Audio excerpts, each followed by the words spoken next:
Good afternoon, ladies and gentlemen, and welcome to Season 2 of Series E Guilty Gear Strive. My name is Jason, and I'm excited to be here to open up our second season here with Series E Guilty Gear Strive. Of course, we're coming off of what was a banger of a first run around. Jonathan Tene was our champion. We had the 5K face-off, an actual LAN here at Esports Arena headquarters that, of course, our good friend Flash took home the title at. And, of course, we're ready to kick off another awesome season here. 4 players returning as signed pros. 2 new faces, though, join them. We've got Umisho and Red Ditto joining the squad here, and it's going to be a hell of a run. We're excited to kick off the new season, of course, new patch and all of that kind of good stuff. So plenty of action to come here tonight. I've got a very special guest that'll be joining me in studio as my analyst here for tonight. You should look forward to that. He'll be joining me here very, very soon. But before we get into that, we're going to have a little fun here to start the show. Let's play a little bit of Jeopardy. I want to bring the rules up here before I bring in my contestants so you know how everything will work. So here is how it goes. Of course, if you've ever watched Jeopardy, it works much the same. I've got 4 different categories that'll test my contestants' knowledge across a range of different things, and the clues have different point values. Our contestants will pick a clue, I will read it off, and then they must give me their answers in the form of a question. If they are correct, they win the points for that clue. If they are incorrect, they will lose the same amount of points, and whoever has the most by the end of our game will win it all. There is also a daily double hiding somewhere in those clues. Whoever finds it will be the only one able to answer that question, and they will be able to wager as many points as they have to that point in the game. So important to remember all of that. Also, our players must buzz in. I will call on them as they buzz in. So let's bring in my contestants today. And of course, it is Excedrin week, so we've got Solstice here for their second time on Jeopardy. St. Cola making a return as well, hoping for, I would say, a better result than the last time around. And then the young man himself, Stealthy, had an incredible performance at the 5K face-off, is looking to show off his trivia skills here today. Gentlemen, welcome. Happy first day of Season 2. I'm excited to have you all. How are we doing? Doing good. Good. Solstice is good. We're good. Stealthy's good. Cola looking nice. Come on. I need some hype. Come on, Stealthy. I know you're a little younger. You ever watch Jeopardy? Are you a trivia man? I have watched Jeopardy before. Yes, I'm pretty sure the last day of school we played like Jeopardy in my English class. Okay, that works. It's going to work much the same. So let's bring up our board here for today. I have 4 categories for you all. They are frame data, character themes, Pokemon starters, and anime. So a little more of a variety this time around. I want to give you a couple very specific notes on 2 of those categories. For one, character themes will be a clip of the audio of a character theme from the game. I just need to know who that theme represents. For anime, that category, each clue will be 3 words that are references to the specific anime title I am looking for. So I just need to know which anime title those words refer to. Let's go over to Solstice to start the game. It's Excedrin week here, so the board is yours, my friend. Let's start with character themes.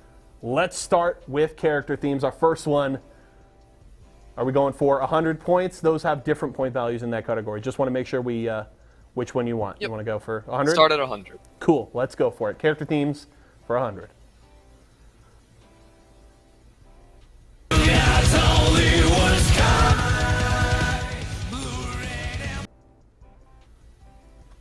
Stealthy.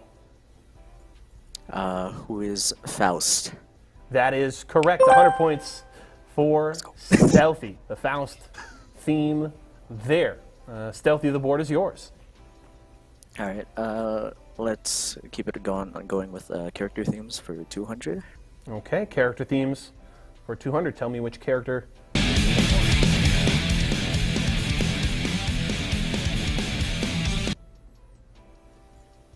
Solstice. Who is Chip? That is correct. 200 points for Solstice. Correctly picking up on Chip's theme there. What's next? Let's go Pokemon starters for 100. Okay, Pokemon starters. These ones, of course, we'll just go top to bottom. They're all the same point value. So for 100 points, that's okay. This is, with a little music in the background, the Fire-type starter Pokemon in the Kanto region. St. Cola. Oh, dang, it's Kanto. Ah, man. Bro, Charmander? That is correct. Kanto is the first region from the original Pokemon games. So Charmander is, in fact, your starter. 100 points there for Cola. What's next, Cola? Let's do anime for 100. I guess they're all 100. Ooh, okay. Our first clue in the anime category. Remember, I need the title of the anime. Curse, School, Panda. Say Cola. Jujutsu Kaisen. I need it in the form of a question, please. What is Jujutsu Kaisen? Thank you. Thank you. I will accept it. 100 points for Cola. I saw your eyes light up when you saw Panda on the board, so I'm happy you picked that one up. Are we sticking with anime? What are you thinking? Yeah, we're sticking with anime. Okay, let's do it. Our second clue in the anime category. Alchemy, Sin, Armor. Solstice. What is Full Metal Alchemist? That is correct. We also would have accepted Full Metal Alchemist, Brotherhood. There we go. 100 points there for Solstice. What's next? Let's head over to frame data for 100. Okay, Solstice wants some frame data for 100 points. Our first clue in the category. This Nagoriyuki normal has 13 startup frames, 5 active frames, and -6 on block.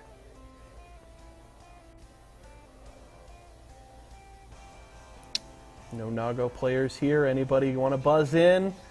That's okay. 3, 2, 1. Cola getting in there right before. You know what's funny is that I do play Nago, but I just don't pay attention to what's negative half the damn time. I'm just going to say 5H. What is 5H? That is incorrect. Dang. Minus 100 points for Cola. Anybody else want to jump in? What is 6P? 6P, what we were looking for there on the frame data. Isn't it 6P 12 frames? I don't make the questions, so I couldn't tell you there. That's why I got it wrong. Give me my points. Blame is not mine. Is right. Give me my points. Solstice, the board is still yours, my friend. Sure. Let's go back to Pokemon starters then. Let's go back to Pokemon starters. Our second clue here. This is the grass-type starter Pokemon in the Johto region.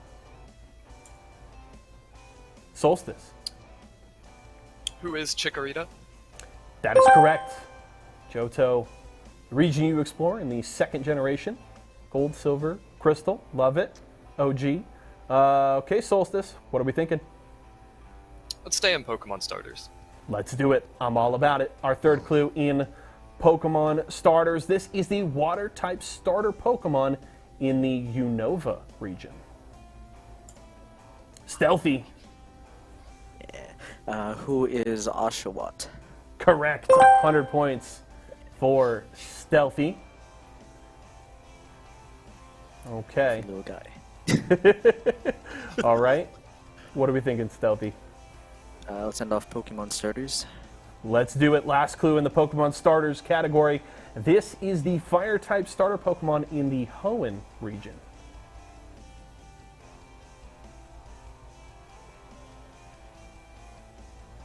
Five, 4, Solstice. Who is Torchic? That is correct. Hoenn, the region from Gen 3. Torchic is correct. 100 points there for Solstice. Pokemon starters off the board. Frame data, character themes, and anime remain. Solstice, the choice is yours. Let's go to frame data for 200. Let's do it. Back over to frame data. Anji Mito's special move Rin has 2 active frames, 24 recovery frames, -9 on block, and this many startup frames. I do want to clarify there are technically 2 different answers to this question. I will give you that. Solstice. What is 21 frames? That is correct. It also would have been acceptable to say 34 on early cancel. So, Solstice with 200 points there, halfway through frame data. What's next? Character themes for 300. Character themes. Which character is this theme for?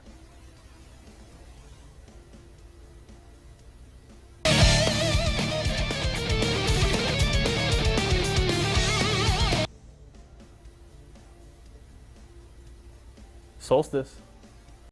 Who is Kai Kisuke? That is correct. Flash would be very proud of you. Up to 1,000 points. I mean, we should all know that. For Solstice. Everybody's playing Kai now, so we should all know that. Dang. Yep. Come on, Stealthy. Cola, get it together.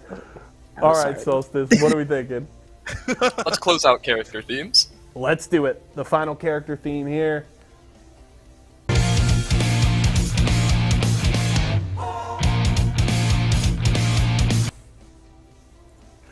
Solstice was smiling, but St. Cola in with the quick buzzer. What is Testament's theme? Incorrect. Minus Dang. 400 points there for Cola. It's minus. Why is it minus? Anybody else Stealthy or Solstice? Stealthy's in. Who is Leo Waitfang? Correct. 400 points there for Stealthy. Trying to chase down our leader, Solstice here. Stealthy, your choice. Frame data and anime left on the board. Frame data 300. Frame data for 300, and it is our 1 daily double. So very impeccable timing there for Stealthy. Stealthy, important to remember, you're the only one that can answer this, so you don't have to worry about the other 2 buzzing in. You can wager up to 600 points here. How much do you want to put on the table? Great. What?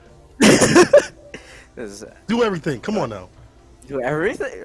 Really, it's frame Yeah, data. do it all. Come on. You a top player. Come on. What's the Please, wager, Howard, do Stealthy? it all. I gotta know. It's gonna be an Axel question, right?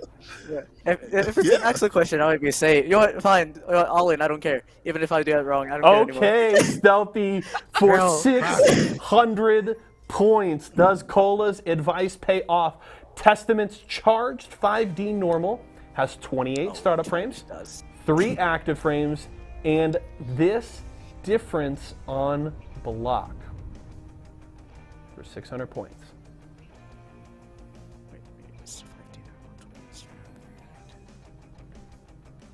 By difference, do you mean like minus frames or? I cannot give any clues. 5, 4. What is minus 10? Correct! He didn't sound confident in the answer. Stealthy is correct, doubling his points up to 1,200. Takes the lead here late in the game. Now just 2 clues in anime and 1 remaining in frame data. Stretched us. Stealthy. Stretch us. You can't stop me. Charged us question. What can I do? Stealthy, what's your choice here? I just send off the frame data for 400. Let's do it. Let's see if Stealthy can increase that lead. Baikon's special Hiragi 236P does 130 damage and has this many recovery frames.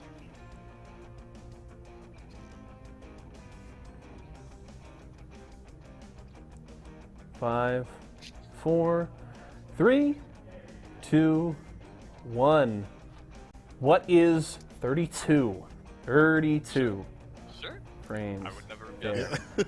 Stealthy making the safe play here, not wanting to risk all Viking players here. those points. Yep. We'll call, there's not really phone a friend in this game, but next time we'll make sure you guys can give Diaphone a call here. All right, so last category here is anime, so let's go to the first clue here of our final 2 for 100 points. Spider Clown Exam. Which anime? St. Cola. 100 times. What is 100 times Hunter? I mean, I've never heard anybody call it that, but yes, you were correct. I'm sorry. Hunter x 100 Hunter. points. Sorry, you said I read the manga. Y'all can't say nothing. I know. sorry? Hunter Manga? times Hunter. I like that, yeah. That's a new one. Okay, 100 points for Cola. Our final clue of the day here in anime. I will take credit for creating this one. Impact, Angel, Atom. Solstice. What is Neon Genesis Evangelion? That is correct. 100 points for Solstice, finishing at 1100. But ultimately, our winner with the big play on the daily double, risking it all. Cola doing the assist by pushing Stealthy to go for it. Stealthy takes the win. That's why I'm here. This is what I'm you not get. here to answer the questions, right? This is for him. Oh, man. Yeah. Hey, shout How out. about the young guns? Hey, What happens? I respect it. Stealthy, congratulations. Solstice playing a hell of a game. Cola, you were there too. Well played. You'll hear Cola all over tonight's broadcast as well. Cola going to be joining our friend James Chen for the cast here tonight. Gentlemen, thanks so much for coming to hang out. Thanks for playing. Best of luck to Stealthy and Solstice as well as Cola here tonight, gents. Thanks so much. All right, folks. That was Jeopardy.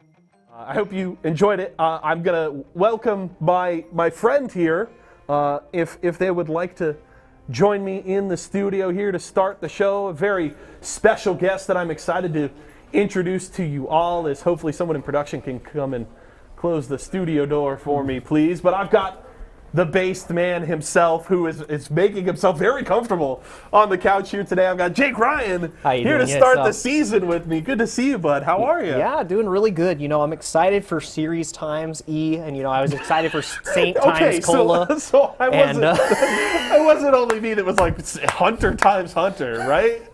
I definitely we were cackling in production. Okay. I know that you couldn't have seen us out there, but we were all cackling. I've never heard someone call Hunter times Hunter. I mean, I see the big X right there, but that's definitely a big X for me, brother. Yeah. That's why you got the negative 200 points. But you've got positive 100% love from me, man. Yes. And you're going to be doing a great job on commentary, just like we're going to be doing a great job breaking down exactly what we're going to be starting with today for the first day of Season 2 Series E. Yeah, it's going to be a lot of fun. Of course, we've got, Shine, Solstice, Razo, Jonathan, all returning. They're all back in the fold here.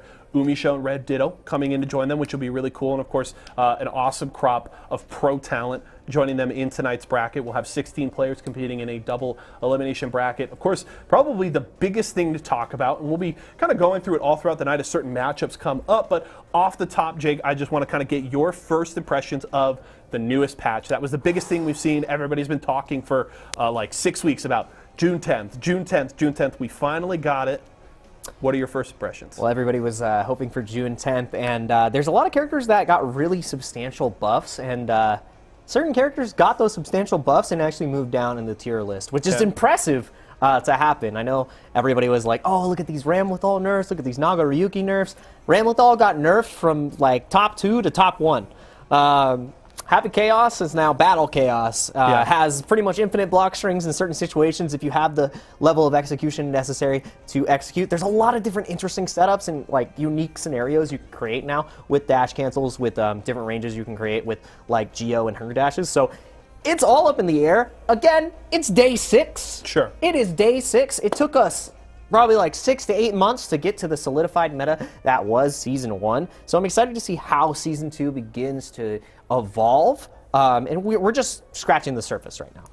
If you've got to pick one character outside of that top 3, because of course they've been talked about for a while now, especially since Happy Chaos's just release, right? Yeah. Pretty quickly established himself inside of that top 3 with Nago and Ram, who were really already there. If you're looking outside of that top 3, is there one character that you were like, dang, not a lot of people were playing this, nobody really respected this pick, and it actually has maybe kind of come into a little bit of prominence since this patch? I would say I'm going to pick 2 characters right there. It's going to be Faust and Anji. So Apology Man definitely won the RNG, the slots, you say, with the changes they got to the Funny Bagman. And then Anji. Anji's got a lot of interesting changes, and I know that Lost Soul has been talking about Anji as well. And we've got even more to talk about soon, because I think we have a match coming up, don't we, Yeso? I think we're ready. I think Apology Man can leave the clown nose at home. He's got to be feeling great about those Faust buffs. But we are ready to go. We're kicking off another season here with week 1 of Season 2 of Series E, Guilty Gear Strive. Let's get into the fun. Esports Arena, Series E, we got all kinds of elite players here today. For Guilty Gear Strive. Series E, let's get it! Shine takes it over Hotashi. Oh my God, James! I love watching this week after week, and I hope you guys do as well. The super, the ceiling. I mean, the overhead. Let's go! Damn, it was so great play. That's how scary the players are in this tournament. So many. Welcome everybody to a brand new season of Series E Guilty Gear presented by the Esports Arena. I'm James Chen, and to start everything off, I'm joined by Mr. St. Cola. How are you doing? I'm doing fantastic because, as we have said in Season 1 and now in Season 2, that this is going to be the best Guilty Gear you see on a Thursday. You know what? I'm gonna put this on my mom's. Best Guilty Gear you're gonna see all week because we have the best of the US going at it. And as they have talked about, it's a brand new season. It's a brand new flavor. So let's savor this fantastic bracket that we got coming up. But first, we're gonna get to the prizing and all that good stuff. It's a double elimination bracket. You know, we have all the games going up to those first to 3 best of 5 situations, including the top 8 spot.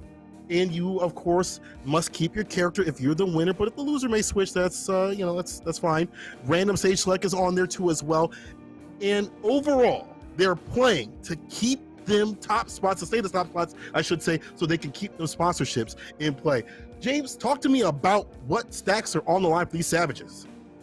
Yeah, so obviously you can see the prize distribution over here. Every week, $300 are on the line for first place, 150 for second, and 50 for third, making it 500 total every single week that we give out here. And again, these seasons run pretty long, so you know, if you can take the majority of these weeks, which I mean, we may be able to see some of that happening for season 2 here of Series E. You know, you get yourself a pretty hefty chunk of money.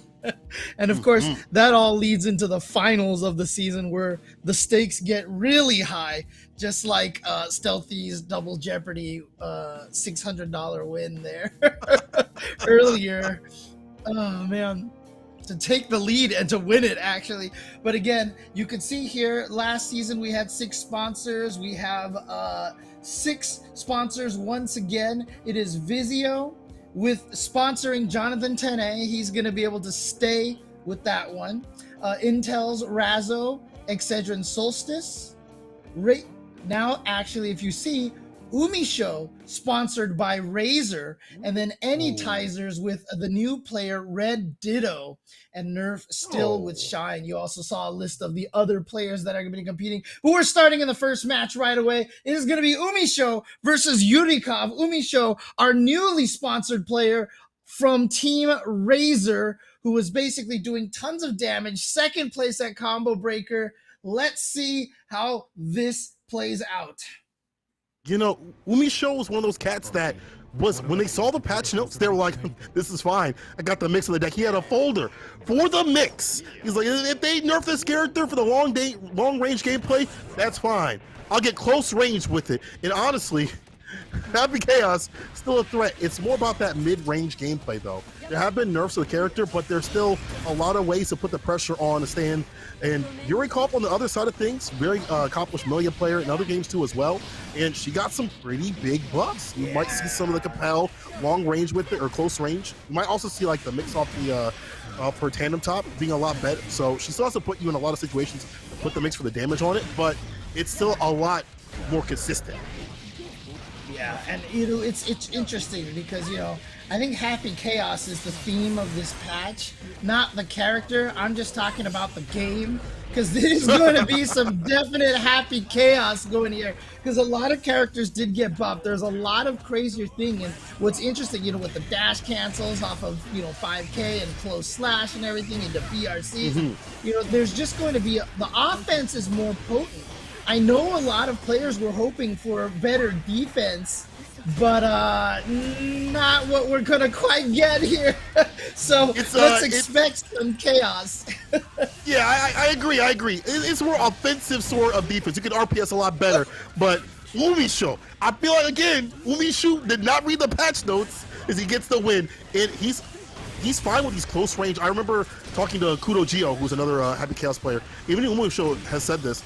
They're fine with playing this close-range gameplay because it's more interactive. It's a lot more fun for them. They're paying a lot more attention. You saw the mixes of some of these Luigi sort of setups, so you might see that from Umisho. One thing that you can do is interact with some of these characters a little bit better to get the curse off and get the hit, but you might have to quit because Umisho with the shots, man's got a Glock in his Rory, letting it rip. Yeah, again, in terms of, what's been happening in the Guilty Gear scene in the US, Umisho is... Oh, he hit the clone. I saw Happy Chaos falling and I was like, oh, he got him. No, that was the clone that he hit. And Umisho gets the air throw to win. But, again, Umisho, I feel like, is the story here for closing out Season 1 Guilty Gear in North America, because obviously Happy Chaos, one of the strongest characters, largely considered the best character by the end of Season 1. We had players like Lost Soul playing him and everything like that, but Umisho is the one that started dominating all these online tournaments, and then, like I said, at Combo Breaker, got second place only to Tempest. It was really kind of the Umisho, at the end of Season 1. Yeah. We see the jumper situation right there. Again, Umi's like willing to play these close range games, and that was like pre quote unquote nerf with the character. But I feel like this playstyle is perfectly fine for Umi, so they're gonna be able to acclimate. And you see the jumper situation, having the FD for that distance, gets them with a low 2D, knock down things about the concentration. You have to stay up close for the concentration bar to stay up at the top. The further away, the quicker it goes down. In the back though, you see his defense and the offense until you're dead. Oh yeah, that's it right there. That's it. So, all right. So Umisho now 1 round away, but was that like the second or third perfect we've already seen from Umisho? Oh, the air throw. That's the second air throw. Pressure situation, going to be able to extend the combo off of that. Tap dust and just keep the pressure going. Doesn't even want the wall splat. Here comes another throw. Guess what? More bullets. BRC. You are just getting rushed down. Can you get out? Okay, here we go. Finally an escape.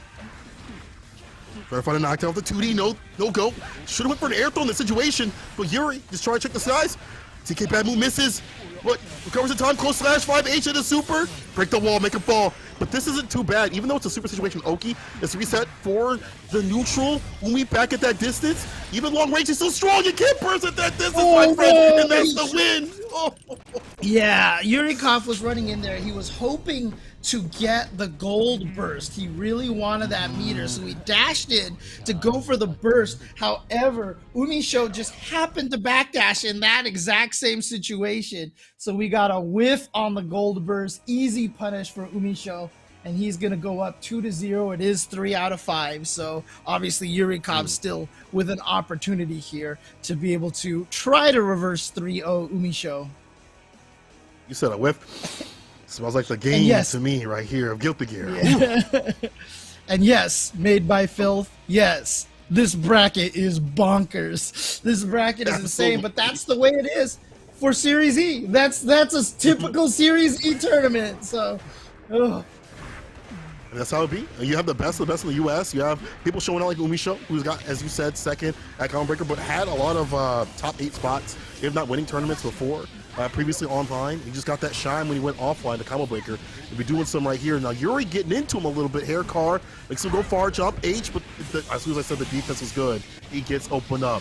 No more pack of Legos out here. No blocks. Oh, I love it. Empty jump into throw. And yep, fake meaty into throw. And now he goes with the jump kick to try to make it a true meaty. But here comes Umisho. How many perfects has he gotten? That means it doesn't matter how low his health is, he is going to be able to take this. Here we go. Baits out the burst. Oh, boy. Is he going to go for the wall splat? No, he's just going to keep the pressure going. God. Oh! Just like that with the gat thing. And the clap, clap, clap with the gat means that Umisho is on set point. I told him to change his name. He's still deadly anywhere on the screen, even with the nerfs. And you see that roll right through. Yuri was aware right there. Close slash in, 5H. And again, the backdashes from Umisho have been really good to, for defense. Even though it hasn't worked out every time, I like him presenting those types of defensive options. Yeah, and again, it's just, at this point in time, no lead against Umisho is safe because, yeah, you can see I mean, Happy Chaos could be aggressive before, but this seems like another level, and here we go. Is he gonna have, oh nope, had to reload some bullets, gonna give Yurikov a chance to get out of here. So Yurikov now with an opportunity, he's gotta make this offense count, but Umisho's defense has been great so far, but there we go, the wall splat. Okay, time, backdash again, whips out the get. Might be seeing a super situation. He's got the bar for it. Corner carry. This is getting scary. And once again, I got a Glock in my Rari. Umi shoot 3-0 for the first game of the day. What a statement. Oh, well, you know, again, we had a patch, but for Umisho, it was Tuesday. You know, I mean, seriously, it hasn't changed much for him at all. He's just back into it, and here he is on Series E, taking the first match 3-0, no problems. And yeah, things are seeming pretty normal so far, but we'll see what happens once we get to the next match. We'll see what happens. That's true. That's true. We'll see what it do. I mean, they definitely didn't get to see all the cool buffs that Milia got. The Capel, you know, having to be lower on the ground could offer a little bit more of those opening situations. I'd like to see that against someone like Umisho, who has fantastic defense. So being able to rotate those options when you get in instead of like the dash in or jump 8 situation, I felt like that was a little bit more linear. But again, this is what, like, not even like, but I guess it's about like the first week of the patch that we've had. So yeah, it's gonna take a lot of time for people to be in the lab and understand what to do. Heck, I'm playing Nago like it's season 1. I'm still doing Beyblade like it's plus, like I'm RPS, and it's still working out, which is wild. But it's still gonna take time for people to understand what to do, and that's gonna be the cool thing, is watching players get better and better as the season goes on. The neutral gets better, and as they get into more events too. We got CEO next weekend. We have other events coming up. The art tours are online, or they're coming offline, I should say, and it's gonna be sick to see all this cool stuff coming out. Yeah, absolutely. Six days is not enough time for a lot of people to get that muscle memory in there, especially with characters like Amelia, which is you're just constantly doing stuff, and you know, a lot of it is going to come down to muscle memory. Now, obviously, it depends on the player. Like, I'm a slave to muscle memory. I know other people can adjust very, very quickly, but you know, again, just 6 days, and it's going to take a little bit for a lot of these players to get accustomed to it. But the next match that we should have coming up, again, you guys can check the bracket if you type !bracket in the chat. As was mentioned earlier, it is a bloodbath, and I do believe the next match we're going to have today's Jeopardy winner, Stealthy, going up against our brand new sponsored player, Red Ditto, sponsored by Anytizers, a new partner here for Series E. Yo, shouts to them coming through. Gotta give love for the sponsors above, for y'all supporting the FGC. Not only with Series E doing so, you know, the Esports Arena, but also these other sponsors coming out, showing, you know, mad love to the FGC. Always love to see it. Always love to see new ones too. Red Ditto and Stealthy, 2 young guns going at it. And Red Ditto's probably have a lot of fun because Ram, oh Ram, she is mad lethal, capitalized lethal this season. And, you know, you can RPS a lot better with the sword toss, but with the other changes, things like that, she's still ridiculous. The 6P back fist puts him in the corner. There's a throw. That's what I'm talking about. A little bit more range after these explosion situations, so be careful. Yeah, there's definitely a lot of discussion I'm seeing out there right now about what to do about Ramathal. Even some people maybe calling for bans, which is insane, you know, in the FGC. Like, we don't ban a lot of things over here. But what's interesting about this is, don't forget, Stealthy, remember his run at the finals of the Series E event, the offline tournament. He was doing some major damage with this character, and I'd love to see if he can keep that going. People, you know, talking about, you know, Axle Bomber loops going away. Kind of. We saw one just now. He's got that buff where the command throw actually hits and allows him full screen juggles. So, you know, Stealthy, let's see if he can play with these new toys. Same also with the FD change, getting, or using a little bit less of that bar. You know, these situations, and right there, the knockdown, he's a finish it, jump P, 5K reset. Oh no, this is bad. I should say juggle. Oh, into the super Morobot though. Not gonna kill, but it will put him in that okay situation. What's Red Ditto gonna go for? Jump ass, deep dish with it. See? Get that gold burst. Yeah, I see you. It didn't work though. I get the idea. Go for the gold burst in some of the sequences. So I get some meter going and flowing, and you know, find the finish and stay in for the win. But Red Ditto wasn't able to do so. Stealthy I don't know. Axel still looks good, even though it's just the first match. I don't know what you Axel players are out here for. I know he didn't get as many good tools, but he still looks good. I mean, look, here's the thing, right? I mean, people talking about how good Ramathal is, Stealthy's being like, no, you know what? I don't care how good she is now. As Jake even mentioned, you know, Ramathal being nerfed from like top 2 to top 1 potentially, but you know, obviously you look at the patch notes and the patch notes don't look like they're anything crazy for a lot of characters until you start messing with them and also start playing with a lot of the new system changes like the close slash, you know, cancels and such. So you know, it's interesting to that, you know, again, for those people, like they're always asking for like buff this like this and like people don't understand that small subtle changes can have just absolute shockwaves of impact. And we're not going to see a lot of that until like people understand like the fast RC canceling things like that, until more of that gets you know, dived in. But right now, I see who's going to get the win. Stealthy's got the lead. Puts a rainwater on it. Red RC cancel right there, trying to find the last hit to do a 6P. Red Ditto try to put him in the corner and find the finish somehow, some way. Bar to keep things safe and solid. Swords in. Try to put the gap just to wait for the bait and gets the hit. Yeah. He's so smart. Yeah, he just was really aggressive, put just a nice little space in there, a frame trap essentially. I mean, that's exactly what a frame trap is, give the opponent enough room to hit a button, but just to get stuffed instead. Got that hit, was able to take that round. So Stealthy needing to take 2 rounds here in game number 2 in a row to be able to go up 2-0. I like to see some of that 6K and that wall bounce if we get some extra combos from that. The only combo we're going to see is from Red Ditto, paint the town red. Oh my god, something's almost dead. That's why we see the burst to stay solid. The air-to-air right there with the extension on the button jump as not my beloved anymore.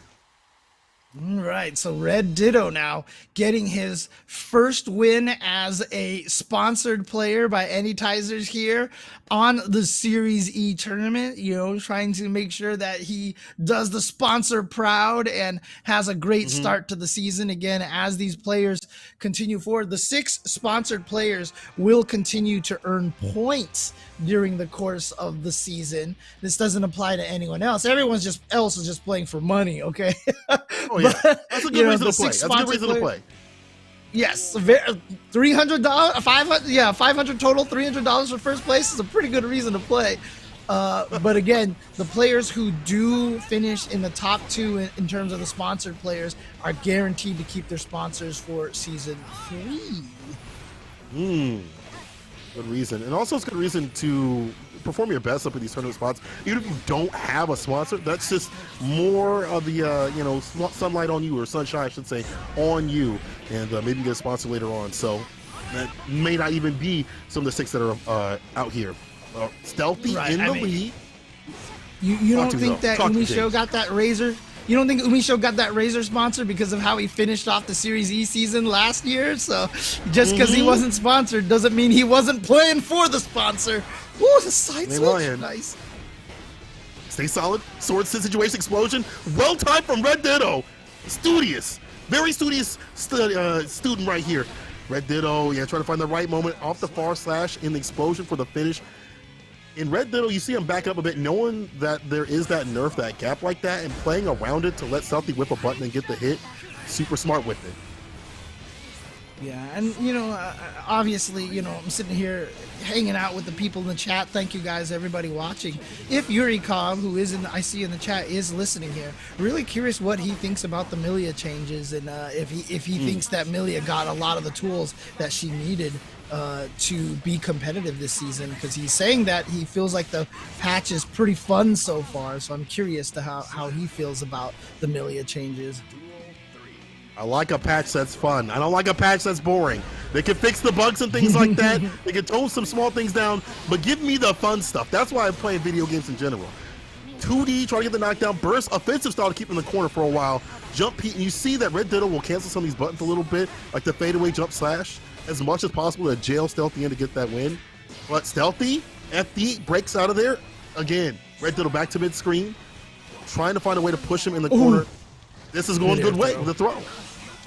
Yep, and now another throw into the corner here. Another throw, and just the OTG is going to take it. Red Ditto goes up 2-0 over Stealthy, and now one match away from his first officially sponsored match win. Nice. Isn't there like a curse where like if you get sponsored, you do worse, like you get smoked like right after? Maybe it's because like you think about like, oh, I have more responsibilities that I have to feel like I gotta do good. You kind of gets into your head. I like the fact that it's not doing that to Red Ditto. Like he is unfazed. He is very prepared. He knows to jail Stealthy, and even though Stealthy is getting these 2K2D knockdowns and finding ways out, Red Ditto's find a backup as much as possible to just jail him in with jump slash, bar slash, and even those buttons have gotten nerfed, he's finding ways to use them. All right, so now Stealthy, like I said, who closed out the season and had that wonderful offline performance at the finals last season, in very much danger here. And also, shout out, thank you, Yurikov, for the responses in the chat, saying that he feels like Millie is really strong. A lot of people saying that she might even be a top 5 contender or something at this point. So I'm really interested to see some crazy Milia in the future. I'm sure we'll see plenty from Yurikov as the season goes on. 100%. Always love seeing Yuri come through. And I also like seeing Stealthy use some of that bar to go far. We see him use it for the BRC extensions right there. That 5K getting a little bit more dangerous. Red Ditto with the dash up. You see he's doing something different every single time. Dash up 6P, dash up stop, and then dash up again. Dash up close slash, far slash. All these options are being big pain points for Stealthy. You send that button like the jump S to get the smoke for it. Now he up in the corner getting cooked. Dust. 6H. Oh, Turn the okay, mush. gonna go with the Lasers. Not going to be enough to... Oh, never mind. I lied. You know what? They changed it so that the last hit does more damage now. So I was watching the meter go down, and I was like, you know what? I don't think that's going to... And then he died. And it's Axel. So Axel has no guts. So there you go. Yup. They really want you to use the other super. Like, everyone's using Morobato for the finishes. We saw that. Now it's an OTG usage from Red Ditto, but now we're seeing the other super to seal things off. And right now, once again, it's about to be Red Ditto's win. Axel Bomber burst, puts him in the corner. Save that for the right time. Oh, God. Got the command grab now after the burst, and here we go. Stealthy with the corner position is going to get the hit. Going to be able to try to go for a little bit of an Axel Bomber loop. This should kill as well. A character again. No, I'm wrong again. Oh. I'm done. I can't do this anymore. Ah. Listen, I get it. James, I get it. He had Oki. He had the Oki. It's his advantage. Ram has no guts either. What the heck? Guilty Gear. James is Guilty Gear. I mean, honestly, the way they changed Ramathal's laser super, with min scaling and everything like that, it's actually better how it is, because at high ends of the combo, those first massive chunk of hits from the laser probably are going to do almost the exact same damage they did before they got nerfed. And then having that last hit do a bigger chunk makes that super do more damage at the end of combos than it did before. That's one of the things about the patch I really like, is finding more utilities for things that weren't getting much use before. And you saw, like I said before, like the OTG off the Morobato, them now using this the laser super just for the finish, like just for like kills. I like that they're differentiating things in the characters' toolkits and noticing that. Now we're noticing game point for both players. 2K2D immediately burst, stay away from the worst, no mix-up. BRC, or PRC, I should say, to fade away. Stealthy still getting aggressive with it. Okay, and now is going to have the corner position as well. Oh, never mind. The jump back from Stealthy gets the hit. Stealthy trying to stay alive, trying to get this. And he's going to get the lead officially here. Yes, on the trade. And now Stealthy, who was down 1-2, officially has the lead here in the final game of this set. Look at what you've done. You cursed him, James. The counter hit on that jump slash from Red Ditto. Gets the wall break, the bar back like that, the air throw down to the ground you go. Man, Red Ditto, he's got to be an old soul, because I've seen so many air throws from him. These young cats can really air throw. I thought that was just like a older thing for Guilty Gear players, but y'all young cats are doing it well. It's nice that he gets that little juggle, because before, when he hit that from a screen away, if he wasn't charged for Renson, he couldn't get anything. Now, dead. Okay. Now, here we go. The infamous final game. Final round. Final round. Let's go. Oh, catches the backdash. And you see it back up a bit, just let him try to escape, and he has something ready for him. Staying steady, the super, the burst saves him. He had burst before the super started, so he was able to avoid it and not get locked out of his burst. So here he goes, Stealthy, trying to make this comeback, but a gold burst for Red Ditto, that's huge. The bar to use Red RC from Stealthy. Yeah, you need this.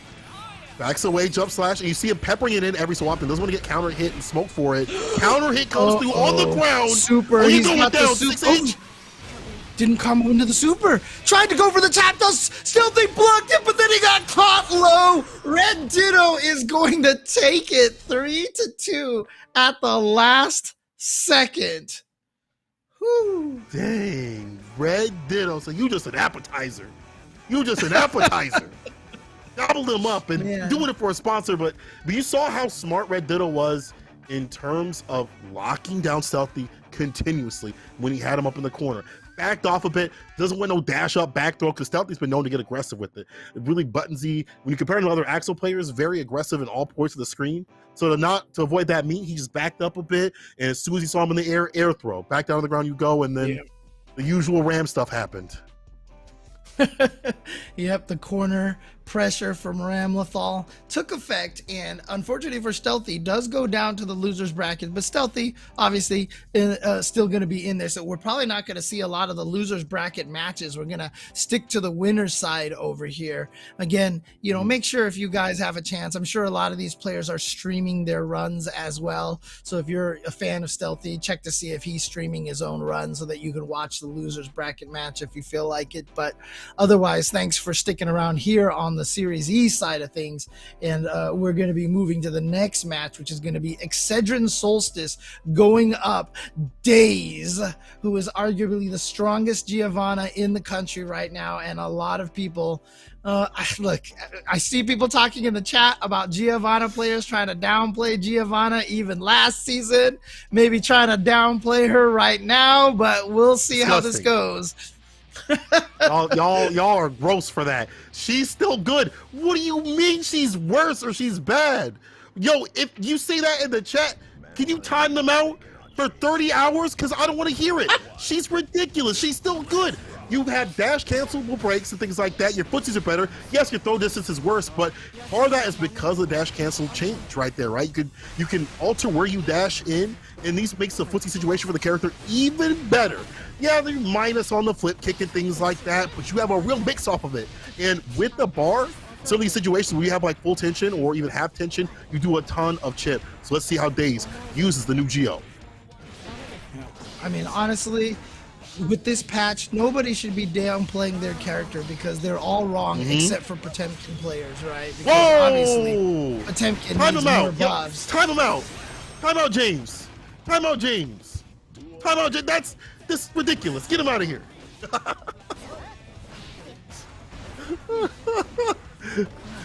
Oh, I love you, James. With the pot propaganda. I can't respond because I've been timed out, so. No. Oh man. Okay, through the wall, yep, and now I get to see how much this is gonna chunk off at the end. Yeah, that's a good hefty chunk now. Holy moly. Okay. IRC, my turn please, as Maverick would say, my boy. 2D knockdown, Doggy Tatsu picks him up, and that cancelable button right there, the close slash, seemed able to get more of that conversion and baits out the burst, gets the thirst, quenched. Okay. And oh wow, just started with the heavy slash after the transition, and Solstice not moving anywhere was able to whiff punish it, but a drill from downtown at perfect range to combo into the 2K. Daze takes game number 1.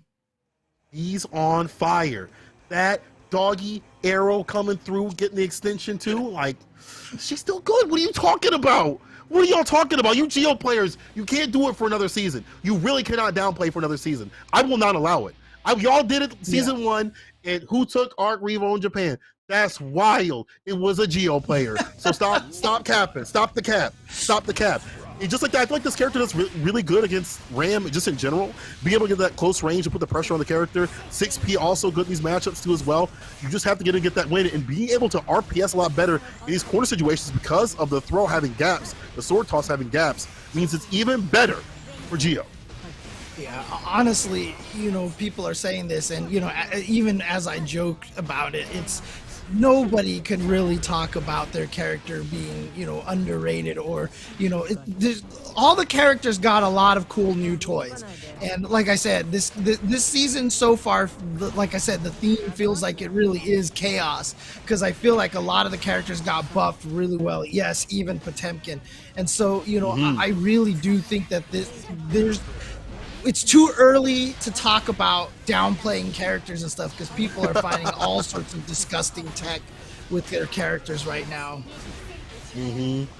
Red RC, after the windshield wipers of Dice K's vision, gets a hit, wasn't close enough to commit to the rest of the Rekkas. Sword toss again, explosion, you caught up in the corner, and the fadeaway. That has been the tail of the tapes for a lot of the Ram players. Keep them in, jump backslash, get that win. It's real nasty.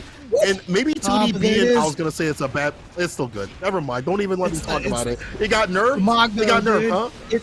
It's the Mago. It's still the Mago, dude. It's still the 2D god. Dude, that thing cannot be defeated. And here we go. Oh, okay. Tries to go for an air throw. No, actually just goes for the anti-air. Was able to keep Solstice in the corner, but Solstice getting out now. And yeah, you can see being able to escape the explosions a lot easier than before. Oh, here we go. Oh, okay, good timing on the burst, making sure that she was vulnerable. Yeah, that just barely caught. Dude, the tip of her shoe touched the tip of... Dude, that touched, like, the tip of the shoe touched the tip of Ramathal's nose, dude. That was, like, barely caught. It's just what makes her so strong, is like being able to dash in like that and have these advancing specials and normals and things make her make her a threat. And the counter hit and the extensions that you get are just deadly. 6H puts him down on the ground, jump in situation, stay immediate with it. Solstice caught up in the corner. Red RC, of course, keep the pressure going and flowing safely. Oh, Solstice got that part built up though. Yeah, good spacing again on that drill, on the dog drill. But gonna get checked by the 6P PRC to keep it extended, and here we go through the wall. But guess what? Daze still alive, still has a chance to be able to get a 2-0 lead if he can just find the hit. Here's a good start. That's so good on the distancing, the spacing. But the burst from Solstice right after going to the burst. 6P, 6P the game. 6P the game. I thought that RC was too late. I thought he was going to get kicked in the face, but he still had enough time to throw out the 6P. Wow. 6P the game. Look at the chat already saying it too. 6P the game. I do like the fact that we do see overall 6P. No joke, no memes. I do like the fact that we do see a lot of the 6Ps to stop some of these advancing normals and some of these jumping situations. It's kind of awkward because you see some of the buttons that they have, jump heavy and things like that from Geo, the flip kick. So you stop them before preemptively, and the 6P covers a lot of that range. Also with the dash, they try to dash in. Stop yourself. Daze versus Solstice. We're 1-1 right now. Yep. And again, getting in with the drill. Nice link into the 2K, into the spin kick. Okay, dude, Daze is so good at that whiff punish dash 5K. He's so good at that. Even against a character like Ramathal, whose range on the standing slash and heavy slash are just absolutely ridiculous. And look at this. Daze is going to spend the meter, get the wall splat, the wall break, but his Solstice... Okay, Solstice has the meter advantage. Daze did not have any meter to go in for a BRC. What? It wasn't even a combo. Oh, it was? Was that because he got the counter hit 5K and the change? Yes, the 5H came through in the 2D right after. See it through, finds a finish. And Daze, you see him back out these points, but to your point about him whip punishing, he's also really good about like not just staying back too far with it. We see him in the dash situation every so often. He's like altering that template. But here's Solstice with that pressure. And this is what I mean, like those little subtle system changes, like the 5K and, you know, the 5K and the 2Ps and stuff, causing the slowdown on the counter hits now. You know, if you're not familiar with the character, you don't think of all those scenarios. I didn't think about Geo gonna be able to chain into the 2D off of that counter hit 5K, and now I'm like, yo, that's terrifying. What a Speaking call of out terrifying. from Solstice.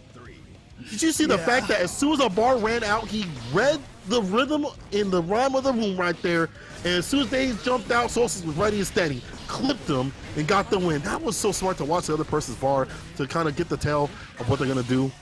Dash in against Solstice. We saw this before. Yeah. Oof. Daze has not been able to find a way out of there. There's that the fadeaway into the Super Solstice. Gonna take it 2-1. I mean, take a 2-1 lead right now off of that perfect. And you know, the way that I've seen the patches go and the way that I've seen how this game seems to be changing, I think we're gonna see a lot more perfects in season 2. Because, like I said, I feel like the offense in this game got ratcheted up, and it is so terrifying right now. I really feel like the offense is more terrifying than it even was in season 1, where it was already terrifying. Oh yeah, this game is hella ratchet right now. It's definitely dirty with it. So y'all, if you thought you were gonna get a very neutral pace game, no, you get Guilty Gear. You get Guilty Gear here. Yo, the dash in. What did I say? What did I say, Cola? Oh no, you ruined it. I was almost right. We almost had another perfect. Why would you do this to me, Daze? Almost had another perfect. Oh man. I think the game is trying to be more offensive. There are more moments to kind of RPS. There are more moments to kind of, you know, take your turn back and things like that. There's less of those like, I'm stuck in the corner and I can't do anything. But there's still a lot of moments where it's like, just next game, next round, let's see what's going down. Like, you just move on. Oh man. Oh, there's that range from Ramathal again, trying to keep Daze back into the corner. That's where Solstice found the success in the last game. But here comes Daze now. I mean, really, it is about getting stuck in this corner over here. And look at this onslaught from Daze. Man, where is the gap? Where do you... Okay, there we go. Solstice finding his way out and gets the counter hit on the ground. I'm so curious as to why Daze backs up so much. Like, we do see him back up a little bit, and look at how all that had happened because he jumped out of the corner, got hit with the 6P, and now it's looking a little free as Solstice, every time he puts him in the corner, finds a finish.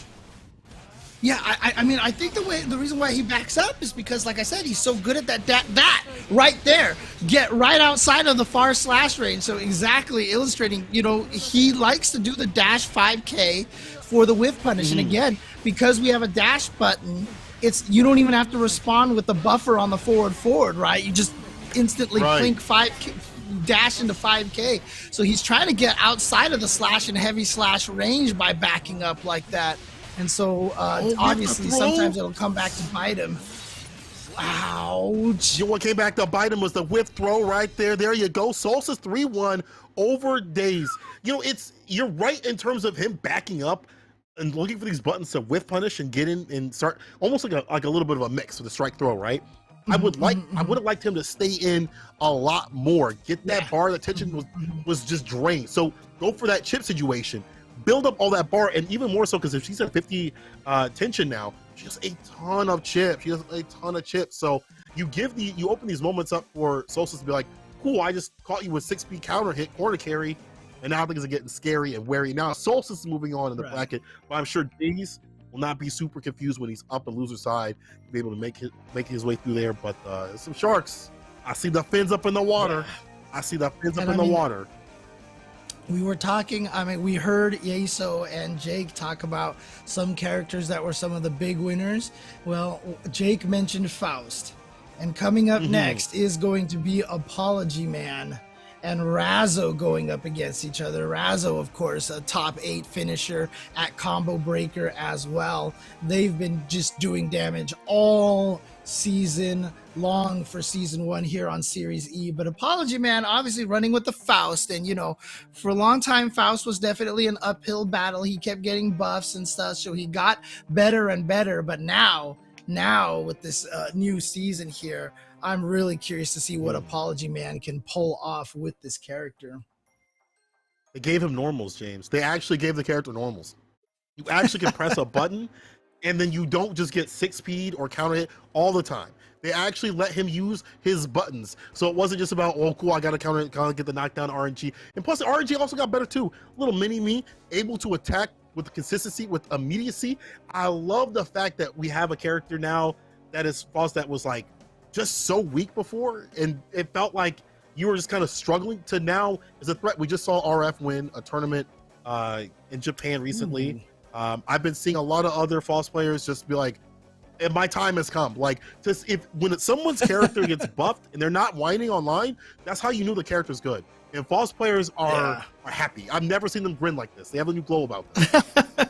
Well, look, Faust was a weak one in week 1, right? But now we are in season 2. He is definitely a lot stronger now, and I'm really curious to see, how far, because obviously Apology Man is a talented player, man. He's been a great player in Smash Brothers and Marvel and Dragon Ball and all sorts of games here. We know what he's capable of, and now that he has a character in his control that's a little bit strong. I'm surprised they didn't do anything to the trumpet, to be honest with you. I mean, the trumpet didn't change, right? So the trumpet is still the Faust's most hated item. But, a lot of the other things that he got, I'm sure Faust players are definitely very happy about. The fact you can access more damage, mix is better. Like, it's just a better character, and the system changes help out too. You can crawl under a lot of stuff. Personally, so KZK had a the Sinister 7 that he said for the characters. I don't remember what they were, but in my personal Sinister 7, I think Faust is there. Now Leo, let's go to Leo for a second. Okay. I think Leo is pretty good. Yeah, I think Faust he can do pretty good. I need to be convinced all the way, but the fact that his buttons are good and the RNG looks a little bit better for him, be more consistent, he might be part of the Sinister 7. But I mean, shouldn't you know all about Leo? Shouldn't you know all about Leo? You're a Leo player, right? I don't know him. Nope. I don't know that character. What are you talking about? I don't know. The chat said you were a Leo player, and the chat is never wrong, Saint Cola. That, we know this, right? The chat is always right. I may have dabbled in Leo, but times have changed. Okay, plus also I switched to Nago for a little bit at the end of season 1, so let's relax. But anyway, Leo's still good. I think Leo, got quite a few nerfs. The systematic nerfs of the DPs being slower and things like that definitely hurt. And the 2D being more punishable, even though it has a lot of range, a lot more on the counter hit, is going to be problematic too. But I think for someone like Razo, who is really good at neutral in general, they're still going to be fine. Right, and you had mentioned moves being less vulnerable to 6P. I know 5K got changed. The hitbox was lower, so is that a move that now can actually beat 6Ps? Is that the case now? So 5K is there's more recovery on it, so you can kind of trade with that better. So let's say Apology Man's in a distance, you can use 6P preemptively and catch that coming forward if you believe you see the movement with that. So that might be a lot more helpful. So you're not just continuously pressured by this character in the neutral. And it is more minus. I don't remember how much more minus it was. I don't know if there's anything that Faust can do to punish it on block, but either way, it's an easier time for Faust in this matchup. Apology Man just needs one touch to do it. It's always funny. Oh, there we go. Yeah, it gets the hit. It's always funny because you look at the patch notes and they say reduced recovery and increased recovery. To be honest, in my brain, I can't tell which direction they mean. Did they reduce the recovery of the character so he has better frame data, or did they reduce the it's really confusing to me for some reason. Oh, man. Yeah, 5K definitely worse. But I do like the fact that you can do the run throughs. It makes it stronger in the corner. Now we're gonna see what's in the wallet from Apology Man. Careful of the bomb on the ground. Tons of fun. The trumpet, careful, my friends and me. Jumps away from it, no problem. Yeah, you see the controllability of mix now. How much he can guide that a lot better now. Oh, Apology Man gets the counter hit on the RC drift and is going to be able to combo off of mix. And there we go. Apology Man taking game number 1. You see the ability to just have better normals helps out so much in a game like Guilty Gear. You would be so hesitant to be swinging out here, but now you can do far slash. It feels great. 2S feels fantastic. Get a bounce on that. Like, apology. I saw him streaming. I don't think I've ever seen him smile like that playing Guilty Gear. Maybe when he's playing Geo. Not sure. But it definitely helps out this match. Just what the doctor ordered, I guess, right? And now just putting a smile on his face. But you know what? Leo is still gonna Leo, right? He's still gonna be able to mix you, but oh no, missed the OTG. Oh, got him from a screen away. Yeah, the burst immediately by Razzo to escape that situation. And here he goes, the pressure towards the corner. Gonna be able to play some squash against the wall. Oh, gonna let him bounce off of there. I guess he didn't want to send him out of the corner, but Apology Man was able to get away. And look at this, wake up buttons from, oh, the cross up. What, the mix? Yo, you're definitely getting mixed out here. Careful of the trumpet, counter hit, dash up. The throw looking like me. One more touch, Johnson & Johnson. Oh, we gotta find a good combo to finish it. What? Did he get the armor out? It looked like he absorbed a hit. I didn't quite catch exactly what it was that Razzo did to escape from that situation. Unless it's just Apology Man just whiffed his attack. What's super lucky is that the explosion didn't happen on the Afro right there. So Razzo going for the right combo to finish it. Apology Man now turn up like volume. Immediate counter hit, 5P. And there's the change right there, the counter hit, being able to make those combos even easier. So 5K is still a dangerous threat in these matchups from Leo. Oh, it was a clash. I see. Okay, thank you. Thank you, Sky, in the chat. Appreciate it. I totally missed that. You blink and the things that you end up missing in this game. And just like this, look at this, Razzo trying to tie it up 1-1, but Apology Man getting out of the corner. Woo! For CTP, heavy addition to do it. We talked about Razzo still like being strong. We still see the 5K counter hit and play. We see that damage coming through, and these challenges on neutral too. Like it still looks like a day in the office for Razzo. Even with the nerfs that happened to Leo, like you don't see 2D as much in this match. You know, there might be a minus situation into knockdown into, oh great, now I gotta hold meteors or whatever comes out from Faust. We still Leo's see fine, a lot of the other man. parts of the character. Leo's good. He's still good. Like, listen, I didn't leave Leo because he was bad now. I left Leo because I just want something better. But he's still good. Damn. I'll play to see. Careful now. Yeah, I mean, honestly, like, you would think that, you know, coming into Season 2, that characters like Ram and, like, Nago would be, you know, nerfed pretty badly, like Chaos. But, you know, I'm glad they didn't, you know, delete the characters, right? I mean, as much as a lot of people would have liked to have maybe seen more defensive options or whatever, but, you know, like we look at the original Blaze Blue to, you know, from the first to the second Calamity Trigger to, what was the second one? Chrono Phantasma, I think it was. And you had characters like Arakune just get completely deleted from the game, and so I'm glad that that's not what we're seeing here, that the strong characters do get to remain to be strong. Definitely don't want to see nobody get cratered out here. I want to see people get cratered from getting hit in the match like that, and the super from Razzo to seal it. Yeah, still strong, still doing the Leo things that we see typically. Apology Man starting to get some better RNG. We haven't seen too many, some of the item tosses. Some of them have been beneficial for Razzo, like they've been like items or trumpet, where Razzo has responded quickly. So counter hit burst. Oh, you see the stutter step off that too? And stayed in the front and got caught and caught him with the standing K, the low. And here we go, good block on the overhead, but trapped in the corner, gonna get caught. No, whoa! I'm not sure what it was that Razzo did there, but bouncing right off the wall. Oh God, he didn't finish the burst. Oh, is the right one? Yo, you gotta commit to the hits. Razzo, one touch.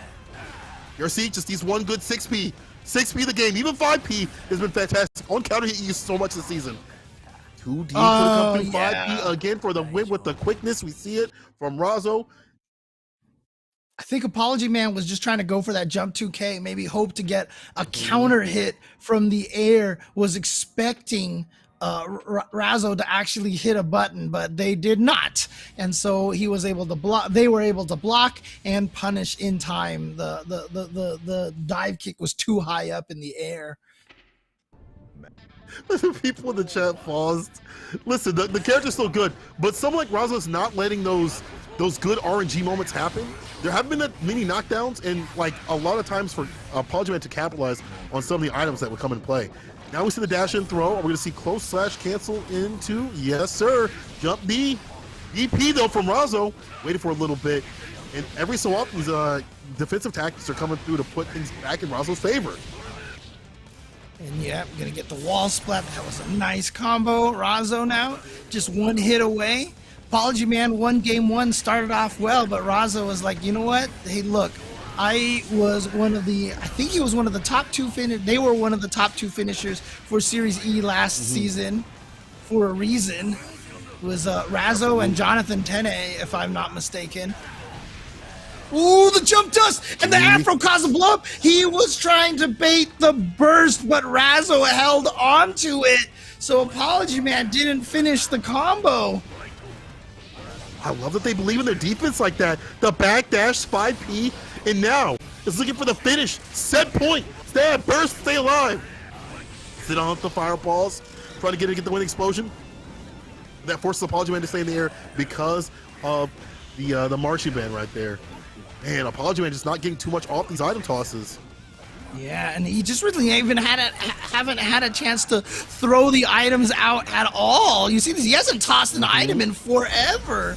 He's just zoning with the buttons, and I like it. He's being very cautious, making sure that Razo can't find a way in. Okay, wall break situation from the super. This one's for you, Morph. Not gonna kill, but you see the bar at the bottom? You see the bar at the bottom? How are we gonna cook? What's on the menu? Red RC? Got another one. Yep. Look at this. Just keeps the pressure going with those RCs. Oh. Catches Apology Man flinching, catches him low, and there it is. Razo moves on the winner's side, 3-1. They're going to continue their path with their sponsor intact, Intel Razo. Again, one of the players who finished top 2 last year, and so was last season, I'm sorry, and was guaranteed to keep their sponsor. Fantastic play from Razo. I love seeing the fact that when a character does get nerfed, there's still people that hold on to that character. Not me, couldn't be me. You wouldn't see me doing that, but you do see Razo moving on the bracket. That's why they're in these top spots. That's why they're the top player out here. That's why Razo is still on the winner side. And even though there have been buffs to False, you didn't get to see a lot of them in the moments that it happened in that match. We didn't get to see a lot of the item tosses. You didn't get to see a lot of the cool like mix-ups and stuff with the Scarecrow. And like after the Final Fantasy meteors come down, Sephiroth wasn't even in the air. So it's just you're not able to get those things off, because Razo's in all the time. You can't get your win. So that's Razo. Leo gonna Leo, and oh my goodness, I just saw what the next match is gonna be. I just saw what the next. Did you see the one?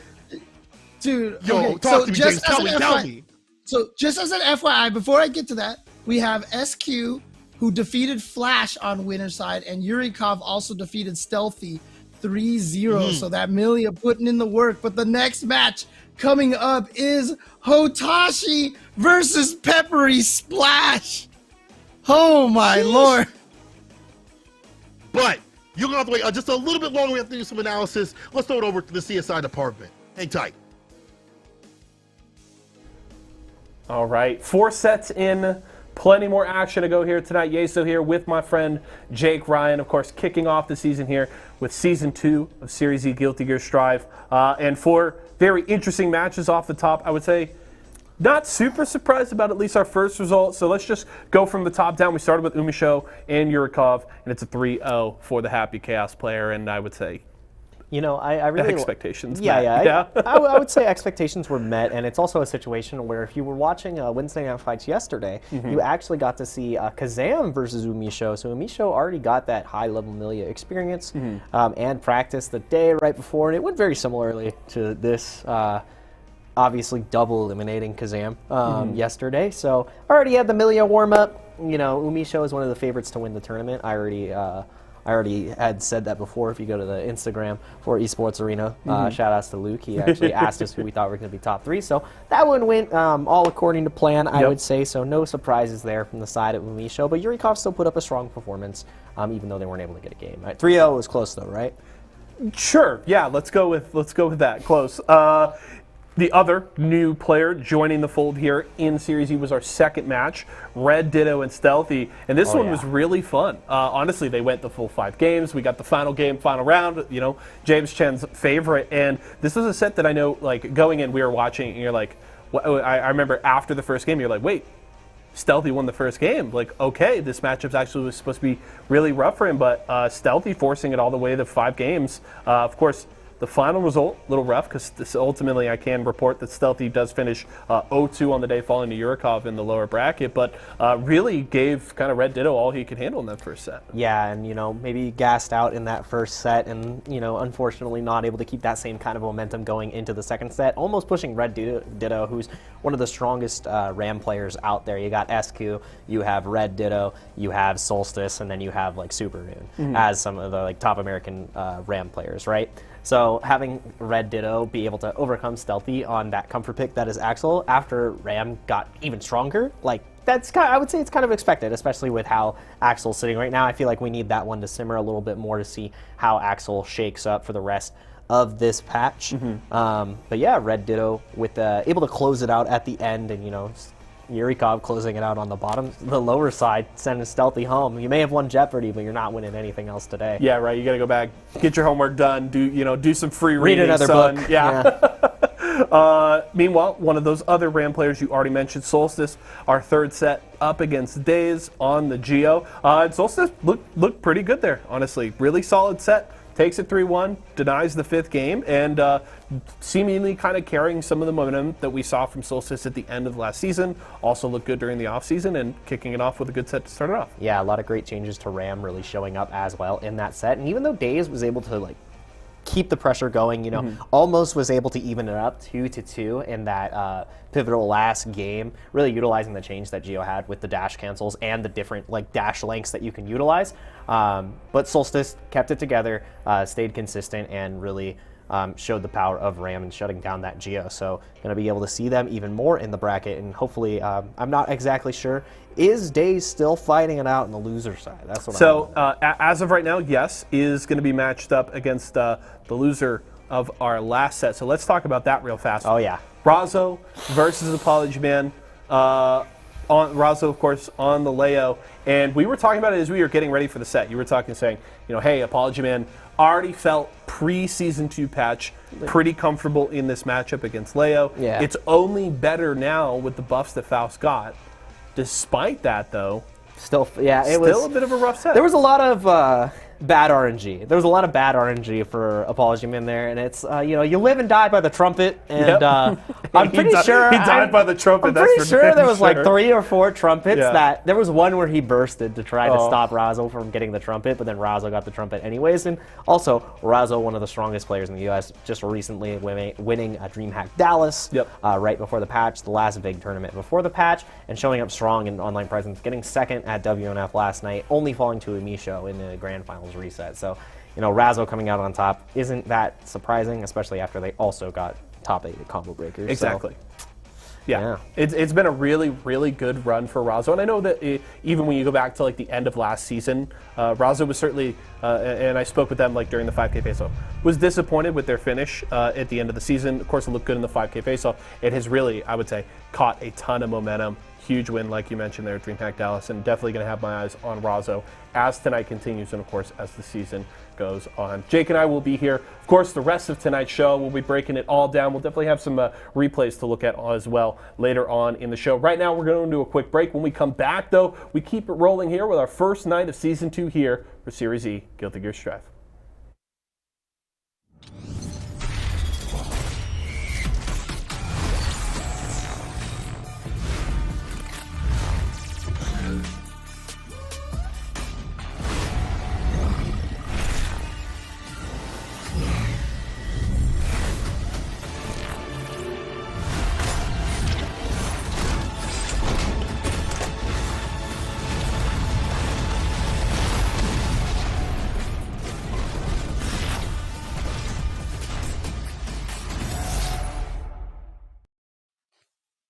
And we are back with the best Guilty Gear you are going to see all week. This is Series E, Season 2, Guilty Gear Strive. You know what to do. It's your boy, Say Cola, joined with James. And speaking of some of the best action you're going to see a run back coming up. But first, let's give some love to the sponsors above.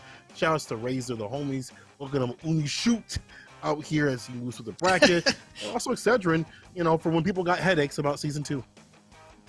Yeah, definitely. Excedrin is the sponsor of the week. So shout outs to Excedrin for being one of the sponsors here, for being one of the partner sponsors, and for helping. I mean, dude, I have a big headache right now. So if Excedrin's watching this right now, please send it. It's one of those like crazy tension headaches. If you can send me a bottle of Excedrin right now, I would super appreciate that.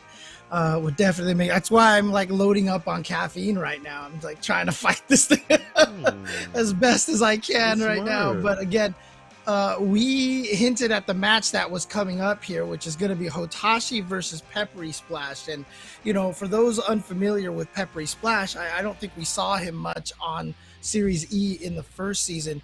Peppery Splash was at first one of the best Venom players in Excedrin, just absolutely terrifying. And then he switched to Johnny, and then actually no wait, he went from Johnny to Venom. I'm sorry, actually I think he went the other direction. He was Johnny at first, and then he switched to Venom, and then yeah, his Venom was absolutely terrifying. And so, you know, wants to stick with the Assassin's Guild, I'm assuming, and so going with Zato over here. But Moist Hotashi with the Nago, which, I mean, was this character nerfed? Was he buffed?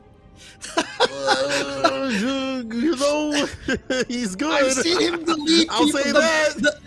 The slow blood increase, like the way that he's able just to delete you if he has no blood now is terrifying. It's ridiculous. You know, but you do have to be really good on the blood bar. You see right there, even after the Fukio, you have to get that 6-8. You get the Fukio after the 6H bloody spin. And the bloody spin gets the win right here. Wow, what a perfect. Yeah, this is one of those where you look at this character, you're like, yeah, he's still good. He's still good. Remember when I said if you blink, you could miss things like clashes? Well, I blinked, and I missed that whole entire first round. What happened? Yep. I didn't even see it. There was definitely a clash. I mean, there was a clash. You were right. There was a clash. And that defensive clash and the offense turned the tide. And right now, Hotashi once again, maybe smoldering about how Peppery Special got the win at Combo Breaker. Send him down to losers, wants that revenge. I'm wondering what Hotashi thinks. I mean, I remember seeing a clip of him testing out some of the new Nago stuff, and it was almost like it almost sounded like, you know, the Antonio Banderas gif, you know, where he leans back with the fist and looks all happy, you know. Only back the super. Oh, yeah, you're but right when it comes in like, yeah, to stay solid. I think Hotashi's fine with this character right now. Look at that. Look at that. I think he's okay. James. I think he likes the new Nago. I think he's okay with it. I think Manic put it properly in the chat down there. What nerves? What nerves? You know, that move that was 0 on block before is now minus. You know, that move that could be canceled into back command dash or a DP that usually beats a lot of other stuff. You know, yeah, you got nerfed. I mean, you do have to be careful about your blood bar. I think there's going to be a level where if you are a bad Nago player, this patch is not going to help you. If you are a good Nago player, you will find a way. Life will find a way. Hotashi has found a way to use things like the Beyblade, and it's still a dangerous, it's still a fast-moving special that you can't bet on, especially when you've got the lead. It's not like Zato didn't get some buffs too. Pierce especially is super strong, doing a lot more damage in these sequences. So you have to be careful with this character, and also the fact that the other system stuff. Yeah, he's good too. Let's not. Come on now. That was good, right? Yeah, I mean, needless to say, Zato, one of those characters that during the course of Season 1, of course, the patches during the season helped a lot, but just a character that just kept getting stronger and stronger to the point where, you know, a lot of people considered him top 5, you know, he was right up there in the mix with obviously like players like Jonathan Tene doing some massive work and Peppery Splash himself, but Hotashi, arguably the strongest player in NA, you know, for at least for during the course of the entire Season 1. Arguably the strongest player, using arguably the strongest character last season. This guy is kind of good. He's kind of good. And for someone like him to understand how to use a blood gauge already, who was already strong in that aspect, this is fine. You see the 5P, now ends it with a super. Take off the Dewey. We are getting a wave check, and it's looking crisp. Salad bar crisp. Hotashi. 2-0, just like It's that. good. Just like that. And again, good. it's the same situation as before. You know, Zato, no guts, no glory, man. I'm telling you, he just gets hit by a Nago and he is gone. I'm actually shocked that they did not lower Nago's guts rating. Like, I thought that was like one of the I'm surprised about that, guaranteed too. things that they were good. Yeah, I thought that was going to be one of the guaranteed nerfs for him because I feel like, I even said it at the end of season 1. I wouldn't mind if they left Nago largely the same if they just lowered his guts, because the reason why he's so good is because you have to hit him so many more times than you have to hit a lot of other characters. He survives situations where a lot of other characters would be dead, and they left him, man. They left him said he's fine. alone. This is Dice K's favorite child right now. This is Dice K's vision, the super. I think Pepper can. Yeah, he blocked it. Stay solid, found the punish. ERC, but nothing after. Hotashi does get the Reckless out the far slash. Big bite. The nice after count black. And that's it. That's it. I don't need to talk about it.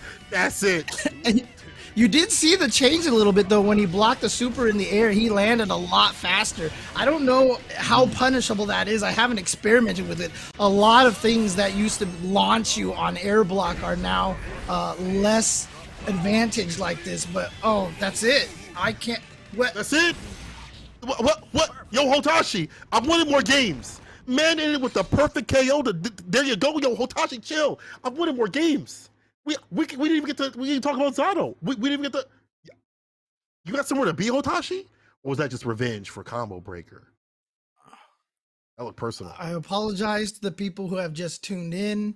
I hope we had the the age warning restriction or warning before you clicked on there, because if you saw that utter violence that we just saw from Nago, we hope the images did not disturb you. Oh man. That what are people saying? Like, Zato's weak. Zato's good. Zato's fantastic. Zato's really good. It's just that you see a lot of the challenges that have come from Hotashi, understanding how Peppery Splash played. You know that Hotashi looked at that match afterwards. He was like, okay, this is where Peppery Splash wants to challenge with 5P, 2P. And those are better this season. You get counter hit combos and things like that. 2K, 2D knockdowns. Like that. It's not like Zato didn't get buffed too as well. It's that Hotashi was ready defensively and changing the offense and making the most out of every single moment. And now we're gonna make the most out of this bracket, bro. Give you some Shine with dang time with Adventure. Shine? That's not pot. That's what? That's not pot. There's what's going a on? reason for, look, you know what? I mean, people always I've talked about it all during the course of Series E last year. The grappler syndrome, man. Potemkin obviously super strong at the start of the season, and even it wasn't even nerfs or anything, but it's just once grapplers can be figured out, and so he has a lot of trouble. And so Shine has really been leaning into the Giovanna, playing Giovanna at Combo Breaker as well. But Adventure, I mean, he got Jacko definitely got some buffs, and Jacko is absolutely terrifying now. Be able to block that in time. Get the punish. 5H, that forward movement gets him in. And the dust situation opens him up. Adventure. I mean, they buffed up Adventure style too, because their normals are already good. And look at the fact that you start with a meter with the quick round start with you're not waiting for the meter to come through, so you already get that pressure going and flowing. And have you seen the videos out there of her tossing the minions and just deleting every projectile in the game, dude?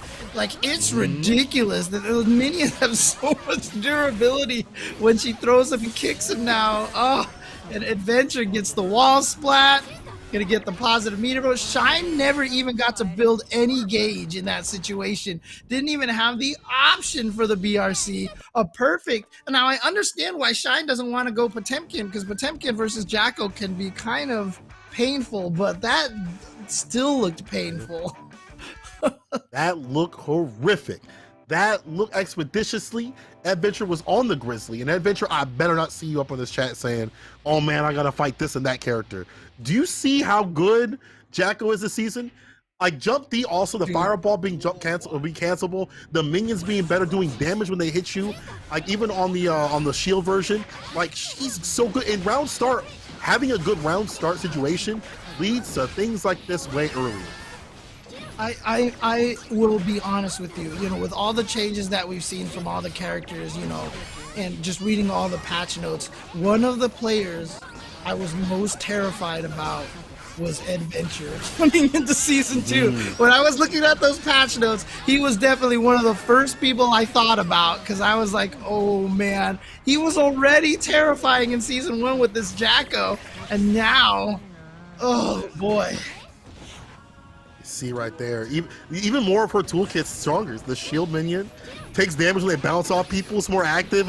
You have all these tools that are a lot better, a lot more stable, especially for a character and like this. And then you have someone like Adventure who was already good with the neutral, with the normals, already fantastic with utilizing these buttons, and already was ready and steady with this character. Like, it's painful. Shine trying to get him to get the win right here, putting that pressure on. 2D, Adventure backs up. He's fine with this. He knows that one good back throw, bad situation, will be back in the minion territory.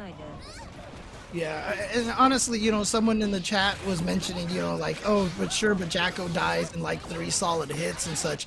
That's like every character in this game. Yeah, everybody close. At this point, oh, too far away. Okay, but a gold burst for Shine. So Shine now with a lot of resources to try to do something, but can Shine get in at all? What a check by Adventure. Okay, not in time for the whiff punish, but gets the throw. Go slash Red RC. Go slash again. Does. Red RC. Got the counter hit. Oh. The throw. Oh, but the burst though. Adventure still alive. Adventure wants in it. the jump B to seal it. Yeah. That's a great decision right there. Adventure looked at Shine's health and knew that even though he was almost dead, if he got the burst to hit, it would launch Shine across the screen. And in that situation with no health, Jacko will dominate that situation with the minions and the chip damage at that point. And so that was just probably one of the smartest bursts that I've seen, even though they were so low in life, because it was almost a checkmate situation if they landed that burst. Adventure, he's just good. He's really good with his character. He's really good at finding these openings and things like that. And you see him, he's really good at closing out the rounds. Even when he, you know, doesn't have the full bar minion. Oh my God, Despicable Me. Adventure, I see my man getting into him. 2D burst, offensive start to keep in the corner. 2D, Red RC. Make him meet the neighbors in a second to get that wall splat. They buffed the burst too, so that the higher up, they don't fly as high. But that was still too high for Shine, and now Adventure on the verge of 3 rounds straight. Yeah, I see people saying, why not pot? Because it'd be worse. Yeah. It'd be worse. Yeah. I can't say that would be a better situation, because honestly, if Giovanna gets in on Jacko, that's kind of the thing that you see right there. You know, you saw how much damage Shine has done. And Shine's doing a good job erasing the minions right now, but look at how Adventure is just navigating. And Adventure knows as soon as he gets one corner situation with the minions, that could be the game, and that could be the round. But, oh, got him. Okay, so Shine finally with a round on the board. A little bit more solid that round. Adventure, though, you still see, like, you know, the way that they control the minions is so ridiculous. Jump D, they kind of push them away. Even Jump D and some of these, like, air fireballs, just to set up shop, just to set up for this. FD is not going to save your dog. It's not going to give you the distance that you want. Opens them up into the super, put them in the sarcophagus. Blah! Yeah, spend the meter to get the hard knockdown and the positive bonus at the same time. Would obviously like to keep Giovanna in the corner, but you see off of that hard knockdown, not hard to get her back there. And guess what? We're building minion meter like it's nothing. Got counter hit from the guard gauge, and Adventure closes it out with a perfect. Ouch! It's not just a snake; it's a monster. Ouch! Adventure. that was a little free. Despicable Me out here with his little minions getting it done, moving to the bracket, bro. Some people say, 6P in the minions, that's an option, but you see how aggressive Adventure is in general, right? So like, even some of these sequences, like, cool, I could just use this option, it's normal, whatever. I feel like Adventure's already prepared and ready for those moments, and he's getting up close and personal with the normals. He's just a very aggressive sort of Jackal player with the normals in general, so that already makes things 10 times worse. And with the buffs of the character, with the buffs of the other parts of the toolkit of the minions, it's hard to even get that turn back. Cool, the shield's out, I don't get to play. Oh good, she dashed in my face, I'm in the corner, now I have to don't get the guess, I set the block and just hope that you would give me an opening. And again, please. One of the things that's important to note, I see some people talking about, maybe Shine should try Potemkin, even though it's, potentially a worse matchup. But the thing is, this is what Shine is trying to do. Shine is switching mains, as far as I can tell. Unless Shine comes in here and says, no, I'm just learning Geo still as a secondary. But like I said, Shine was largely using Giovanna at Combo Breaker as well. Pretty sure that he's trying to switch mains right now. And so, yeah, you're going to take your lumps in matches like this, but you got to stick with those characters in big tournament and pressure situations. And so as he keeps continuing to play Giovanna, it'll get stronger. It'll get stronger for sure. For sure. Of course. I mean, you have a lot of time to practice characters. You have a lot more offline tournaments. You have a lot of online tournaments still. Even Wednesday night fights, y'all can definitely come through on the Wednesdays too. But I got to show for the people out that level up. Y'all be doing a lot of good work out here. But we're doing some work right here. Jonathan Tenay coming through today against Diaphone. No, not my man. Not with Jonathan Tenay. Not Jonathan Tenay. He's please fix Jump D. That's who he is here. Marxist, please. Yeah, they definitely kind of did something to that button. I'm not sure what they were trying to go for, but Viking, obviously a character that got buffed, right? And so this is what I hope we get to see some cool stuff from Diaphone. Love that command grab right there. On the opening, got the counter hit on the wake-up situation. Not sure what Diaphone did, but he is dead with that 6H to seal it. Diaphone, definitely, if he gets in, he gets the win. A lot more pressure. Yazansen a lot better. Kabari, the S1 is really good because it's plus on block. It's slower, but it is plus on block. You get your turn when you get that hit, and the H version gets the counter hit and a lot more damage. Yep, got that sandwich situation. Now get put into the corner. Jonathan Tenay gonna let the body slide down off of the grounded wall splat just to keep this pressure going. You can see the decision. Oh my goodness! Diaphone, disrespectful, brother. It's positively a storm out here. Back-to-back Sharknadoes in the corner, and Diaphone goes down in game number 1. I kind of like that option because what if we would have seen the wake-up parry? Because that could have been scary. Like you try to challenge with the 5P or 2P, that'd have been on your knees, but no please. Immediate command grab, grip, double time with it. Diaphone got to do something different. And I do like when the tether happens when they're close in the Johnson situation. That's really good, but it's been hard to get in. Never mind. Jump slash, my beloved. This one definitely works out for this character. Oh, man. Here we go. Oh, nice. Gets the counter hit. And he's going to be able to try to keep Diaphone into the corner. Those are the normals. Bari H, Ilzansen, good blocks, and a fantastic red RC after that 5P, puts him in the corner. Baits out the burst, quenching the thirst leapfrog, reset with a 2S. Oh no, this is looking real bad for Diaphone. Okay. Oh, okay. Just tries to use that to get some offense going. Gets the counter hit, but too far away. But got the tether now. Going to be able to do some nice tether combos here. Gets the instant overhead and through the wall.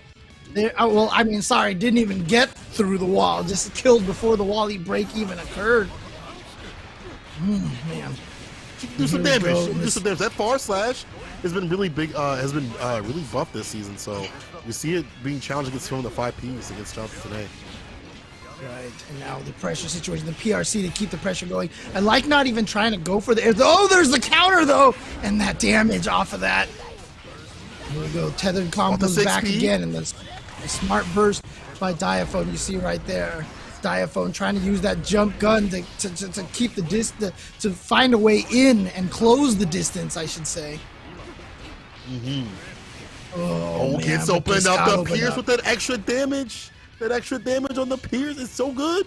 It's so good. Okay. So Jonathan Tene still with the opportunity to go up 2-0 over Diaphone. Diaphone can take this match. He can tie it up 1-1. Nice 6B. Got another counter hit combo. What's he got here? 6H through the wall, and he's got the meter for the BRC. Decides to go for it. Yozensun instead of the air throw, and that should do it for Diaphone, and gets his first game to tie it up 1-1. Yo, Zonson. Yo, that definitely had too much distance on it. Like, that is that's been a big tail of the tape in terms of catching some of these buttons. That and the far slash, because we see Jonathan Tene trying to go for like defensive 5P and things like that. Would love to get a counter hit. He loves that button. Like the punch button is definitely worn out on the controller. But you see the RPS right here. Far slash, Yozanson, things like that, these distances, or even if it would trade or get counter hit, it's like, that's cool. You're too far to do much about it. Yeah, I think I got it wrong. I think it's Yozensun. I'm not sure, but I mean, the thing about Zato. Yozanson. Yeah, but I mean, a quick useful reminder that Zato 1 is a nobody. If you play against a Zato 1 sooner or later, I just want to remind you that he's a guy with a shadow that can't do anything by himself. I mean, with the oh god, here comes the super. Okay. Jack, you're killing me. He can't do what? That jump D? What does Arxis have to fix with that jump D? I know it messes up some ranges and stuff like that. I get it. But that jump D looked like it worked right there. Hold on now, Jonathan.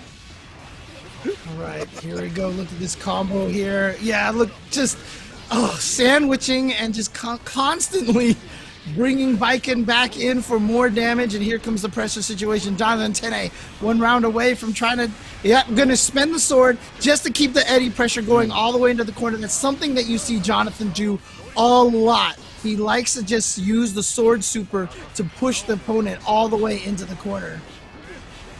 And now back in the corner, back to square one to get it done with defensive YRC. We're going to see here from Diaphone, he's got to find a way to get a win. And the jump slash has been doing a lot. It's a big risk because we have seen 6B from Jonathan today. But right now, we're going to get that bar back. Diaphone. Jonathan has the meter. He doesn't. Yeah, Jonathan was the one with the meter after transition, but instead backed off instead of a BRC. Oh, the 6P is going to find its mark. He was ready for the instant air dash. Caught Diaphone trying to sneak in there, and Jonathan Tene goes up 2-0. 6P, 6P, 6P. You know what, to be honest, though, it has been risky. That 6P has been risky. We've seen jump slash catch that. We've seen the counter situation, and that allows Viken to get in. Because on the floor, what's in store is a lot of the Pierce situation, a lot of the gimmicks on the ground. But in this round, each and every round, I should say, jump slash has been doing a lot of good work for Diaphone to get in. Jonathan Tene has been back and forth with the 6P, going for the risk and find a reward. Is on game point. I do see Left in the chat, by the way. Big Left in the chat. I definitely want to say I hope he's feeling better. I don't know. I haven't seen an update from him, but I hope he's feeling all right. So shout outs to Left in the chat. And here we go. Gets the command throw. Jonathan Tene gets the burst to try to keep the corner, but Diaphone got his burst and actually ended up with a gold burst on that. Yo, you different, Diaphone. You got your dog, that dog in you. Get that dog in you. Jump super to delete the 6P, but never mind. Jonathan's fine. And the jump D. Jump D don't do what, dog? What's going on with the jump D? Because I've been seeing it this whole entire set, and I'm seeing Jonathan today on set point. Oh, man. Yeah, Jonathan looking really strong right now. But look at this, Diaphone with this corner pressure with the bike and gets the Yozensun, whatever it's called, and the wall splat. Okay. Oh, Pierce though. Going to the wall. Leapfrog. And you see him use jump D right there for the extension. Calm in the corner. Jonathan A not backing down. Yo, yeah, on the floor right there. Still gets a knockdown. 2K2D knockdown. Close slash. Burst. Gets some distance. This is Diaphone's win right here. Sees one hit to do it. Leapfrog from the back door. Leapfrog. Nice. Yes, thank you. Yes, Kevin, it is Yozensun. So I swear I'll get that right. Not my native language, sorry. What do you mean I'm stealing your sauce? I've always said these guys got the dog in them, all right? Jonathan getting aggressive with it, even though he lost that round. I love the fact that he's not backing down. Hold up, parry, on your knees. Oof. I mean, you know, you say he's got the dog in him, but he's still not Zappa. Zappa's the only one with an actual up dog, okay? Zappa legit has the up dog, so. That's true. Yo, bring Zappa back. Oh, just like that. No, The don't bring bar slash Zappa counter back. hit. Do not bring Zappa back. Okay. Oh, Easy in the game. got the YRC. Oh, the sandwich situation. This has been a problem. Oh, but the backdash gets out of there. Can this kill? Just needs one tiny hit. The 2K is going to do it. All evened out. Yo, Diaphone swinging back with Jonathan today. I love Guilty Gear now. Yo, I love Guilty Gear before, but I love this match. I think this match is sick. Definitely you were right when he said it was more explosive, more offensive. There are more ways. I feel like, you know, the way the FD bar is spent and things like that on defense, it's better. There are more defensive tactics, but there's a lot more offense though. A lot more offense too. Yeah, honestly, I mean, they did make it so that the FD bar doesn't drain as fast as it did before on faultless defense, and I'm glad about that. You know, so definitely helped. Really, kind of wish it was even stronger, but that's because I'm scared. I want to block. Okay, that's how I want to play. Right now, nobody's blocking. It's absolutely true. Absolutely true at Hefty Head. Like, I'm really glad to see Viking and Testament in a much stronger position because these are two characters that definitely needed help. And so I can't wait to see a lot more of these characters doing damage this season. There's some weaknesses too. You still see like Diaphone not able to get in all the time. You know, not able to get that mid-range gameplay that you'd see with Far Slash would work out. And this looked a little free as Jonathan today kept him out as much as possible in that long-range play and said, let's take risks to find the reward. Jump slash, you know, you see that Kabari, he's not going to reach at that range. If you can just keep him out, that's what it's about. Long-distance relationship with Diaphone at the door, back throw. Nice. Blocked by Jonathan Tene on that cross-up. Goes Ansen. And here we go, the wall splat, the wall break. He's got the meter. How is he going to choose this? To spend it doesn't again. No BRC on the start of the transition for either player, even though they both had the full meter ready to go. Got away from the Yozansen, and now he's going to be able to get the throw. Still tethered up, the dust, it don't matter, dog. You turn to mush. 2H to seal it. Jonathan Tene. Game to play today. You my son. You my son. Yozansen, no, you my son. And really nicely played by Diaphone, though. Went down 2-0, if I'm not mistaken. It looked like it was going to be all Jonathan Tene, but Diaphone there with the two games in a row comeback to get it to 2-2. Jonathan Tene, however, one of the two players who did keep their sponsors guaranteed. Obviously, we had 4 players keep their sponsors, but Jonathan Tene doing extremely well last season. Consistent, the most consistent player from beginning to end, and started it too with a character change. Remember that he was a Soul player, but coming into Series E first week, he went to the Zato, stuck with Zato, and largely turned himself into NA's greatest Zato, according to most of the top NA players here in North America. I'd agree. I mean, I think he is free and above the best Zato that the NA has, and he showed it with the results. He's shown it with his play, and we've seen it today. The fact that we saw the switch up from stop being aggressive with 6P, 5P, aggressively getting in. He said long distance relationship, I'll just keep him out for a bit, you know, just at this range, 6 feet apart or whatever, and making sure that it was really problematic for Diaphone to even more risk to come in. And that's how we got his win. I really like the fact that he switched it up, like no more of that close range stuff where you're deleted for 50% of your health. Like it was all about keep them out, leapfrog, all that stuff like that. You're at that distance. I can control how you come in. You have to take the big risk. And I'm curious to see how, if they run it back, if Diaphone would maybe switch to Eno, because they do play Eno as well. Yeah, I would like to see that. But you know, we'll have to see later on. Yeah, I mean, again, I think Diaphone really wants to lean into the Baiken, so kind of same situation as I was talking about Shine with Giovanna. I don't mind seeing him, continue forth with the Baiken to see if he can really make that character work. But I do believe we're going to throw it back to the analyst desk. We finished winner side round 1, so let's see the thoughts from Jake and Yeso. Take it away, guys.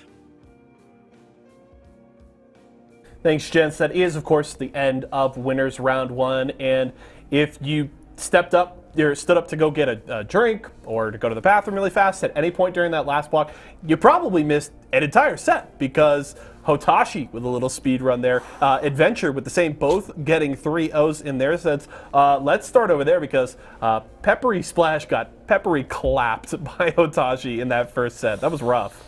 Hotashi sure did have a pep in his step after that one with how bad of a stomp that was. Those Nago nerfs really are hitting hard.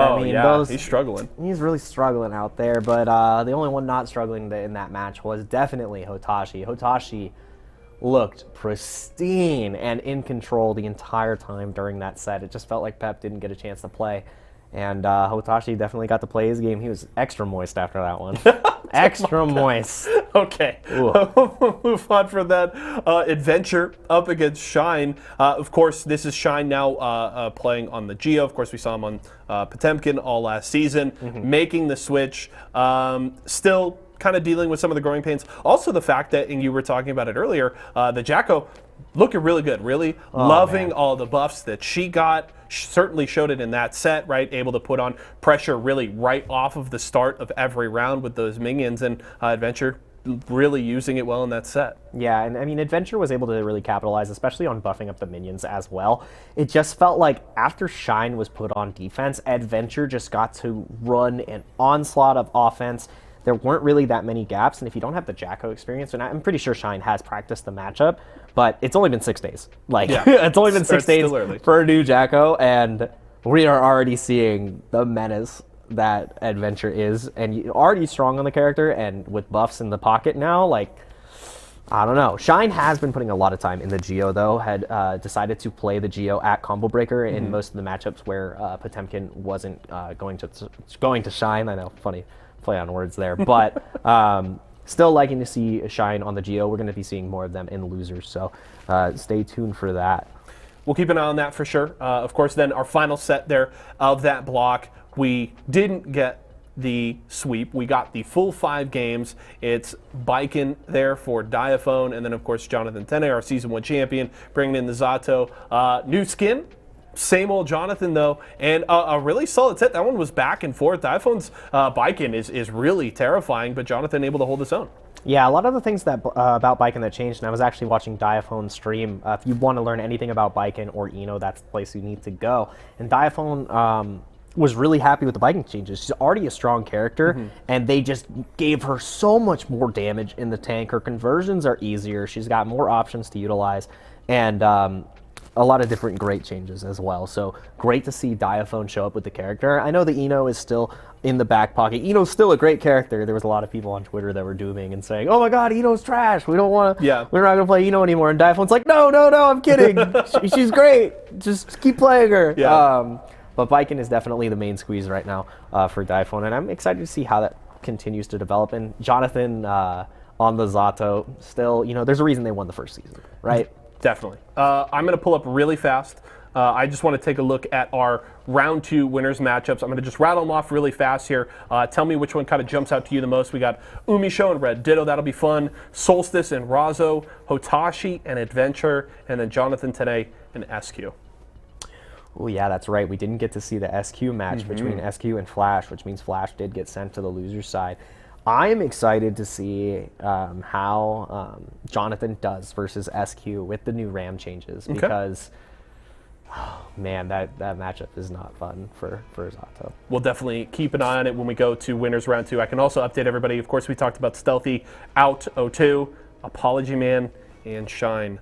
Unfortunately, the same. Apology Man falls to Daze. Shine falls to Peppery Splash. So that's the current state of the bracket here. We are going to go to a break here momentarily. Before we do that, though, do want to tell you about a little something new we're doing at our arenas all across the country. You know, we love doing these long brackets, these big tournaments and stuff, but I know some of you at home love participating in esports, but you don't necessarily have the time to dedicate 3-4 hours to a long bracket. So we want to give you competition in, you know, a little more bite-sized pieces, and PvE is the answer for that. So Jake, if you go out to an arena, you know, maybe while you're out at CEO, you can go in. All you got to do, purchase some tokens, and you can compete in 4 different leaderboards every week. They run from Wednesday through Sunday. Okay. Each leaderboard has its own $500 prize pool. So all you got to do, pick your title, use your tokens for entry, and put up your best score. And we do all kinds of fun stuff. We see our good friend Conniekins in Studio White right now. One of the titles we do is Super Smash Bros. Ultimate Home Run Derby. We do Mario Kart, all kinds of fun stuff, Valorant, Aim Labs, everything. So all you got to do, you go get those tokens, enter in the leaderboard you want, and put up your best score. And it looks like Snake is the character of choice in Home Run Derby. He actually finessed that. That was really and good. It looks like Connie really good. loves that entry. Nice little, just short of 317 kilometers. That's a good score there. It's a pretty good score from Connie right there. Let's see, we get Connie's it. got one more in him here. Run it back, run it back. It was 169% the first time, so I want to see if he can give that same kind of performance. Oh my God, already dropping the ball just a little bit. Oh, that was garbage. Garbage. Done. You know, the He's biggest done. thing about getting on those leaderboards is consistency. Yeah. So, you know, not very consistent in those percentage games right there. But you have all these locations that you can see right behind me that you will be available to go to and participate in any of the brackets that you choose. Yep, like I said, find your local esports arena. You can find those over at esportsarena.com. Go in, compete. The titles and competitions are changing every week. What doesn't change is those $500 prize pools for every single leaderboard. Wednesday through Sunday, go in and compete in PvE today. Jake and I, meanwhile, we're going to take a quick break right now. When we come back, though, we got winners round 2 on deck, so don't go far. We'll have more Guilty Gear when we return.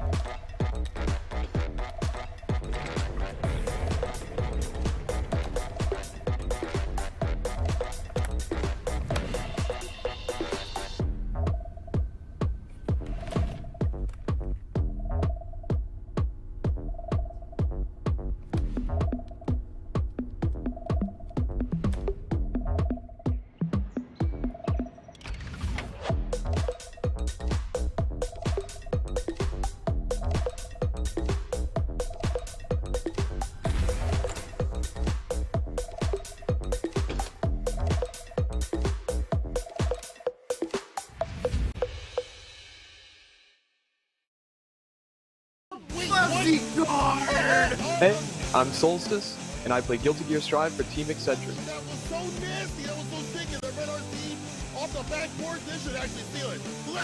Eddie! Oh, but now a Oh, gold first first. Solstice. And you're watching Excedrin.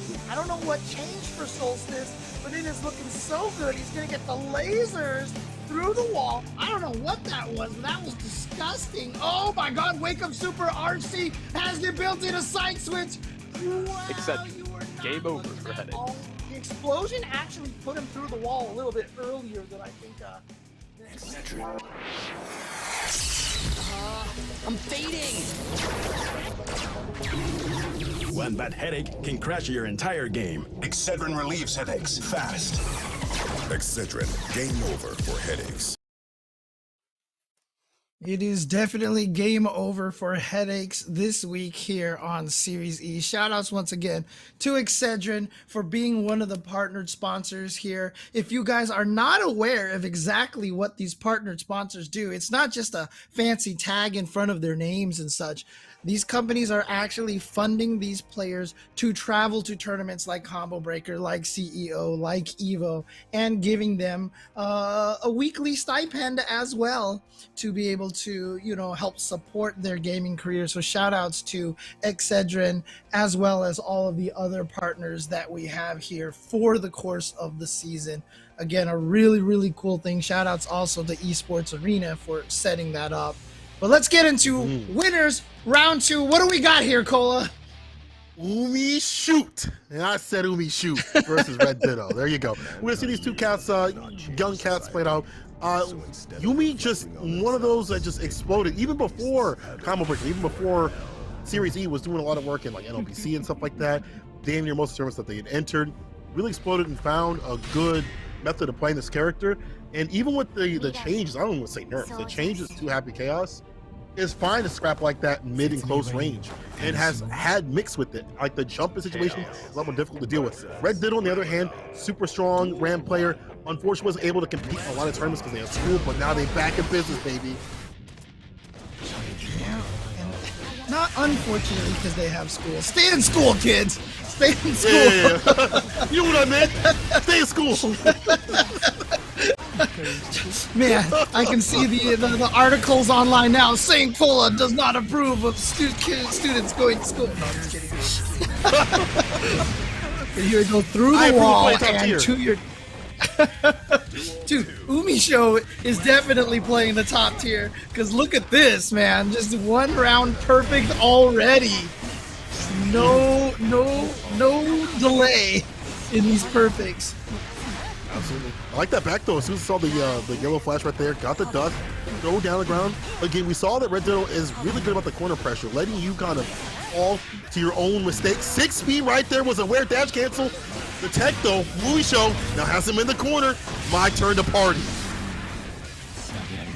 And tries to get out, but Umisho has the air throw ready to go and gets another ground throw this time. And yeah, using the clone for the trap.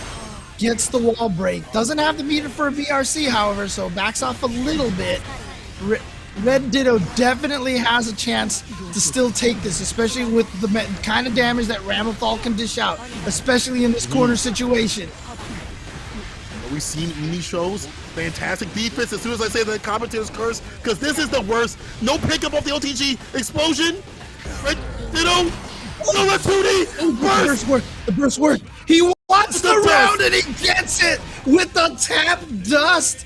Red Ditto putting all that work in there and gets it. Woo! There's a lot of work definitely necessary. Gets the person at the table, so Umisho says, listen, defense off the table, no big deal. It's time to feast like a beast up in this corner with all this offense. Off the low, thinks about it, let him slump down. Yeah, looking like a clown. Hard to get out. This is what this character wants. Put you in these consistent corner pressure situations. Now, yeah, you see right there, gunshot and the rolling forward, and then the perfect timing. Oh no, I just said perfect timing and he drops the combo. Of course. Sorry, Umisho, for the commentator's curse. Pretty bad about that today. Both of us have kind of messed him up a bit. He's in the corner about to get messed up quite a bit as Red Ditto. This is exactly what the character likes, and with all that bar, finally can find an opening. 6H, he's to seal it.